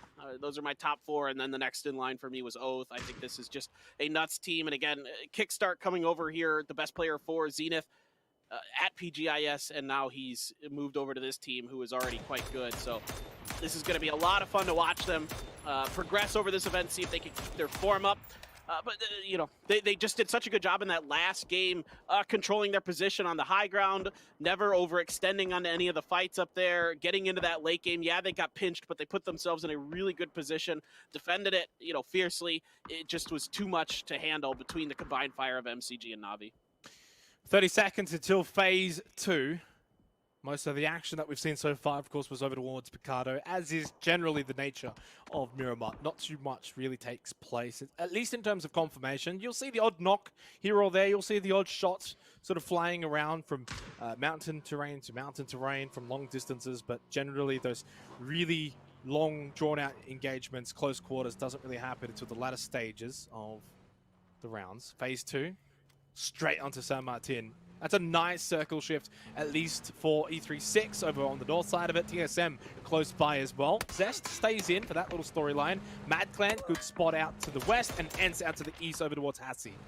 I'm really curious to see what E36 does with their positioning on this circle. Typically, they would go to that compound that's just to the northwest of San Martin on that hill that's kind of a plateau. It's a really flat hill that has a god compound on the southeast side of it. So that is typically where I have seen E36 go. They haven't found much success out of it. It looks like to me on the map that they are not going to go for that position, and I'm very happy about that. I think they have better options more towards the center. They have priority on it, and I would rather see them claim something a little more central here. The circle pretty likely to keep drifting a little bit north, maybe north of San Martin is probably where we're going to end up, somewhere in that vicinity, just based on, again, the unplayable terrain that's on the map. Circles eventually have to drift away from it. Pero here in a dangerous cross, taking some damage, but nobody's been knocked just yet, but they have a lot of open space in front of them. Don't really see any teams in that direction. That's been probably the biggest shortcoming for Pero so far, is losing players on rotation. Speaking of that, Gorn gets taken down by Lash. Fortunately, there's the trade that does come through. GNL actually doing very well. Americano has been a player to note as of today, at least has been very good. Mad Clan, unfortunately, now quite separated here. They're going to lose Dava. Obviously got Lash taken down. So despite the start of the day for Mad Clan, they have kind of just slowed down a little bit as these matches have gone on. Yeah, definitely these wide spreads that they like to do in the early game can be punished, and GNL has no fear. In a way, GNL's playing on borrowed money. Again, they weren't the ones that were, most of these players, except for Tosi, weren't even on the team that qualified for PCS 5 Asia. Again, it was a lot of young guns on the team, players who were just not of age to compete in PCS 5. So they scrambled to put a team together. Again, really good players all around. They've really proved themselves in my eyes. I had doubts about them when they were called Veronica 7 going into PCS 5 Asia, but they have silenced me. I love what I see from them. Mechanically, they're a gifted team. You got to be real careful when you run into them. So Mad, maybe expecting to be able to play the edge of this circle and get away with it, and this go around, they're not able to cover each other well enough. They're not able to hold the initial attack, and that opens the doors for GNL to take that spot. As we sort of watch Sonics rotate, we haven't obviously seen them do that all of today. It will be fascinating to see how they sort of play towards the mid and late game and how they're going to be able to perform. If they have a really big game here, suddenly you go from practically last place to being able to contend going into the last game of the day for some pretty high, placing points basically here for the ranked decision. Obviously, they got the 4 kills. That's 4 points secured. Got 4 players alive. They're already going for a pretty hard rotation. They'll be looking to play from the northern side here of San Martin. If they get one more northern shift for phase 3, they'll actually be looking very good off the back of this rotation. Yeah, no, this is great for Sonics. There's a lot of room to maneuver. If you get up to the water treatment, you can play the hill outside of it, or the little kind of half pipe that's up there. Just by Pero, or you could just wait it on the far north side. Tons of space for them. And it's likely to do, yeah, exactly. It should go up there because eventually it's going to have to leave that mountainous area to the east of Power Grid. So the circle has to go up here. Now the circle can kind of go basically wherever it wants. Most of the circle that's left is playable terrain. So now things get a little less easy to calculate how the circle is going to maneuver itself. Yeah, you got Hacienda still in, San Martin is still in as well, water treatment is in, so a lot of those big locations still involved. Very stark contrast as well to the earlier match we had on match 4, where that terrain was basically the main factor really of the area in itself. Now here for match 5 though, you've got a lot of these compounds, a lot of these buildings, a lot of these big points of interest that are still involved here for phase 3. So that will be sort of the talking point later towards the end of this particular game. Does it continue onto water treatment? Does it go towards the more central area where there is a lot more of that high ground available for, E36 is there, Pero is there, Enz is there, all kind of playing off of that big mountain north of San Martin. Teams are then going to find it very difficult to situate themselves around that sort of mountain with those 3 teams looking down. Absolutely, absolutely. And there's not a lot of stuff to work with the further central you get into this circle. It is a lot of flat, kind of bad area, and I got to give Quinn a lot of credit on that little maneuver that he did there, going for the tire on the vehicle instead of the player there, giving himself a better opportunity to potentially finish them off. At the very least, they forced Mad to abandon that vehicle, switch over to just the Murado, and that's something I think a lot of maybe mid to top level players don't do enough. When you're just maybe you want to be a PUBG pro, right? Like, one of the things you can do is, if you have a bad angle into a vehicle where your bullets are unlikely to hit the body of the player inside of the vehicle, is to go for the tires immediately and try and get a spin out or whatever. And you see the pros do it quite often. The tire is a very vulnerable piece of the vehicle. Take it out and it makes it much harder for the player in that vehicle to drive, to get where they want to go, not just at the moment you're looking at them, but as time goes on as well, of course. Yeah, we're seeing Sonics here, actually. I was about to mention them. Twitch.tv/PUBG esports map, of course, to watch these rotations. But they elected to actually change from that northern rotation now down south. Actually, that's basically why they're over towards San Martin now, even though they were basically towards the more northwestern position earlier. So they've gone for an absolutely hard wrap down to the south instead. They completely changed their mind. I think probably based off what they saw, I think it was from Mad Clan, they just decided against going towards that more northern direction. Instead, they're going to play for the more safer approach of playing inside of San Martin, and then hopefully at the end of that, they get a southern shift, and then maybe you can play from there. But the problem is, this is a good short-term plan, Paper. The long-term, though, is getting out of this city alive is not going to be easy. No, it's one of these situations where if the Sonics can kind of navigate it to the point where they're the last team to come out of this, then they have a decent shot getting underneath the compounds of like where E36 is or where ENS is. You can do it, but it's a really tricky one to navigate. I thought they maybe could have tried to go again to that hill that's just to the southwest of the water treatment. I think that's potentially a playable spot. It's not easy, of course, but it can work. Just depends on how many other teams are out there with you. In this case, of course, we have all the information because we can see the map. But for them, the Sonics, they're a very good team fighting team. They're feeling some confidence. They've got a lot of practice in for sure in these close quarter combat situations today, Xenox.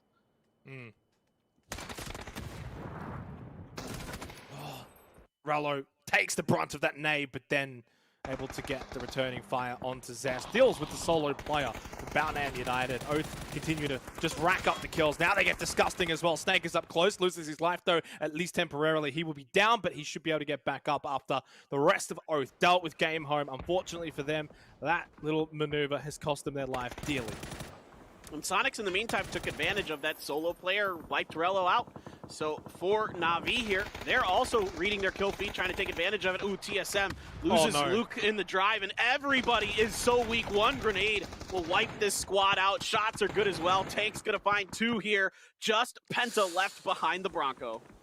Not the kind of position you really want to find yourselves in. It's just such flat landscape there. Easy pickings for MCG.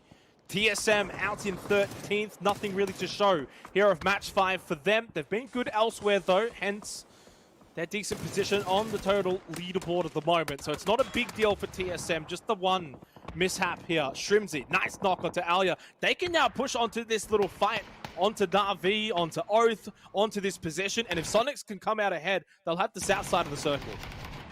The Sonics are really testing their mettle right now. GNL is going to take an attempt at MCG as well. Not going so hot, just like it did for TSM. This might be another kill for MCG. Another point in the bag is Heaven doing everything he can to try to avoid fire dancing, but he is so weak, he is so low, he is going to go down. And it is actually going to be Shinboy from Dignitas that cleans him up. 7 kills now for Sonics. Of course, they had the original 4 inside of Picardo, so 3 since then. Savior with a double onto 2-tap, and Ian and MadClan go out in 11th. Again, MadClan involved heavily in this lobby, but not to be towards the back end of this particular match. Sonics and Oath toe-to-toe here. Obviously, with the smokes, kind of gives away Oath's position. It is going to be very difficult to seeing them get past Sonics here. Tiggleton opens up with the elimination onto Balfrost. Quizzy, though, from behind for Na'Vi, actually catches Mime. Gets the headshot. He's still the solo for Na'Vi. Very low in health. Won't take that much more. Does eventually fall by the wayside. Sonics now, of course, need to heal up. Mime is down. Needs to get revived. Tiggleton, of course, can get that first aid kit off. Shrimzy needs to heal. The nade from Snakers? Is it close? It's great. It's perfect, in fact. It gets all 3 members of Sonics. The solo for Oath from inside of the smoke from a disadvantaged position punishes Sonics. Oh, here comes Tank with the long-range grenade. He knows somebody's in the corner. Perfectly placed right on top of Hwin, and the Sonics go down, and that all starts with Quizzy. Sonics lose a little bit of grasp of their situation. They forget about a player, or maybe they didn't realize there was another player behind them, and that spells their doom. Snakers get taken down as well by MCG. MCG doing a nice job here, playing defense and then getting out on the map, getting aggressive, going for the points where they can find them. That's what makes teams like MCG so good, is they read their feed, they hear their sound, and they play off of it smartly, quickly, and effectively. Now, Jan Lee gets taken down out in the open for GEX, trying to push up to the side of that hill. KPI has fantastic coverage of the situation. Zennon, he can pull off a miracle and break this open. It would be huge for GEX. Yeah, and KPI, that 2-2 split, it's not really that big of a distance. And as you said, the coverage there, DraftKing and Emmy a little bit closer towards the center of the circle can kind of watch that building for Capitan and Silzen. So they're in a pretty good position. It's kind of what I've wanted from KPI in a couple of the early games. I said I want to see them make that late game scenario, and it's looking like this is going to be the game for them as MCG make their rotation now past Ants, who are just firing upon them. Look at the open territory ahead of MCG. Where do you really go from here to find that sort of dip, to find a bolt? It's going to be right here, right in front of Ants, and you've got E36 as well to take care of. So for MCG, very precarious position here. It won't take much, Paper. A couple of nades, and that position is just going to fall to pieces. Absolutely. There's outside of a couple of these compounds, these godlike compounds on the ridge line out here by the road. Oh, what a grenade there from Diggory. Finds 2 members of MCG. Exactly what you were just talking about, Xenox. You are so exposed in these like scratches in the ground. And there's a few of them on the outside of these compounds that KPI and Pero have, but they're just so risky. And at some point, you have no choice. MCG was in that situation. MCG did what they could to find kills where they could. They get 1 res, but Squeaky's turn to go for the grenade. That one a little bit left, but it might be good enough to find some damage on the tank. Nope, he's going to sidestep it for now. Rez trying to come through. That one's good. Right on the money for Squeaky. Wow, Link 2 on a line. Ow. 1 HP. Alive? How? I don't even understand. Got the revive off onto Evil Lee. So many grenades have now been thrown on this location of MCG, but they just won't fall down, Paper. They continue to stand and they continue to fight. It's a little bit of luck for sure, but those smokes getting a lot of value. E36 might just try to dive this position on the outside of this hill line here.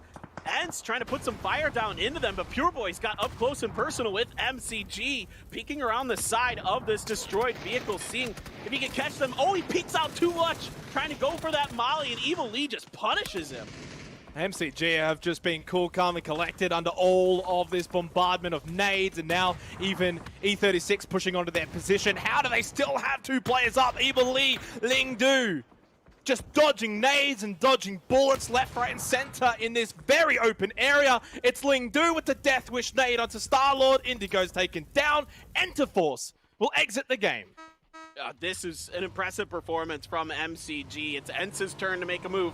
Circle has shifted ever so slightly north, so they have to get in their vehicles, make a go of it themselves. And now MCG, they get an opportunity. A little bit of payback, a little bit of damage done. Rustinmar takes a headshot, so that's going to stop them up short of anything further. Again, small hill lines to use here, but not much, as is the case on certain parts of Miramar. 6 teams remaining at the 24-minute mark here for match 5. One more match to play out after this. Aches left, just spots a little sneaky sparking down below, takes that kill. Pero, of course, have been struggling so far today, but at least they've got 4 players alive. They've got a couple of kills. This could be their game, Paper, with the compound that they have as well here, still for Phase 6. This is the opportunity, I think, for Pero to find a win. I definitely agree. I think they made a great rotation early in an open part of the circle to find this territory in the north, lock down one of these fantastic compounds. Oh, that grenade, ever so short. Just not able to get into MCG. They continue to avert disaster. When, if, will the luck run out for them? It's the big question for me right now. KPI, this is a decent little spot for now. They're going to have to put their firing lines down onto MCG, and MCG's turn to return a little bit of the damage, but nothing really doing there for Evil Lee. Pero here, yeah, this is the prime position. This should be Pero's game if they can manage this successfully. Yep. Really don't want to be counting out teams too early, though. Of course, we are still technically in Phase 6, 24 seconds until Phase number 7. You've got Ents with 4 players alive. KPI's got 4 players alive as well. Don't really want to be counting anyone out, but Savior, literally, with KPI in his sights, in that scope. The nade, the shots now from Savior, as we saw before, had that lined up before on DraftKings. Finds the knock. Tixu's knocked down as well. GEX doing a decent job as that duo and basically making life easier for Pero in the late game. They found a great little piece of terrain here to work off of on the side of the hill. Now, Pero's starting to flank out. They hear the shots, they see the kill feed. They want to see if they can get into the backside of GEX, clear out the side of this hill, and that gives them even more coverage and territory to work with to really gain control of wherever this Phase 8 goes. I like the active map movement here from Pero, and it is going to be Tixu able to get the heal off before he gets taken down. No more grenades being flung just yet. GEX has to turn their attention. Pero is on the march. Yeah, Pero's already got their attention onto GEX, straight onto their position, out of that compound, which is no longer inside of the circle, of course, moving forward to Phase 7. Playing from down below, though, but it is a 4 versus 2. Pero have the numbers. They got the advantage. They got the utility as well. They catch Savior with the flank. That will do it. Pretty much over before it even began. GEX are out. 4 teams remain. Ents, Pero, KPI, and MCG. And now Pero controls the center of the circle in a way. Even though the center of the circle isn't on them, it's right in front of them, and they have the best cover to work with. So the rest of these teams are going to have to find some way to break through. It's going to be rather tough. You're going to need vehicles. Ents' vehicles are in rough shape. Maybe this last Bronco could give them the ability to make a maneuver if they can keep it alive, and somehow MCG just kicking. They just will not go down. A headshot into Ling Du, though. That helmet is gone. You can see the percentages, of course, up on top of the screen. 40% for Pero. I'd probably agree with that. Maybe even slightly higher to be completely honest. Depends on what happens down towards the south, though, and even towards the southeast with KPI. They're still a factor, even with 3 players. Would not be counting them out at all. No kills yet, though, for KPI. They need to find a way to get some kills, to really capitalize on making it to the top 4, which is something I've wanted from them the last couple of games. They've finally been able to achieve it. Their mid game's been pretty decent, but getting to the late game, something they haven't necessarily been able to do. Finally able to crack that, find some kills, get involved, try and make it difficult for either Ents or Pero. Pero have just lined up perfectly, though. You can see in the minimap paper, it's like a firing line across, looking down to the south over towards Ents and KPI. Yeah, the only hope you're going to have to break this open on Pero is to get a vehicle and drive to one side or the other and either take out Mamu or Mings and then, you know, make your way down that line. That's going to be maybe your only hope here. Phase 8 circle is going to drift a little bit away from Pero, so that's a good news for the rest of the teams, but still, Pero has enough of that hill that they can peek up and over for quite some time. See if Ents can find some. Nope, there goes that vehicle. That's so important that that vehicle is gone, because that makes it so much harder for anybody to do anything to Petrichor Road. 7 kills for Pero. Best position, 4 players alive. A chance to finally stamp their authority here in this Group C and D lobby. It's taken until match 5, but as some would say, maybe the new kings of Asia, at least in recent times, they've been historically dominant domestically. As we know, Paper, of course, Genji are always a different beast at the Globals, but Pero, they've been so good over PCS 4 and 5. I have all the confidence in the world in Pero in this event. I really think they are going to be in it to win it. In the grand finals, it's just too strong of a team top to bottom, especially with the emergence of, in particular, Mill, who is just absolutely nuts at PCS 5. I mean, they don't have to just rely on Akeleft to be an outstanding fragger. Now some of the other players have really picked up the pace and kept up with them, and that's made a huge difference in the leap that they've made this year, is the improvement of Mill and Mamu and Mings behind Akeleft. Akeleft is the leader of this team. He owns the team, and he has done such a good job bringing this team together. And Mill getting a little antsy. They've got the numbers, though, side by side. Mings to his left, looking to try and peek over on top of KPI. Do have to be careful, though. You peek on top of KPI, what happens then? Maybe Ents could have a chance to fire some shots onto Pero, find a few knocks, make that chaos happen late game. That's the best chance probably for Ents as the 4-man here. They're still just huddled around their burning and broken down vehicles as Petrichor Road trying to deal with KPI. Just feels like, Paper, it's a matter of time. Yeah, they have grenades left, and once they suss out the spot of KPI, they're going to find connections. Emmy going to go down to Mill's grenade. The follow-up with the molly, and the grenade is perfect from Akeleft. KPI wiped off the map. Makes it a 4 versus 4. Ents and Pero now to do battle. Ents, though, such open territory. So difficult from this position. Petrichor Road healing up after that quick little battle with KPI. Mamu actually pushes close, but it's Squeaky with the initial engagement knock onto Mill. Makes it a temporary 4 versus 3. Mamu, though, at least now makes it a 3 versus 3. It's even territory once again. Ents, though, they are the ones being aggressed in this position. They are on the defense here. Yeah, it's going to take some cover of Mamu. He is going to be able to clean that kill up. Mill's going to go down as well. So a 1-for-1 here. A lot of kills in the bag for Petrichor Road. But Squeaky trying to get the flank. Akeleft, if he can hold that down, if Squeaky comes over, it's going to be huge for Pero.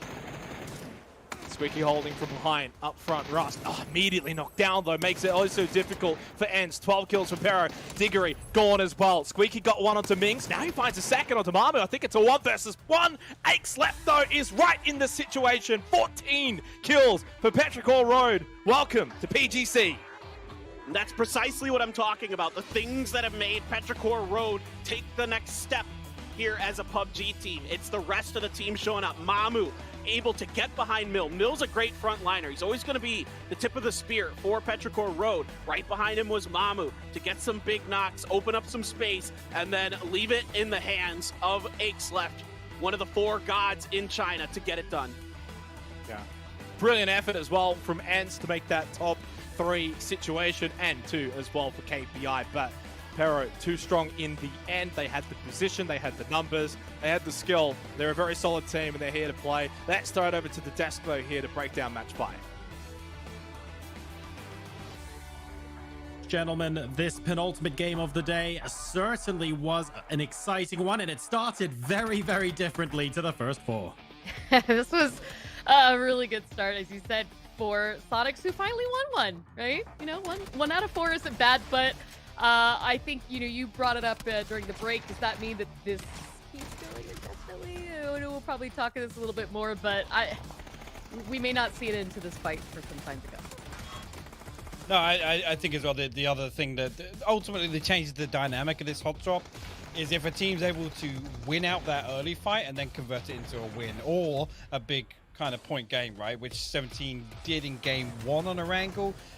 You could make the argument here as well, while Sonics managed to make it through with 8 kills. Ultimately, this just took so long. Again, Snakers is able to find a lot of damage here. The problem is, if you take too long on a fight on the edge, this is what happens, right? Tank comes over the top and has the final word on the matter. Well, and something too to say for MCG, we have seen so much proactivity from them. You know, they see something happen in the kill feed, and you can really just see them completely change their gears, right? Seeing what was happening there with the Sonics, they just were like, you know, this is an opportunity. We see that for Kerfuffle, let's get involved. Something that, you know, kind of looking at this infight here, Pero, Ints, 2 teams that we've seen a few flashes from, but not much in terms of expectation from them so far today. And they really not only set themselves up for a good end game, but I think finally played up to the expectations that we had of them. Taking a look at the leaderboard, though, my goodness, what an absolutely monstrous lead there. 14 kill points for Petrichor Road means that they take home triple the number of points that Ents take away from that game. Clover, that's really top heavy, even though we saw, I would say, a fairly even final fight. That doesn't tell the story of the whole game. Petrichor have just been on it. They really have. This, I don't know what was happening with Erangel. Actually, I do kind of know what was happening with Erangel, and one of the biggest problems for Petrichor is just the busyness that they've had trying to come into some of these rotations. They've been trying to play the eastern side. They've been running into teams like Gex, like Oath, and this game they finally had that breathing room. They had a really good compound. The zone was giving them that favor. They were able to score off that position, and even when the circle kind of shifted away, they were still really healthy.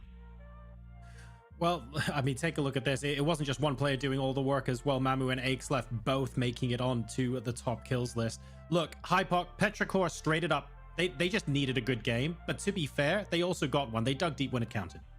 Yeah, absolutely. I think as well, if we look at kind of the end game as a whole, we're asking the question, could Ents have won that? Yes, there's a moment where I think Ents are at the crossroads. Something needs to happen for them to kind of get to a different position, get themselves into a position where they can ultimately contest whoever it is that they face off against in that head-to-head. But the difference being is just how fearless Petrichor Road are. I mean, you saw Mamu just bolt across the circle. As soon as that fight is concluded, you can see Ents that they're sort of, and we saw this a number of times through the most chicken format, where they're able to just get to late game, but it amounts to, I guess, inverted commas, nothing, right? They're not able to capitalize on their success throughout that game because ultimately they're kind of way behind the pace. They let it slip through their fingers, and that's to also not even address the fact that Mamu goes absolutely nuclear, doing a stack of damage, and ultimately right there, I mean, the damage he's able to put out concludes the game before they even find the last kill. And what's great about how they've been distributing that damage is it seems to be very evenly distributed throughout the team as well. You just saw Mill getting the MVP with 4 kills, and we had 2 members of the team with 5. It really feels like they've gelled together to make it a team effort. It's a pity this isn't game number 1, and we're not talking about domination, but as a redemption arc, Clover, this is getting me super excited about what they might do in the final game. I think so. You know, maybe there was a little subconscious kind of thought in everybody's brain that it could be Sonics that have that VP redemption arc like we saw with groups A and B earlier today. But you know what? Petrichor Road, seeing Pero pull that off, not so bad either. And Gex, this is, you know, we're seeing him on screen right now. This is another team I actually did kind of want to bring up. You know, the previous international event, Gex was actually K7. So Yan Lee, the only original member still of this roster. But I actually think that they could have some potential too. We've been seeing them get themselves engaged in so many fights. The biggest problem that Gex is running into is something that teams like Pero have, and that's that they're entering the zone mid-game where it's really, really congested. But the times that they've had a little bit more breathing room, they've been able to do a little bit more damage. So that's kind of the problem that we're having here with lobbies C and D, is that so many teams want to come in from the north or the northeast, and that's just been making things so difficult for a lot of those teams. Let's talk about that for a second from a competitor's point of view. So, Hypoc, if you're in a situation where there are loads of teams sort of rotating in at roughly the same time, and therefore it's really crowded, it's easier for us maybe to see with our bird's eye view that might be the case. But when you're sat in that booth playing with the team with your point of view, how hard is it to analyze and recognize that's what's going wrong? That must be quite difficult. Oh, for sure. I mean, at that point, it all comes down to risk management, and obviously that kill feed knowledge becomes absolutely crucial in terms of, you know, highlighting who's positioned, where are they split, how many team members are alive at a certain compound, and things like that. It's all things that ultimately rely on early positioning, but also having the freedom to you know, be in a position to receive that information, right? Which is why quite often we see teams that are happy to sit edge, right? And I was talking about earlier, Na'Vi, infamous for digging their heels in and almost being the ones to be a nuisance, right? Because they just don't move. And ultimately, anybody coming in behind them faces a real problem, because if you're getting gate kept by Na'Vi, you're going to be there for the next 20 minutes. That's how it works when you're fighting Na'Vi. But yeah, the different teams obviously have a very different perspective on these things. I think there's definitely no standout teams just yet in terms of I mean, Sonics would be the one in this lobby that you'd say in terms of the early game, getting there and kind of having access to that information. That's kind of their ethos, right? They like to be in and out within 4 minutes in terms of the looting phase. But this one here, we saw them fighting very late to come out of San Martin, and I don't want to say it's a desperation fight that they opt to take with Oath, but it's definitely not the terms in which we would usually see them. That's fair. I mean, to be fair, we've usually seen them in the first 4 minutes far today. Yeah. So it was good to get to that point. But I guess the important thing is you still get a decent haul of points, and it sets them up well for a potential final game, looking at it on the positive side. It does feel like they've shown us a little bit of a glimpse, Clover, of what they could do once they escape that early game fight. Yeah, I mean, they escaped and, you know, as we saw, put down quite a bit of kills to play catch up. The problem is that now as we've got one game left for the evening, what can they do with the last one? You know, again, like you said, it comes down to timing. You're taking so much of your time to not even get to loot, but to have to fight to survive the area that you've landed and then fight to try to get into zone. They're already coming in not looted up, not kitted up, badly damaged, and that's already putting him at a disadvantage. So that's really the difficulty that not only Sonics are having, but 17, you know, whichever of the team that ends up coming out of this fight is struggling with. And it's really the situation with any and all hot drop, but at least so far in this lobby, this is the only one that we've really seen consistently happen. Just quickly on that, Joro, sorry. And again, I think it comes back to this kind of this checklist factor for Sonics, right? There are certain conditions that need to be met for you know, Sonics to feel comfortable, flex out, you know, I guess stretch their legs a little bit in the mid game, right? Sure. And this whole kind of playing catch up, it doesn't suit them. It really doesn't suit them at all. In terms of late game adaptation, yeah, absolutely, I give it to them. But it's the early game that means a lot more in my eyes. I think 17 Gaming are probably more of the mantra that, hey, we get out of the loot phase, let's send it somewhere, let's find another fight. You know, they're almost kind of happy to carry that momentum through. So slight variance there, I guess, in terms of the overall approach to these games and how it kind of has a different effect to both of these teams. It's about seizing the initiative, I suppose, and feeling more comfortable when you're leading the tempo of the game from out front. We saw what happens when teams like Na'Vi get to do something like that, for example. They absolutely demolished the lobby. We've seen Oath do it as well when they were playing more freely. So completely, it's entirely possible that we see Sonics do that later on too. I'm really looking forward to seeing how they fight this final game. But there is only one game left, both of you. Who are we looking to potentially take the chicken dinner in the last game? Is there anyone that you have your eye on to say now is the time to grab these final haul of points? I mean, aside from Sonics? Aside from Sonics. You know, I do think that the potential is there for a repeat. You know, Oath are still, I think, in some nice positions. Na'Vi, especially, just in the consistency overall for how I've seen them playing. But, you know, just thinking on Miramar in general, yeah, I almost kind of want to fall back to what the, you know, the meta of edge versus center teams right now. It seems like the teams that, at least with Miramar, are stuck on the edge are kind of struggling a bit just because of how congested it is. So sure. And it's never quite as simple as, the edge is congested, so all you do is send it in early. If it was that easy to solve that problem, Hypoc, then you'd see so many teams avoiding these fights. But the truth of the matter is, it's PUBG. It's so complicated. You can't just make that decision and make it stick. If that was the case, I'd still be playing Joro. It would make things a lot easier, right? For me, coming to this last one, hey, I'm gonna pull the bingo card. Let's see a back-to-back. We haven't seen a back-to-back victory. Pero, let's see it. Oh, that would be absolutely juicy and entertaining. You can tick it off nice and early. Yes, exactly. If they could do that early on in the tournament and sort of say that this is our statement, this is us being back, that would be great. But they've got a lot of competition, especially from the other regions as well. Oath are looking like they've had a very solid day. And yes, we're expecting Sonics to do better. Their circumstances have been unique. I'd say overall, Clover, Oath have just had a really solid day, and they're putting themselves in a good position to compete, as well as teams like Na'Vi. I think so.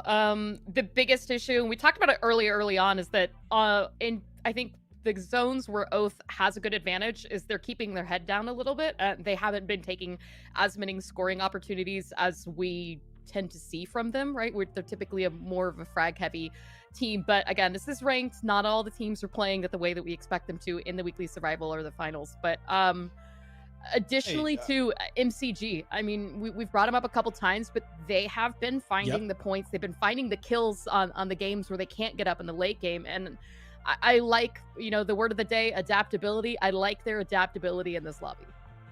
Just to add on as well to that Oath point, I think, Ben, this is more of a personal point. I'm actually happy to see Oath kind of adopt that. Really, my biggest concerns always, I guess with this roster change as well, have been on a macro level. So to see them almost in circles where we'd expect them to, I guess in terms of the expected rhythm or the pace of some of these games, overstep the mark slightly, get a little overzealous, and again, we used the word earlier, get a bit curious. It's actually a big positive for me to see them get that freebie on the board in game one, and then kind of take a back seat and coast a little bit, because that's ultimately not something we see Oath do. And again, as long as we see them kind of, you know, take something away from these fact finders, then I'm okay with that. That's a big positive in my eyes, as opposed to, you know, seeing Oath just go out and try and deathmatch and try and just, you know, slug and brawl their way through these games.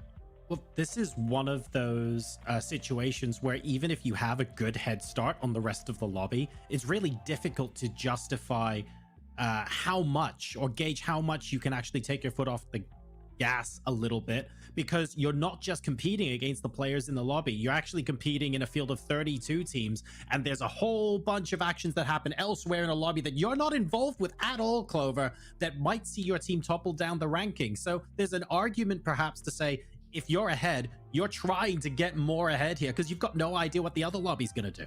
Absolutely. I mean, we I think even alluded to the fact that whatever the meta is today is not going to be that the way these teams are going to have to play throughout the rest of the weekend as they get mixed up. I mean, there's a handful of exceptions.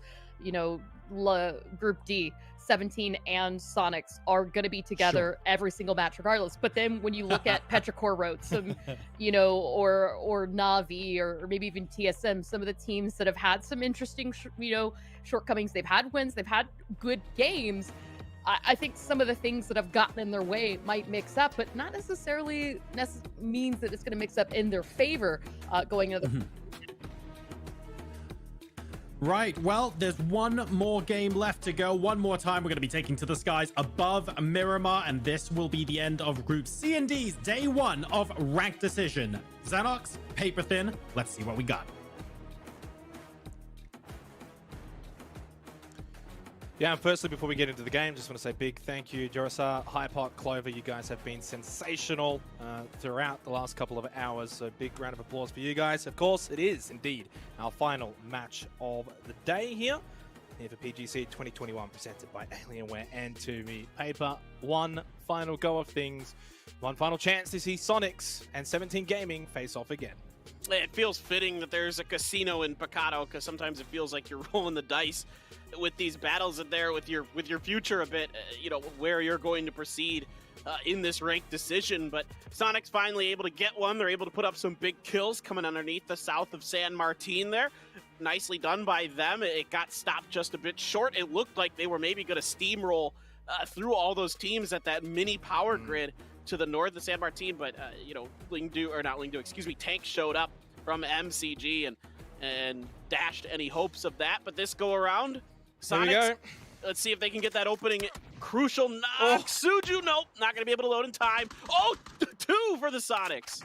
Oh, Xiao Bei gets one onto Shrimzy, 2 for 1. No, now's not the time to see the stage. No! It's a lovely stage.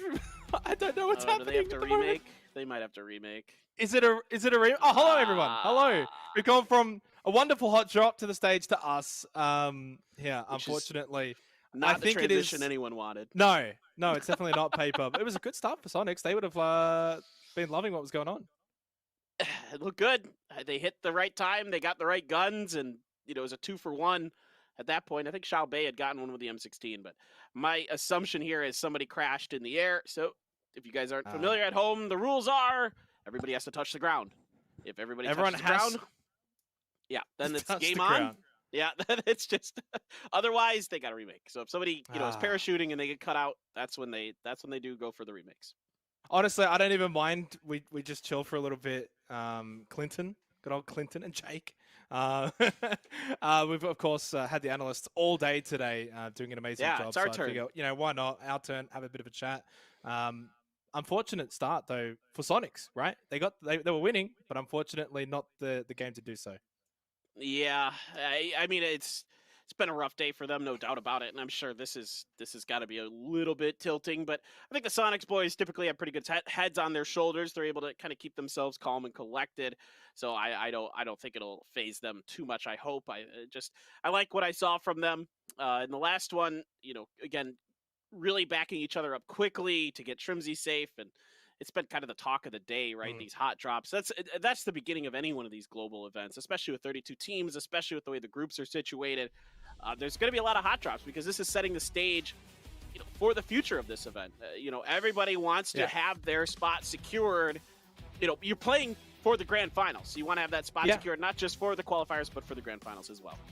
100%. It's all about that carry through out of ranked decision and into the preceding weeks as well. So obviously, as we can see, shenanigans going on backstage here as we sort of re-prepare, I guess, for game number 6, match 6, however you want to call it. Of course, Sonics got the hot drop to go their way in that particular remake, but unfortunately, they can't quite actually get it to happen for real. Seems like maybe Dictatus, I don't want to say they're the issue here, but there's some commotion going on.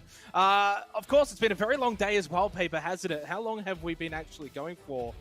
Overall, it's probably been about 12 hours. Now, obviously not us as casters or us as this analyst group. Of course, it's completely different groups. But for a lot of the employees, I imagine they've probably been working very long days. So kudos to any of those that have actually worked the entire day today behind the scenes. They don't go unnoticed, Paper. They've been doing an amazing job. Yeah, absolutely. Kudos to our production staff, to everybody working behind the scenes to make this happen. There's so many people that go into making a PUBG production. It's insane. I mean, it's just crazy. I mean, you have the handlers for the teams, you have the referees for the event, you have the cameramen, the crew, the production team that you don't even get to see that are in the booths running all the buttons and the switches and stuff. So yeah, big shout out to them. It's a lovely stage as well, especially at night with all of the lights, all nice and bright. It's a very intriguing looking setup, but it's one that I think has got, I gotta say potential, because I really loved the circle formation. I'd like to see maybe some different formation. You can move the pods around paper, so that's exactly what I want to see a little bit more of. But ultimately, I guess maybe if we want to sort of switch over to some analyst talk and take over, it is going to be actually a break. You know what? Never mind. They don't want to hear what we have to say, paper. We're not analysts. We don't sit on the desk. We're in game. We're going to go to a break when we come back. Hopefully match 6 on the other side.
Short break, short fix up, and hopefully shortly into the game. Welcome back, ladies and gentlemen, here for PGC 2021. Of course, we have got one more match to play out very, very shortly here for Group C and D paper. It's been an experience so far today, none like other. But hey, so far, we've had a lot of action in this lobby. Group C and D, of course, kind of simulating a little bit of A and B.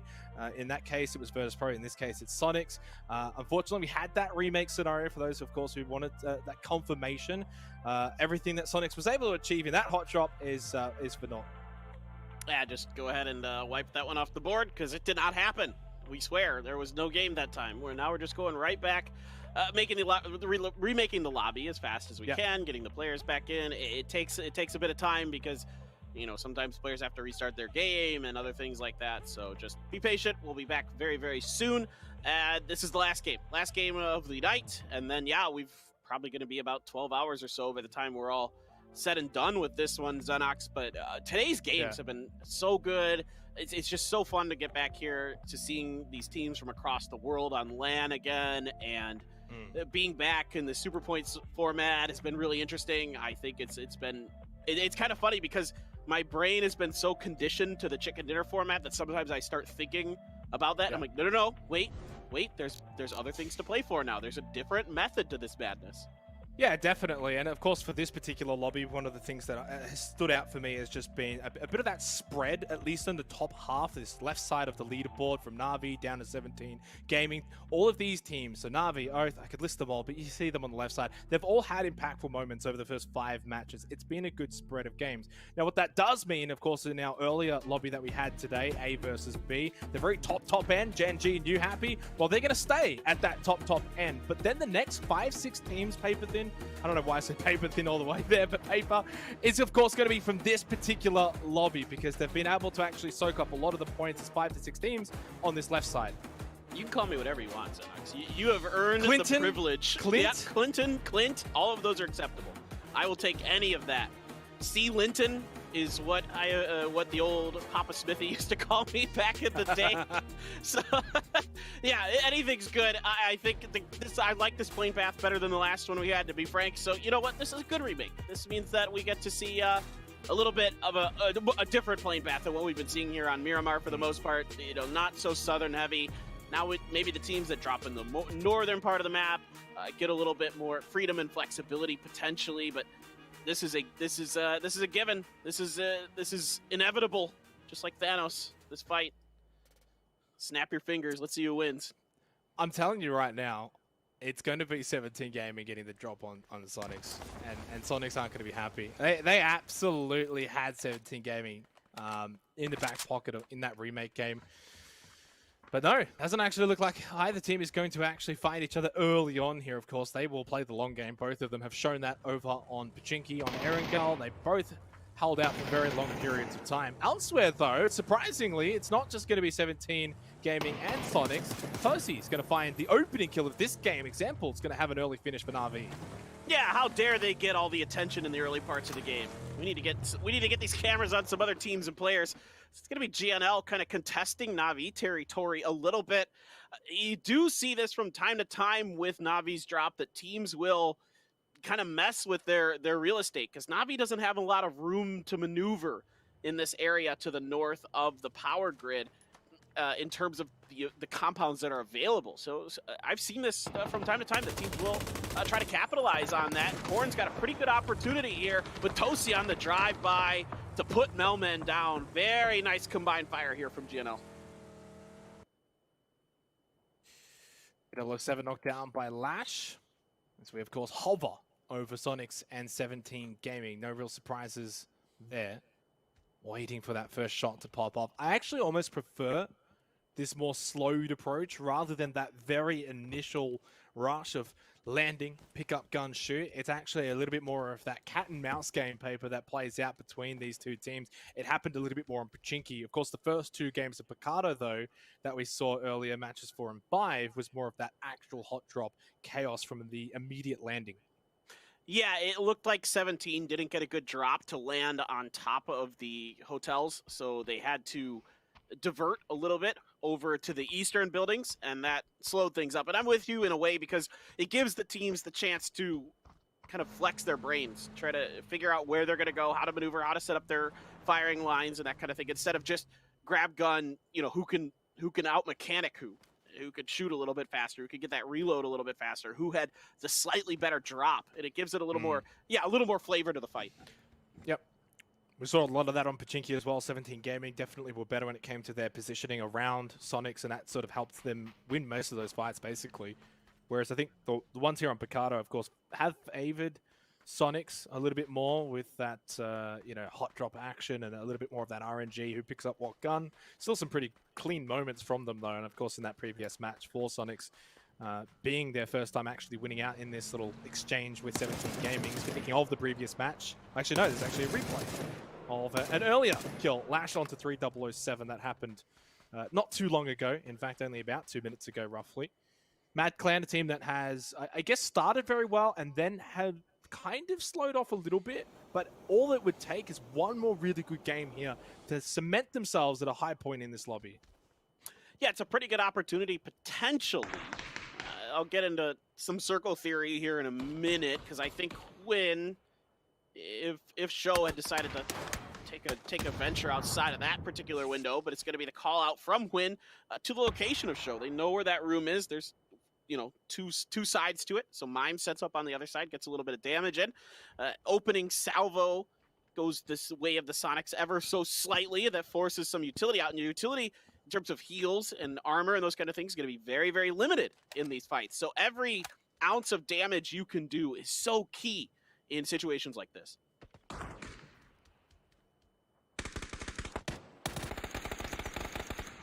Ooh. Quinn actually finds the first kill outside of that window, top story, gets Xiaobei, catches him off guard. Don't think he was expecting Quinn to have that angle. Show just down below. Again, Sonics, though, off to a good start here in Picardo. So it's seemingly looking like it's going to be the case of 17 Gaming, Kings of Pachinki, but Sonics, maybe Kings of Picardo. And that can be. They're very different. They're very different locations in terms of how they play. Picardo has a lot more longer sight lines, taller buildings, whereas Pachinki is more up close and personal.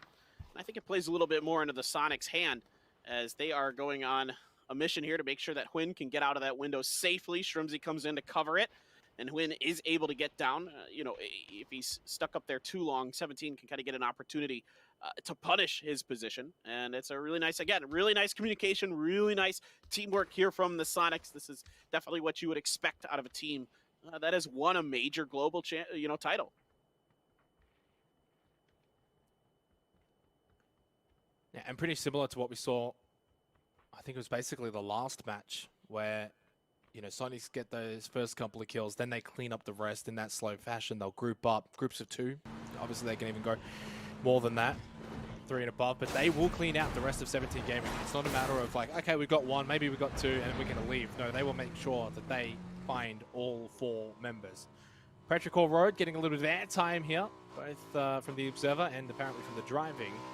Of course, very, very good match 5 from them. Their first win here in the ranked decision portion of PGC, a team with high expectations after their dominance in the Asian region, and they definitely looked the goods in match 5. We'll see if they can maybe go for back-to-back, back up that performance here in match 6. It wouldn't be the first time I've seen them do it on Miramar. Again, I think Pero is a much better Miramar team. They fight great in open space. It gives them a little bit more room to maneuver in the late game to get to those 4 players. Like you were saying, they were getting caught out in rotations a lot on Erangel. If they can get to the late game, hold the phone. Korn finds E-End. It's a big loss for Mad this early. I don't know what happened here with Mad. I'm not exactly sure when GNL showed up and why Mad wasn't more prepared for it, but that is a huge loss again. Lash around the corner, gets a bunch of damage. Pre-fires, finally, gonna get the best of heaven. Gonna clean him up, get a little revenge, but a little surprising here for me, Xenox, to see Mad fighting this early in one fashion or another. I mean, to be fair, I guess this position of El Pozo deep inside of this phase 1 circle, and so I guess it's not really an issue. They don't have to run away from this fight. You can take this fight on, try and get a team out early on. Korn knocked down, so it's only Americano and Tosi remaining here for GNL Esports, who honestly haven't really been all that bad today. You kind of gave them a little bit of a bad rap at the very beginning of the day, Paper, when we were sort of discussing some of these teams. But I think they've done okay. 24 points so far. Of course, this being the final game, they would hate to go out at this stage. If they could have maybe found another 4, 5, 6 points, get to around that 30-point mark, that would have been job done for a team like GNL.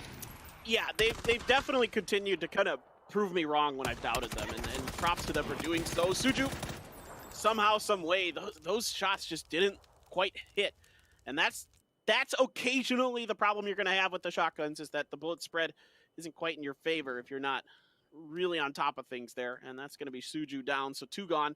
And yeah, just like you were talking about, once the Sonics get that opening kill, they're really able to kind of 2x2 the team in blue, able to just roll through here and dismantle 17 in these fights, especially on Picado.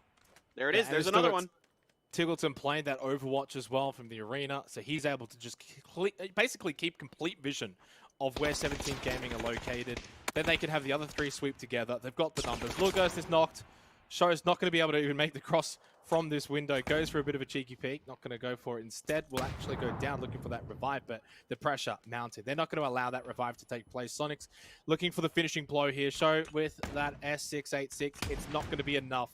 Lil Ghost maybe looking to block that entryway if he can actually sit there. They will flush him immediately, though, of course. Quinn, lots of damage. Show, no chance. And it is going to be 4-2 as the overall score line between Sonics, of course, and 17 Gaming. 2-1, though, on Picado for Sonics. Looks pretty likely. He does have one more first aid hit. Show. Circle is going to drift towards Pozo. Show's able to get Tiggleton here. They got to keep him alive. Mime is good for it. That is going to be the Sonics taking it down. I want to point something out that I've noticed with the Sonics on these odd man pushes to ensure that they don't lose members. You know, they're multi-pushing at the same time. That sounds pretty basic on the surface. And then they'll cross vision in an opportunity that doesn't really give a response for the enemy team. So you'll see Shrimzy or somebody jump across a sight line or run across it fast that doesn't give any return, and you'll bait the enemy player into taking a shot to reveal his position and give the follow-up members of Sonics an opportunity to finish off the opponent. So I love the way the Sonics operate as a squad.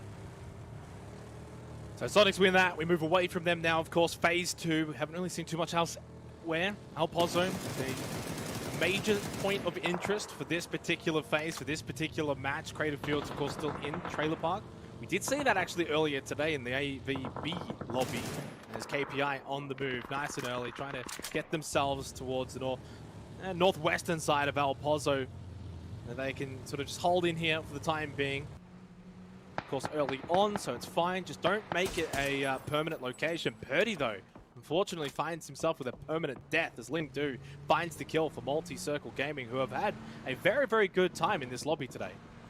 Yeah, Multi-Circle is just a by-the-book team. They play so smart, so effectively. They're always in the right places at the right times, it feels like. And even when they're put in bad situations, they're able to make the most of it. I mean, you saw it on that previous game. You saw it in the game even before that on Miramar. Both games on Miramar, they put themselves, because they don't have many other good options, into dangerous positions, but they're able to navigate them successfully. Center circle, not, the best cover, and they're able to get points. They're able to get further into rounds, and that's what makes this team so good. Why we're always talking about them at every tournament as being a potential favorite. Summer has this team so well disciplined, so well organized, and they flash up, try to push into Luke here, but it's going to be shots from Alo that are going to slow this up. Yeah, and it just completely means that Tank falls off of that, knowing that that position was compromised. If he peeks over and tries to take Luke in that fight, he probably loses it. Not just because it's a 1 versus 1, it's a 2v1 in that situation.